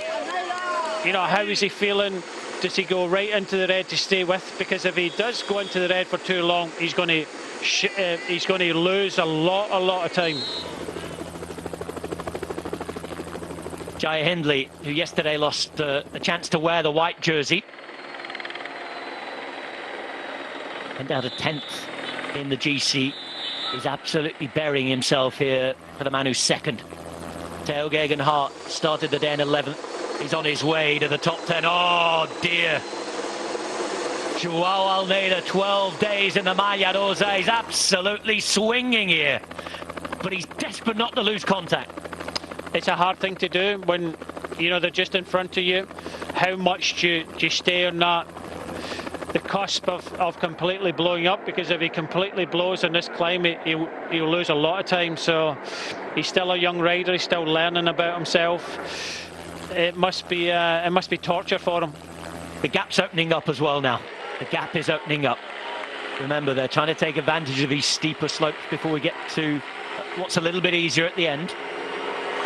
Gegenhardt will work with whoever's there, despite the fact that his good mate is losing quite a bit of time here. Former teammates, those two. 6.5 kilometers remain to the top in Piancavallo. And you can see that every bit, you know, around the corner there, put it into a smaller gear. You know, he's right on the verge, on the knife edge here of completely cracking. Looking down at his power though as well. And the gap is just getting longer. The elastic has not quite snapped yet, but it's being pulled rather strongly by Jai Hindley. He's already been in this position on Etna when he lost the GC group, and he battled to take the pink jersey, and he's going to battle for the next 6 kilometres or so. But you know what's Kelderman got left in the tank as well? He's not made any acceleration. Good to get a time gap to these guys. And the white jersey, come to think of it. McNulty just in front of Fulsang, and there's James Knox as we're back now to Pozzo Vivo. Still has O'Connor in front of him. That's Pansteiner as well, the other Bahrain rider. Oh, and look at it, he's absolutely trying to bury himself there, head down, fighting everything, fighting the bike, fighting gravity, I'm afraid. 7 seconds becomes 10. 6 Ks to go still. Hang in there. He's really got to hang in there to stay in the race. Remember, he had a decent enough lead, 56 seconds. But regardless of the time gap here, Kelderman will now smell blood going into this next week. It's 50 seconds to Nibali. And that is a big gap with 6K still to go. That's what Almeida has to think about now. And I know that he's got an experienced rider, our next rider in the car behind. You don't want to risk everything here. If he's on the knife edge, and he has been, he's riding as hard as Jai Hindley at the front. He's losing just 1 second here, 2 seconds. But how long can he keep this up? Because if he does crack too much, you know, he could lose, you know, a minute or possibly 2 minutes. But you know, he has to measure that. You notice that he's looking at his power meter. He's looking at his numbers. If he's riding within himself, he's doing well at you know, kind of holding this gap down. But one thing, you don't want to risk losing everything. You don't want to risk losing the, you know, not being on the podium at all. So he has to ride a time trial. And we know he's very good at it, but you can only think that you can see him shifting up and down the gears as well before. This is going to be a brutal 5.5 kilometres for this young man from Portugal. Super ride this from Jai Hindley. The Australian's going great guns ahead of Theo Gegenhardt from East London. This is Wilco Kelderman from the Netherlands. And he attacked on Mount Etna, the cameras didn't show him. He's been floating along there in third, then up to second. But the invisible man is about to show himself at the Giro.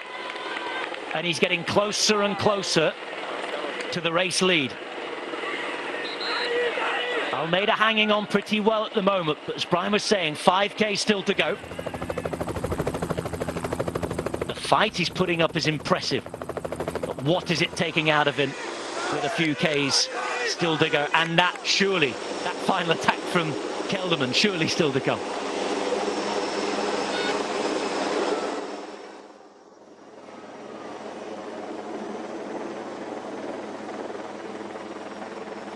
It's swinging back and forth, isn't it? McNulty was better than Fulsang. Now Fulsang is going better than McNulty. And McNulty, by the way, looks like he's about to lose his place in the young rider standings too to Jai Hindley. Hindley's giving everything to put each and every second into the Maglia Rosa. He can, and it goes to 14 now. This is where it could get worse. What's left in the tank, Joao? It's been 12 days in the Maglia Rosa. Portugal is dreaming of pink. He's hanging on, but only just. This is the Nibali group at a minute now, so another 10 seconds goes to them. Bilbao is with him, and he's slipping off the podium as it stands. Almeida is still doing an incredible job here. He's taking his earpiece out, and he's just going to do this himself. He's hurting. We can see that he's hurting, but it's still only 1-2 seconds now. 17 seconds. Just to remind you that Kelderman started today 56 seconds behind the pink jersey. And that there are 10, 6 and 4 bonus seconds for first, second and third respectively at the top of the mountain. 20 seconds now to Almeida, the biggest gap. and it increases to Nibali, it increases to Fulsang, and we don't yet have a gap to Pozzovivo. They're further back. There's going to be another big resetting of the GC and tactical landscape tonight. Mountain after mountain after mountain in the final week. He's come back from further down before, has Nibali. As Brad said yesterday, never count him out, but it is not a good day for the Shark. What kind of day is it going to be the end for Almeida? Over 20 seconds. So with the bonuses in, let's say that roughly Kelderman is halfway to the Maglia Rosa, but he's still got 4Ks to ride. As Brian said, 56-second deficit at the start, 10, 6 and 4 bonuses on the line, 23 seconds now on the road. There's still more to come from this group. It's all Hindley, still all Hindley. Gegenhardt still with a good chance of a stage win too. A really good chance, allied to the fact that he is, well, he's on his way towards the top 5 now, not just the top 10. The way and the rate of loss here, Teo Gegenhardt is putting himself forward as a candidate to win the Giro d'Italia. This is how good the riders from the Ineos Grenadiers, man.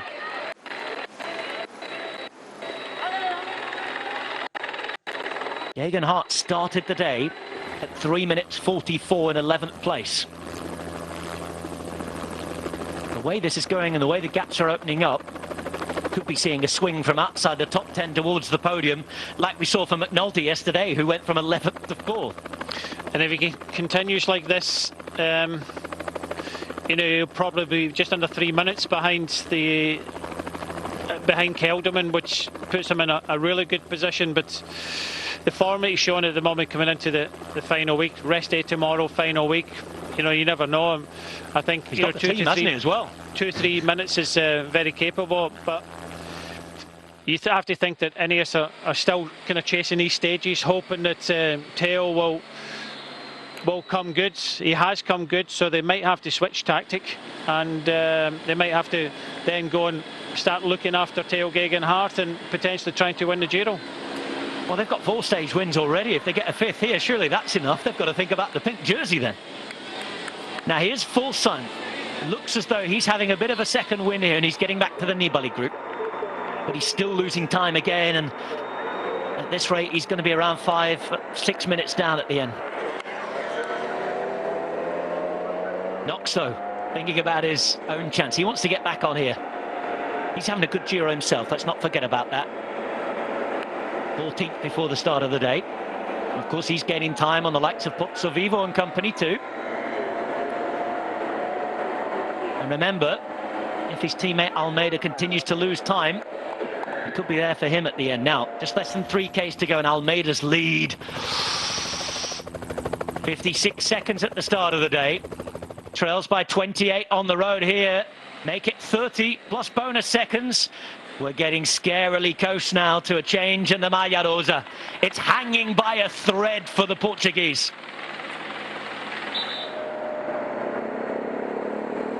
Kudos again, though, for the battle he's putting up. Tremendous battle he's doing. I don't know how he's doing it, but when I saw him cracking, and the way he did crack a little bit there, he got himself together, and you know, he's holding them. He was holding them at 10 seconds, but you just had to think that while he was trying to hold them at 10 seconds, he's going to pay for it later on. And if he does crack big style, then he's going to lose a lot of time. But he's now holding it at 29 seconds, and still no reaction from Kelderman. But look at Kelderman now, he's on the point of the saddle. Teo Gegenhardt looks the most comfiest of the 3 riders that are in front here, so it's looking good for a 5th stage win for Ineos. But you know, the Sunweb riders are finding it as difficult as Joao Almeida as well. Well, they're winning the day in terms of the GC. Whatever happens, they're taking time back on this man. But he might not be completely out of it here. Joao Almeida is putting up the fight of his life. It's the Giro's motto, isn't it, nowadays? Fight for pink. And that is exactly what the 22-year-old from Portugal is doing. 12 days in the Maglia Rosa. More than Eddy Merckx as a 22-year-old. It's been quite the performance for the man who's only moved to this level of cycling for the first time this year. A Grand Tour debut and looking to take the pink to the next rest day. He's not giving it up easy with 2.2 kilometers to go. 105 to Maika, 125 to Nibali. And this is the Pozzo Vivo group. It looks like Pedrero who's with him, and Pernsteiner. Pedrero at 13th place at the start of the day. Pernsteiner, who started the day in 15th at 8 minutes. Last couple of kilometers on the way to Piancavallo. These are the easiest gradients of the whole climb.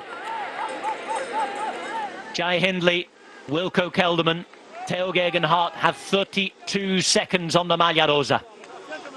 Kelderman was 56 seconds back at the start of the day. He's the first Portuguese to lead the Giro for 31 years, who's fighting so hard to hold on to it. His teammates riding brilliant as well. Masnada is another of those teammates, Knox, but with Nibali, who initially was looking solid, but suddenly, just as we hit the 14% gradient, we saw that little bit of an acceleration from Christopher Hamilton, and that did for him. He's with Pello Bilbao here. Sorry, Brian. Theo Gegenhardt could actually help the pink jersey here, and by winning the stage, taking the 10 seconds, helping himself, of course. He's in the perfect place, he's looking good.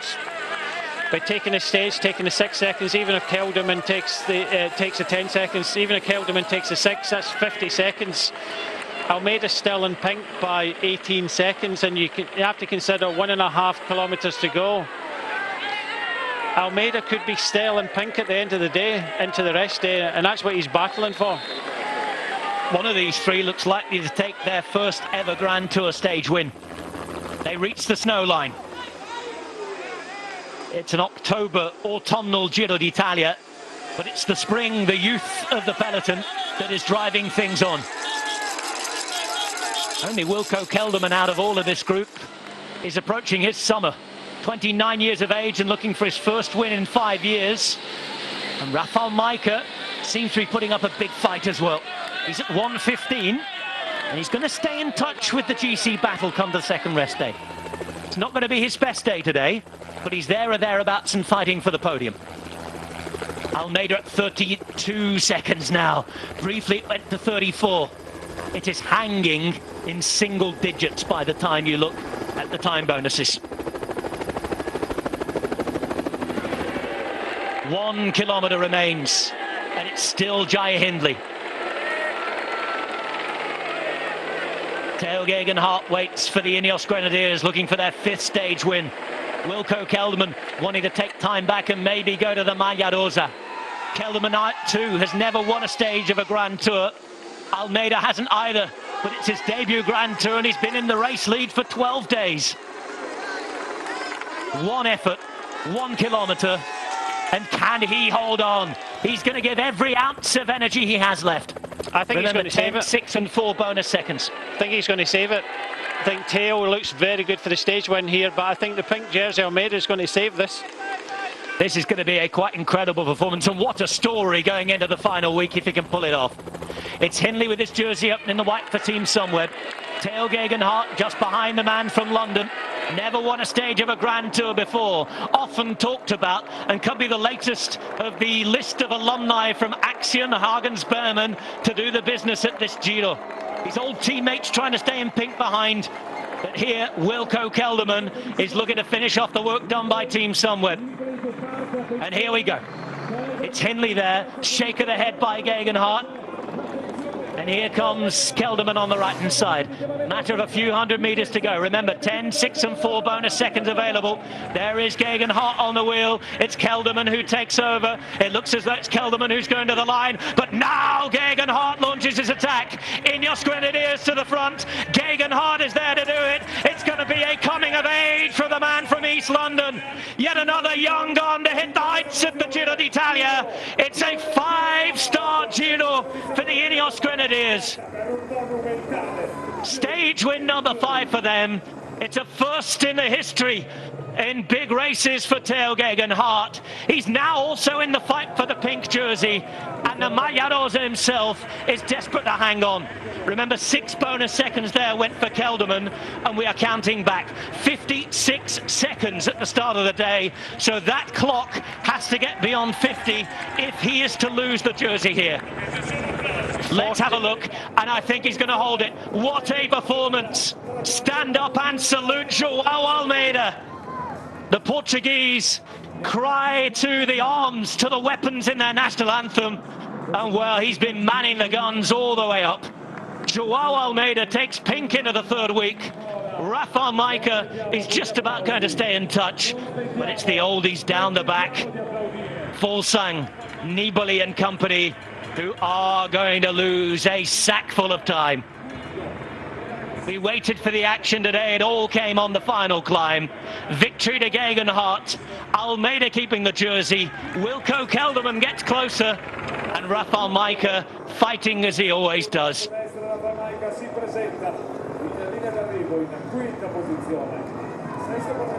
Pantani, Landa, Gegenhardt. How does that sound, Brian Smith? The 3 winners down the years in Piancavallo. And here we go. Here we go. Across the line, Bilbao, Nibali, Fuglsang. And that is 1 minute 38 to them.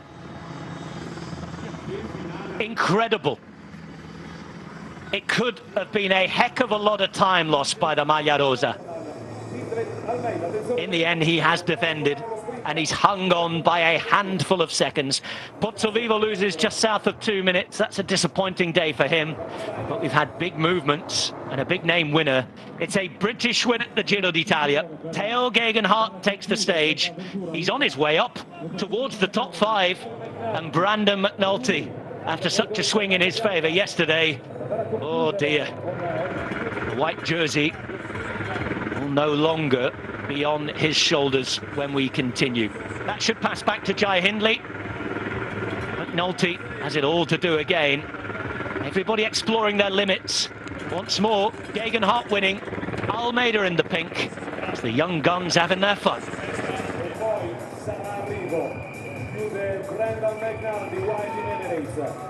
2:43.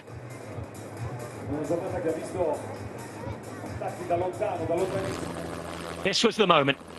Kelderman came to the front but didn't have it. Gegenhardt on the wheel. Hindley had done all the work up the climb.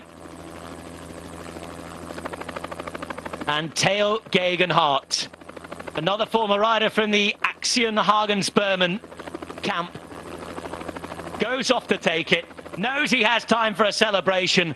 And what a Giro d'Italia it's proving to be for the Ineos Grenadiers. Losing Geraint Thomas so early, Gegenhardt wins their 5th stage. And now might even have an outside chance of going for the Giro d'Italia. Whisper it quietly, but Theo Gegenhardt is right in the game.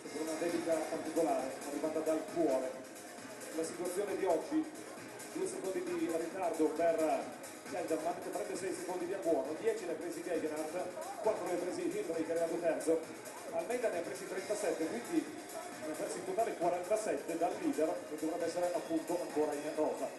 Questo sarà un discorso che vedremo più tardi. Amazing. Incredible stage. Well done, Theo Gegenhardt. He did look the comfiest of the riders. I think as you see the timing up in the left-hand side there, possibly 2 seconds back to Wilco Kelderman. So it does look as if the pink jersey still belongs to Almeida by about 13 or 14 seconds. But yeah, Theo back in the game, and stage 15, they've won 1/3 of the stages. And I think as well, that was another dedication for those who've worked so hard to put him in the right place.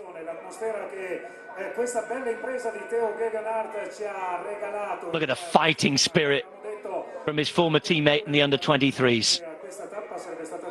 João Almeida's the real deal. Be interesting to see now how Ineos Grenadiers play this one, but hats off to this man. He held on to it. 13, 14 seconds. Incredible performance. Teo Gegenhardt wins stage 15 of the Giro d'Italia and joins the Grand Tour stage winners club. Looked brilliant all the way. He's beaten Kelderman, Hindley and Almeida. The latter holds on to the Maglia Rosa. 1 week to go. The Giro d'Italia is in play.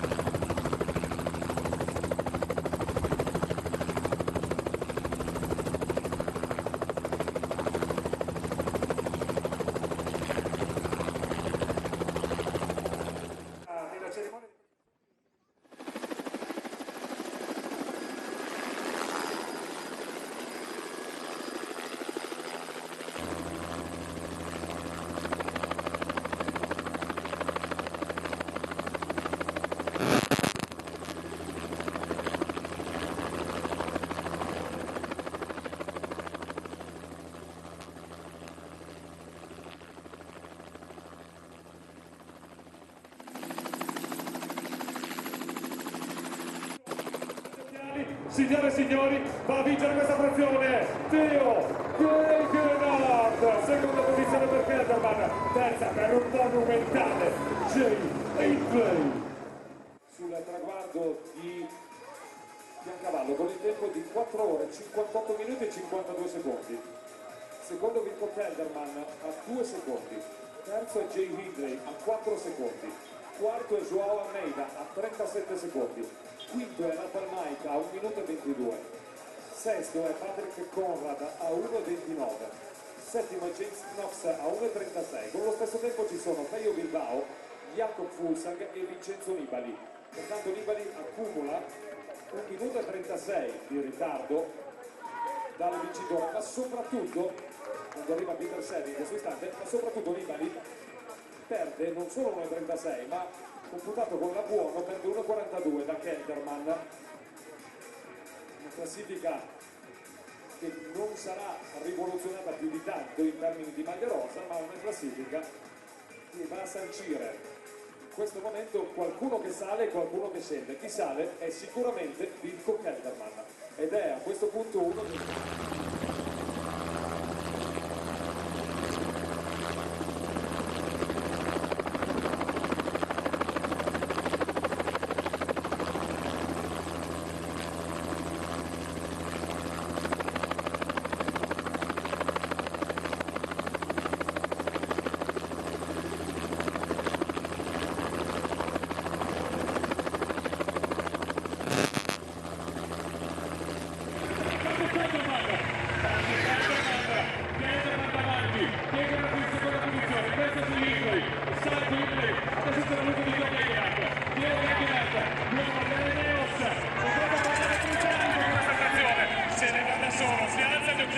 Signore e signori, va a vincere questa frazione Teo Gegenhardt, seconda posizione per Kelderman.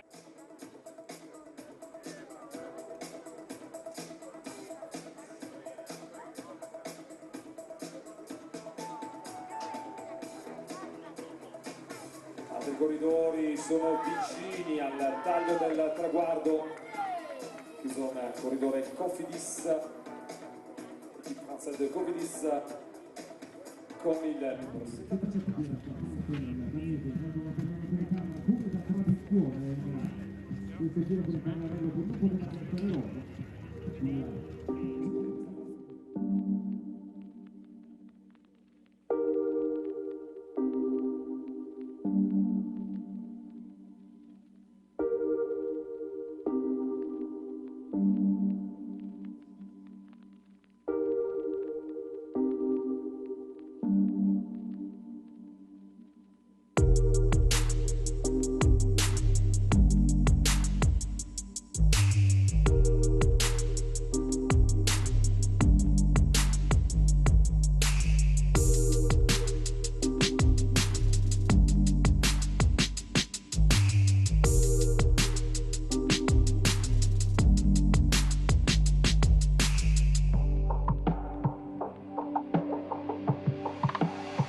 Tour of the Alps, che è una delle corse che lui ama di più. Il settimo posto nella prima frazione nella ITD individuale nel trial al Giro d'Italia lo scorso anno. Intanto arriva Ron Dennis e si merita un applauso per quanto ha fatto vedere ieri e anche oggi.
Sorprese nella graduatoria della maglia ciclamino, classifica punti. Intanto c'è un arrivo, quello di Enan Rubio.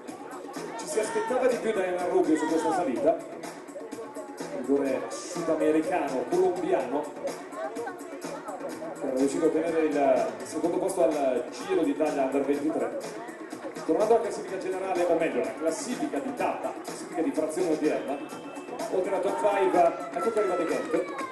Oltre alla top 5, sesto Conrad, settimo Knox, ottavo Bilbao, nono Fulsang e decimo Nibali, undicesimo Masnada, dodicesimo Pozzovivo, per entrambi 1,38 e 1,54 rispettivamente, Evrero tredicesimo, Bernsteiner quattordicesimo, McNulty quindicesimo, O'Connor sedicesimo, Kangert diciassettesimo, Della Parte diciottesimo, Swift diciannovesimo, il primo dei friulani Matteo Fabro ventesimo a 5 minuti e 17.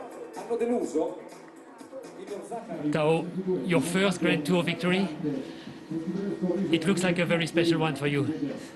Yeah, definitely. I mean, like I just said, it's been such an up and down tour.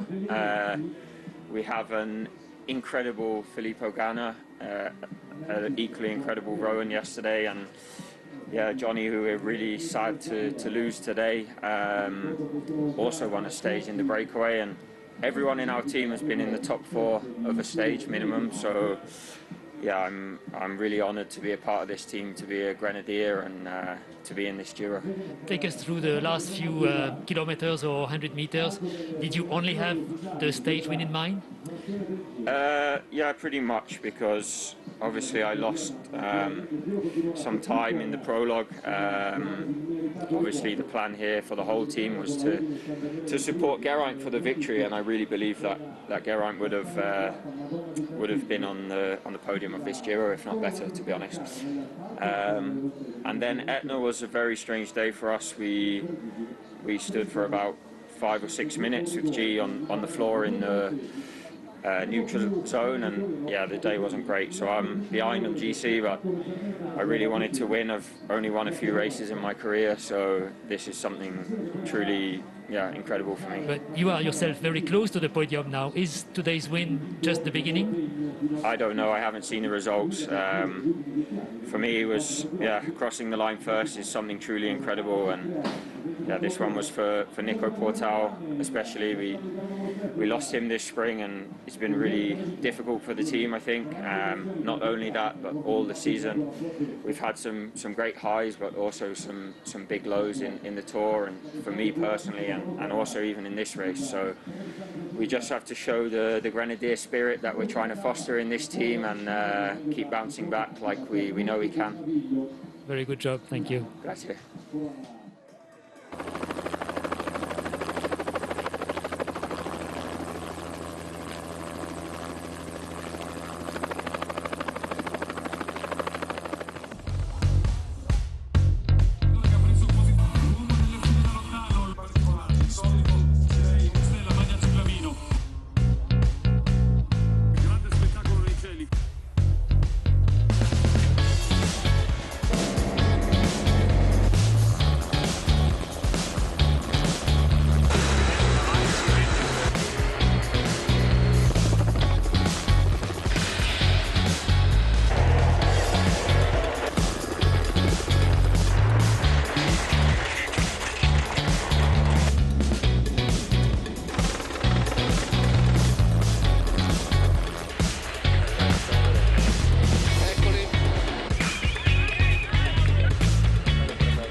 Buongiorno e benvenuti.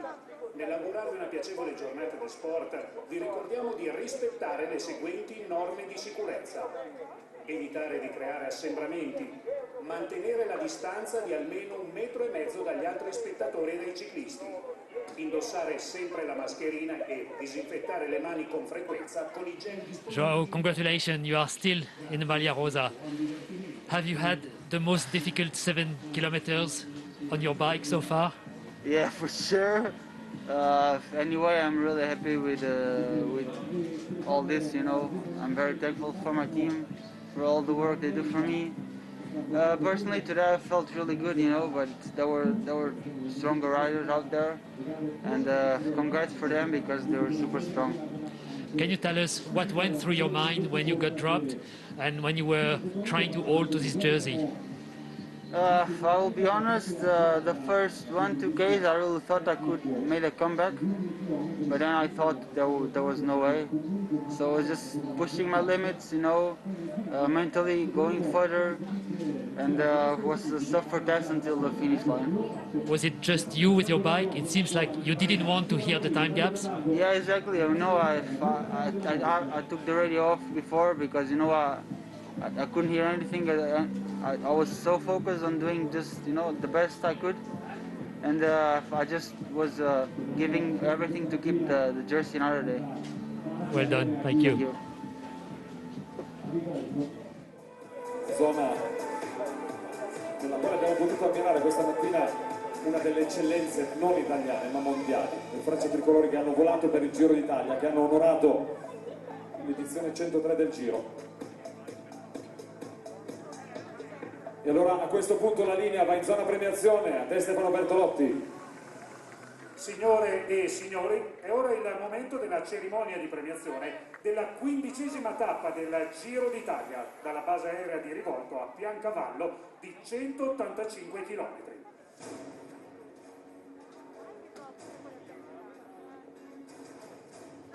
Presenziano alla cerimonia di premiazione Ilario De Marco Zompit, sindaco di Aviano, Emilio Vini, assessore alle attività produttive della regione Friuli Venezia Giulia, Enzo Cainero, presidente del comitato tappa. Siamo alla premiazione del vincitore di tappa. Si aggiudica la 15ª tappa del Giro d'Italia, il portacolori del team Ineos Grenadier, Theo Gegenhardt.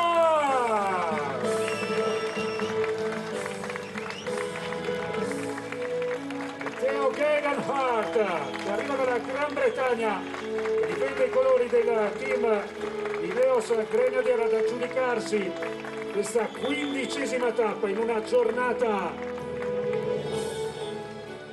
giornata che ci ha regalato grandi emozioni. Questo corridore, appunto nato nel 1995, si appresta a festeggiare una vittoria importante, la vittoria più importante della propria carriera. A Piancavallo, Theo Gegenhardt!